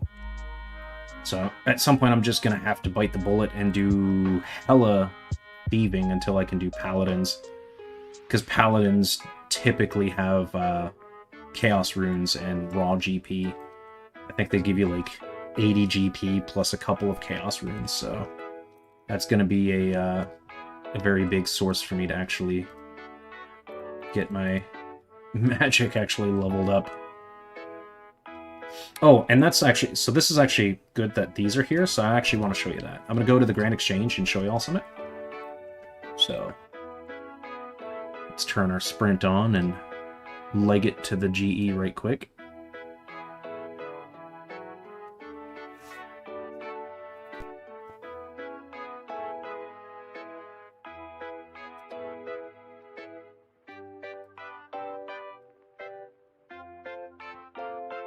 Alrighty, so y'all are familiar with the GE, don't really have to explain none of that. However, we have some unique things here. So number one, the world selector is going to be this little fella right here. Once the floodgates are opened to the open alpha stage and the server load gets to be a little crazy, this guy is basically going to be your solution to that. There will be multiple servers, and this is how you're going to basically swap in between a lot of them. Guildmaster, pretty self-explanatory what this fella does, right? You just grab your guild charger, register the guild charter. I've already got a guild squared away. And then it's 100k. It's 10k to start a guild, and then it's 100k to make your guild tabard, as well as, you know, buy bank tabs. But this is a very important aspect. So, as y'all are probably familiar, you cannot bank gold in World of Warcraft, right? So this is how we've done a workaround. Effectively, what you're doing is you're purchasing these platinum tokens, right? So you notice how I had 9k? Now I'm down to 8k. Let's buy another one. So I have 2 of these, right? And then, because again, remember, you're allowed to bank GP in RuneScape, but World of Warcraft, your gold stays on your character at all times. So this is our workaround on how we can bank gold. Just like that. So this is how we have remedied the issue of, hey, how do I protect my gold if I want to go out into the wild? That's how. And then let's take ourselves back on down to the general store there. And I'm going to sell these tokens. And they're going to give me back the 2k. So that's how you're basically going to operate if you are, you know, like me and you do like to go out into the wild, whether that be to grind some green d'hide, whether that be, you know, doing chaos altar runs for prayer, which that's not enabled right now. That was actually turned off. Mostly because we don't want people blitzing through prayer levels. Because, you know. See? Boom. And just like that, I got my gold back. So, that's how you can bank gold now. Let's see. What other things are pertinent to show y'all? Because I am going to be cutting stream here in a little bit. I do want to make some chow proper for my husband and I, because he's got some things he needs to tend to on Final Fantasy XIV, and I have a raid on Ascension to get to in like an hour and a half. So I'm trying to think what else. And again, if y'all have any questions and stuff like that that's fairly quick that I can show y'all, by all means, fire. Right now, I'm just trying to run a quick checklist of things I need to finish. I'm probably just going to finish this Slayer task off, and then I might cut stream at that. Let's grab me strength pot. Working. You feel like you have so many questions so you didn't know what to ask. Honestly, understandable. Again, like the nature of this project, right? Like, this is something that no one's ever done before. So that's why I'm always trying to open the floor to y'all in chat. Anytime you got a question, just shoot it, man. And I will answer to the utmost of my ability and what I'm allowed to say. Jesus. Okay, I really need this guy to stop jumping me the second I get here. But it is accurate. It is actually very accurate to, you know, true to life, how it works in Old School. Bro really just jumps your shit the second you come down that ladder, man.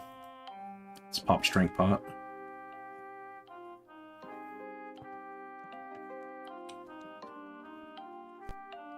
Also, we got the potion drinking sounds. That was actually a fairly recent addition as well. That was something that a couple of the lads in the community were like, hey, could we get that?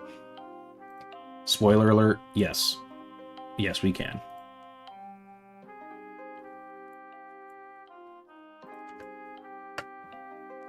Yeah, no. Ooh, nice. Hitting for 10s because of that strength pot. Let's go. Huge. Now we're cooking with gas, baby.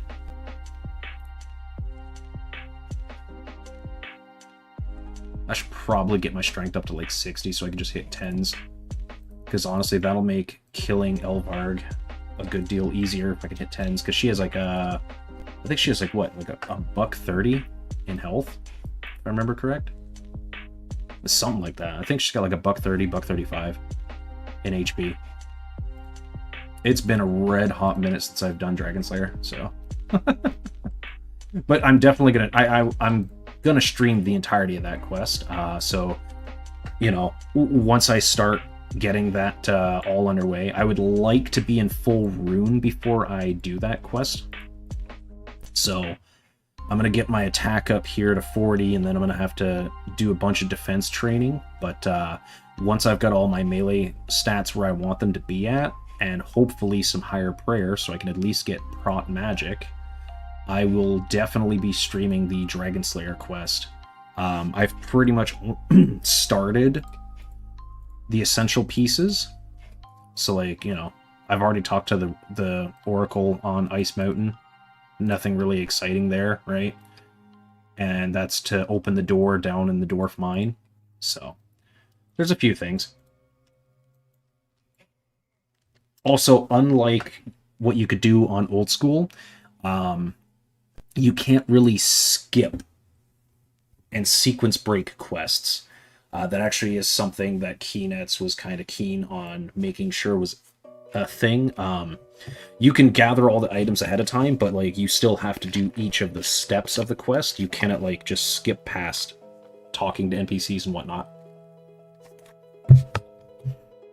And that's mostly for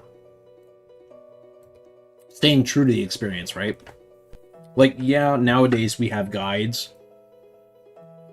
Like, you could just log into the OSRS wiki and look up what exactly you need for each quest and, you know, all that kind of nonsense, which is fine and dandy if that's what you want to do, right?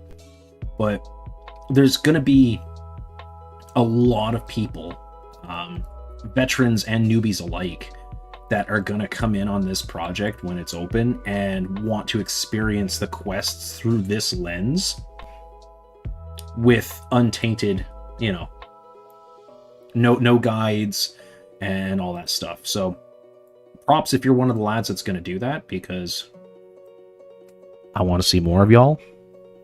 But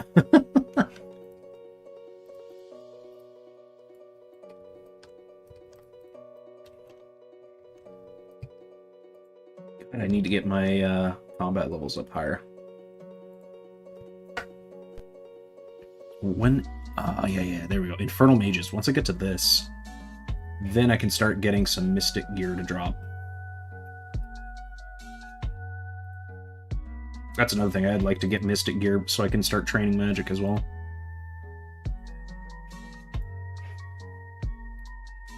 I have goals in mind, my guys. I have goals in mind.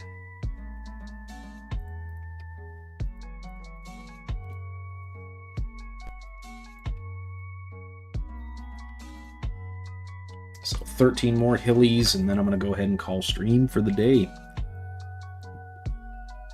So, between now and that last kill, any and all queries that y'all might have, go ahead and shoot those to me. And like I said, I will answer everything to the utmost of my ability. What I can and cannot answer will be sorted and dealt with accordingly. Who's tagging me in Summit? Oh, got you.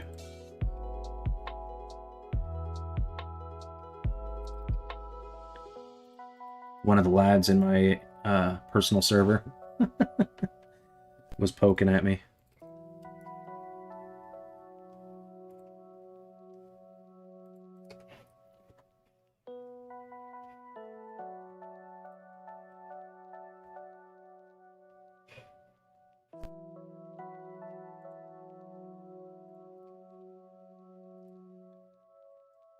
Yeah, I really do need to level my defense up because these dudes are hitting me fairly accurately.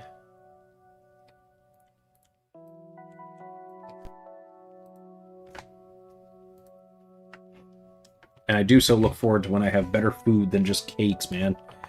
I'm surprised the entire community on this server is not diabetic.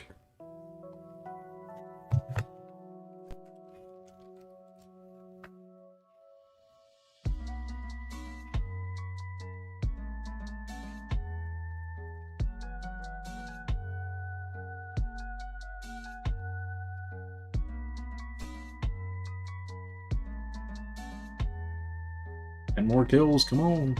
We gonna get there.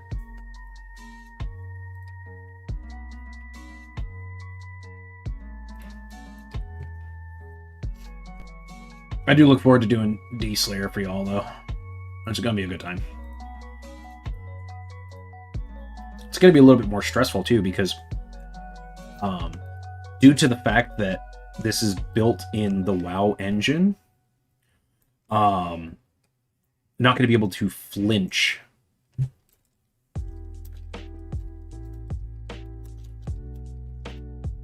Also, that right there, I'm actually glad someone linked it. That is the Axe of 1,000 Souls. Yes, it is a reference to exactly what you think it is, and it is our GM item. So that is what the GMs utilize for some bug testing and for, you know, bosses and whatnot. Speaking of, I'll let you have this spot, lad, because he's got a safe spot. Yeah, no, that is one of the GM items. There's a few others. I'm actually kind of laughing. How did you link that without? Did you see one of the staff?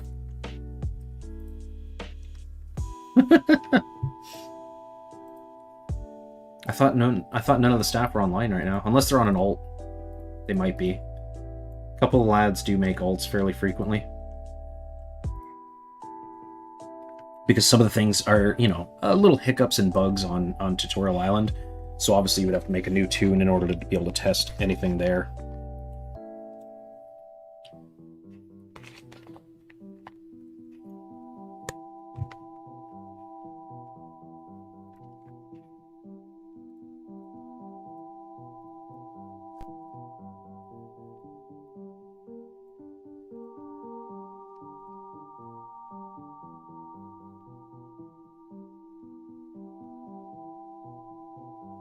Is there a reason for alts? Yes. Do you want to be a skill pure? Do you want to be a mage pure? Do you want to be a range pure? Maybe a strength pure? Alright? You can't really do that if you're on your main character where you're doing every quest, right? So, alts will serve that purpose of being able to give you the ability to roll pures, right? Like, for instance, I don't have a pure... this character is definitely not a pure, right? I started off as a strength pure for a good while and made it to like 40 strength before I started doing quests. But then obviously when you start doing quests, then you start getting other combat XP, so, you know. Exactly. You gotta think of it from the lens of both WoW and RuneScape, which, again, that just adds to the depth of this project at the end of it, right? Like, it's more than the sum of its parts, realistically speaking.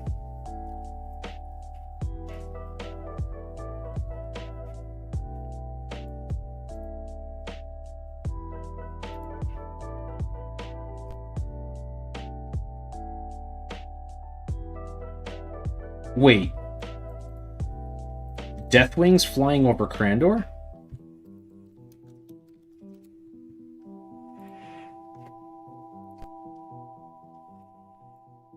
Okay, I'm gonna close the stream on that. I'm gonna make my way over to Crandor.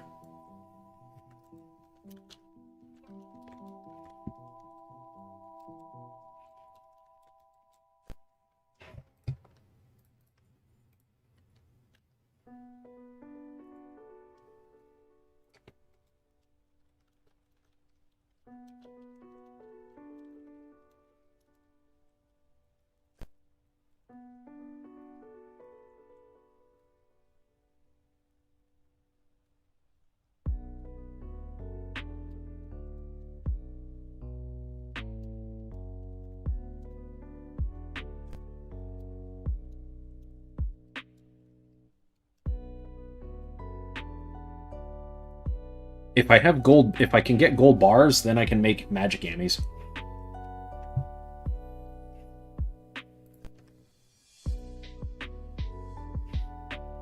Oh yeah. The U key opens up the skill menu.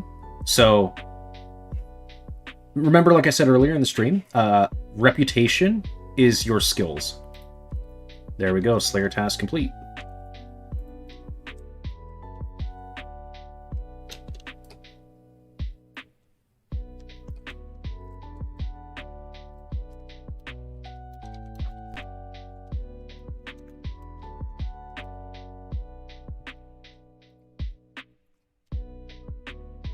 Oh, that's for pickpocketing.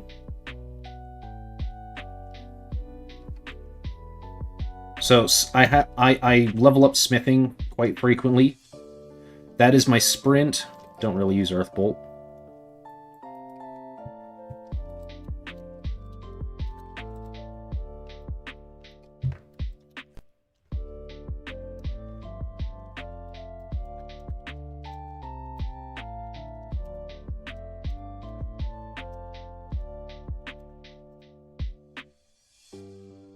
So that's the pickpocket. So several of the things are actions.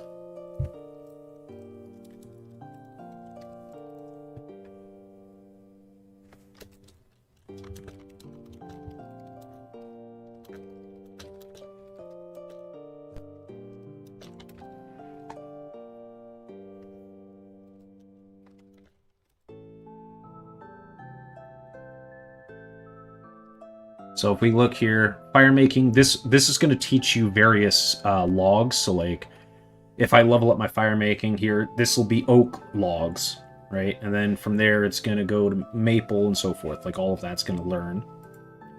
But cooking, so all of the spells, right? Like all of these buttons just opens up the crafting for those skills. The enchanting menu. So we can make all of those things. Honestly, the Bracelet of Clay is super mid. I don't know why anyone would ever actually make a Bracelet of Clay, real talk. If there's gold bars on the Grand Exchange, I'm actually going to make a pair of magic ammies, because I do have the crafting that I can do it.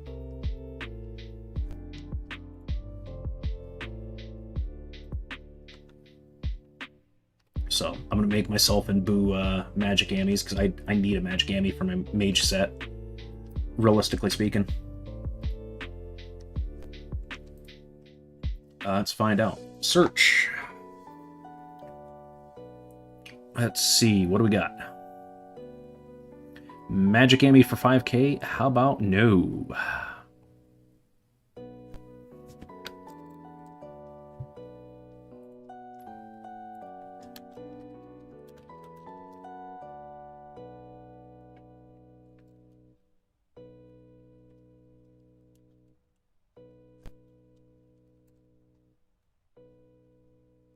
Let's see.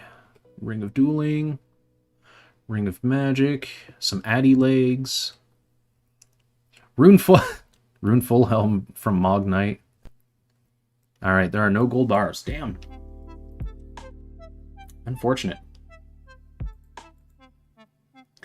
Kinda wish I had, kinda wishing that I had had the bloody stuff squared that I can get that done, but oh well. Let's go see what the fuck those guys were talking about. They're saying that Deathwing was flying over Crandor. I need to know.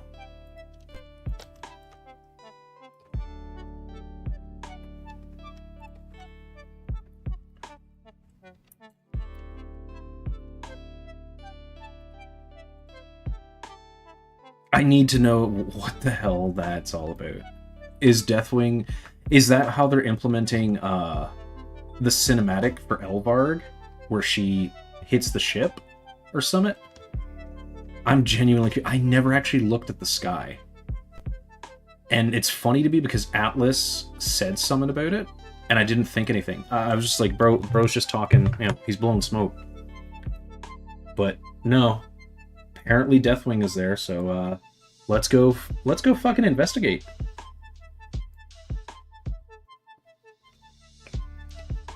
Drainer Manor. If y'all remember Waycrest Manor, the dungeon from Battle for Azeroth, that's how we did Drainer Manor. It is literally inside. If you go inside, it is all of Waycrest Manor. And Count Drainer is in there. All that fun stuff. God, I'm missing some of my add-ons. It sucks. My WoW Instant Messenger add-on. I miss it. Wondering when the lads will get their stuff squared away so we can get that back. But let's go on down to Karamja and have a peep at the sky, because they're saying Deathwing is here.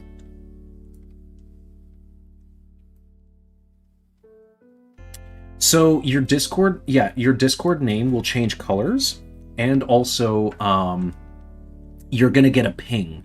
So once you've been accepted into the alpha, you're going to see a ping in a new channel that you did not have access to previously, and it's going to be from Keynets or any of the other staff, and they're just going to say, hey, welcome to the alpha role, you know, give you an idea as to what's going on, and let you know, there's things that I can't really say, right?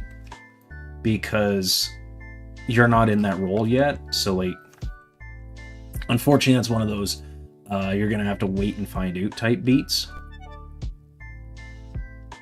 But once you're accepted in there, yeah, you will receive a ping, and you're, gonna know as soon as you get accepted.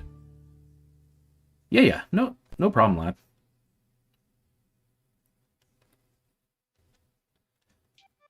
Motherfucker saying that Deathwing's flying over Krant. Oh my shit! Oh god, wait.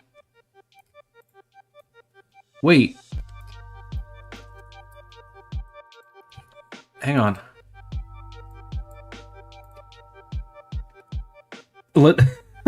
Wait a sec. Wait a fucking second. Did they really?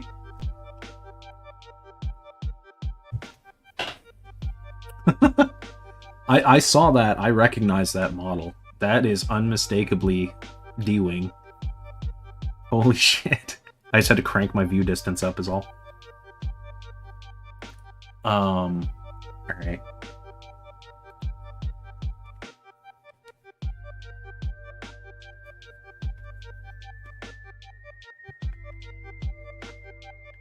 Holy shit, yeah, look!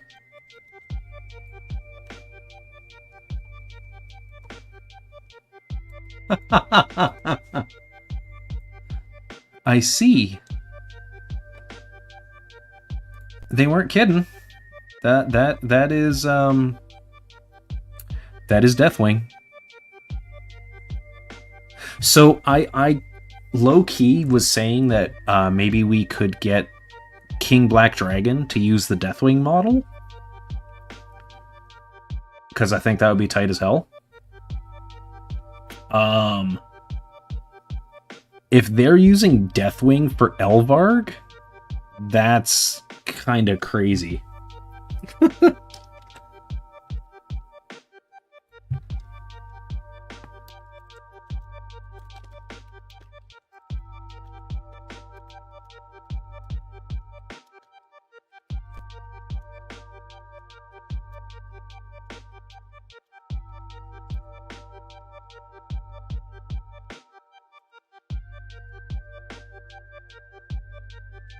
That is wild.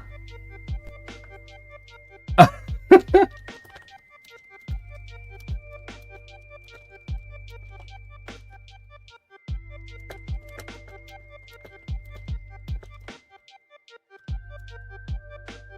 straight up thought Atlas was kidding.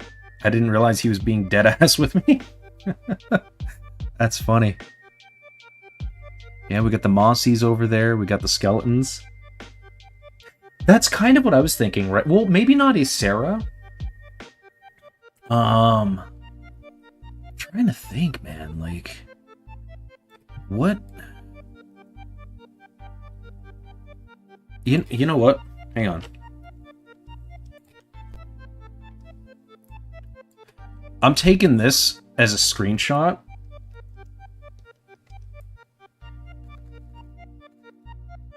I want to frame this correctly. There wasn't really an evil green dragon. Yeah, no. So let me get this squared here. Get my camera angle right so I can catch this, but also the world over there.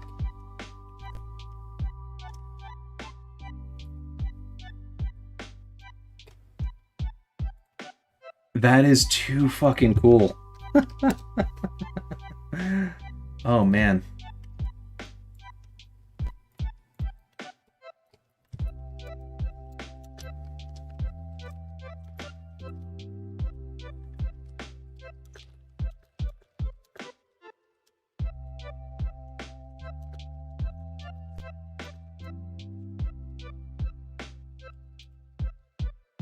Interesting. I was today years old when I learned that. Oh yeah, actually, that's a fair point. Iranicus, yeah, or one of the Nightmare Dragon world bosses, right? Those would work pretty well.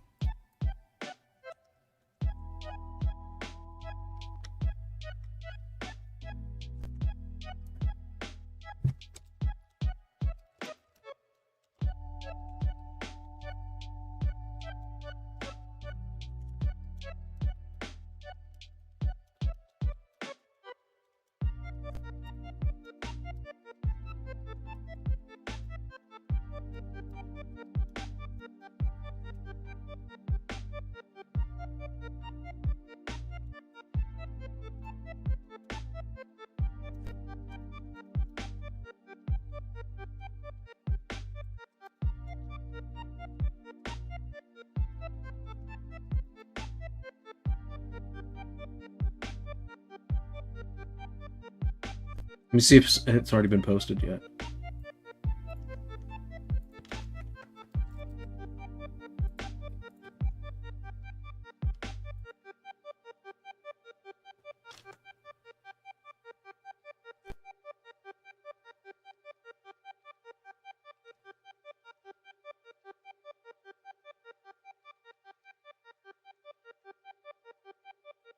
That is too fucking wild, man.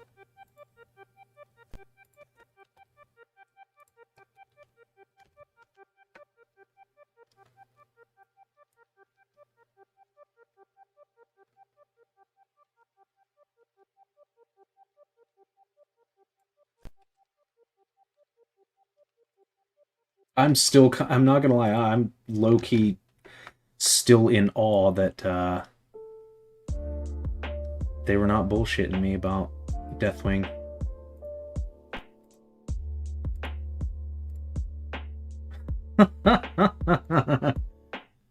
Well, I'll be damned. Alright. That said, lads, I'm going to go ahead and call the stream here for today. I've been having a blast hanging with y'all, and appreciate you guys choosing to kick it with me here in chat.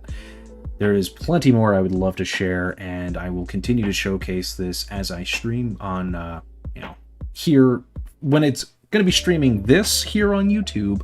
But as for like all the other gaming content, that will all predominantly be on Twitch, and all of that's all linked and so forth. But that said, guys, it has been a hell of a good day. Got some Slayer progress knocked in there, and several of y'all have joined the community, so very happy to see y'all having joined the World of RuneScape community officially. And I do look forward to seeing y'all getting your names turned into that magenta color, which means you have been accepted into the alpha. So as a reminder, once again, before I go ahead and cut out here, make sure that you go into that first link that's in the description below, and that's going to get you access into the official Discord server. And then make sure that you fill out the application. That application is going to give you, access to the role. And then there's a secondary app, if you really want to get in as soon as possible, that you can get in here on this pre-alpha. Of course, the pre-alpha, it is understood that you're going to help with not just playing the game and experiencing it, but you're also going to do bug testing and stuff like that. So that way we can make sure that the release is as smooth as it can be for when we open up the floodgates to the community at large. But that is it for me for today, y'all. I want you to do your best out there to try and stay happy, stay healthy, stay hydrated, and wash your damn hands, you filthy animals. And until next time, this is the Doctor signing off. Y'all enjoy the rest of your night.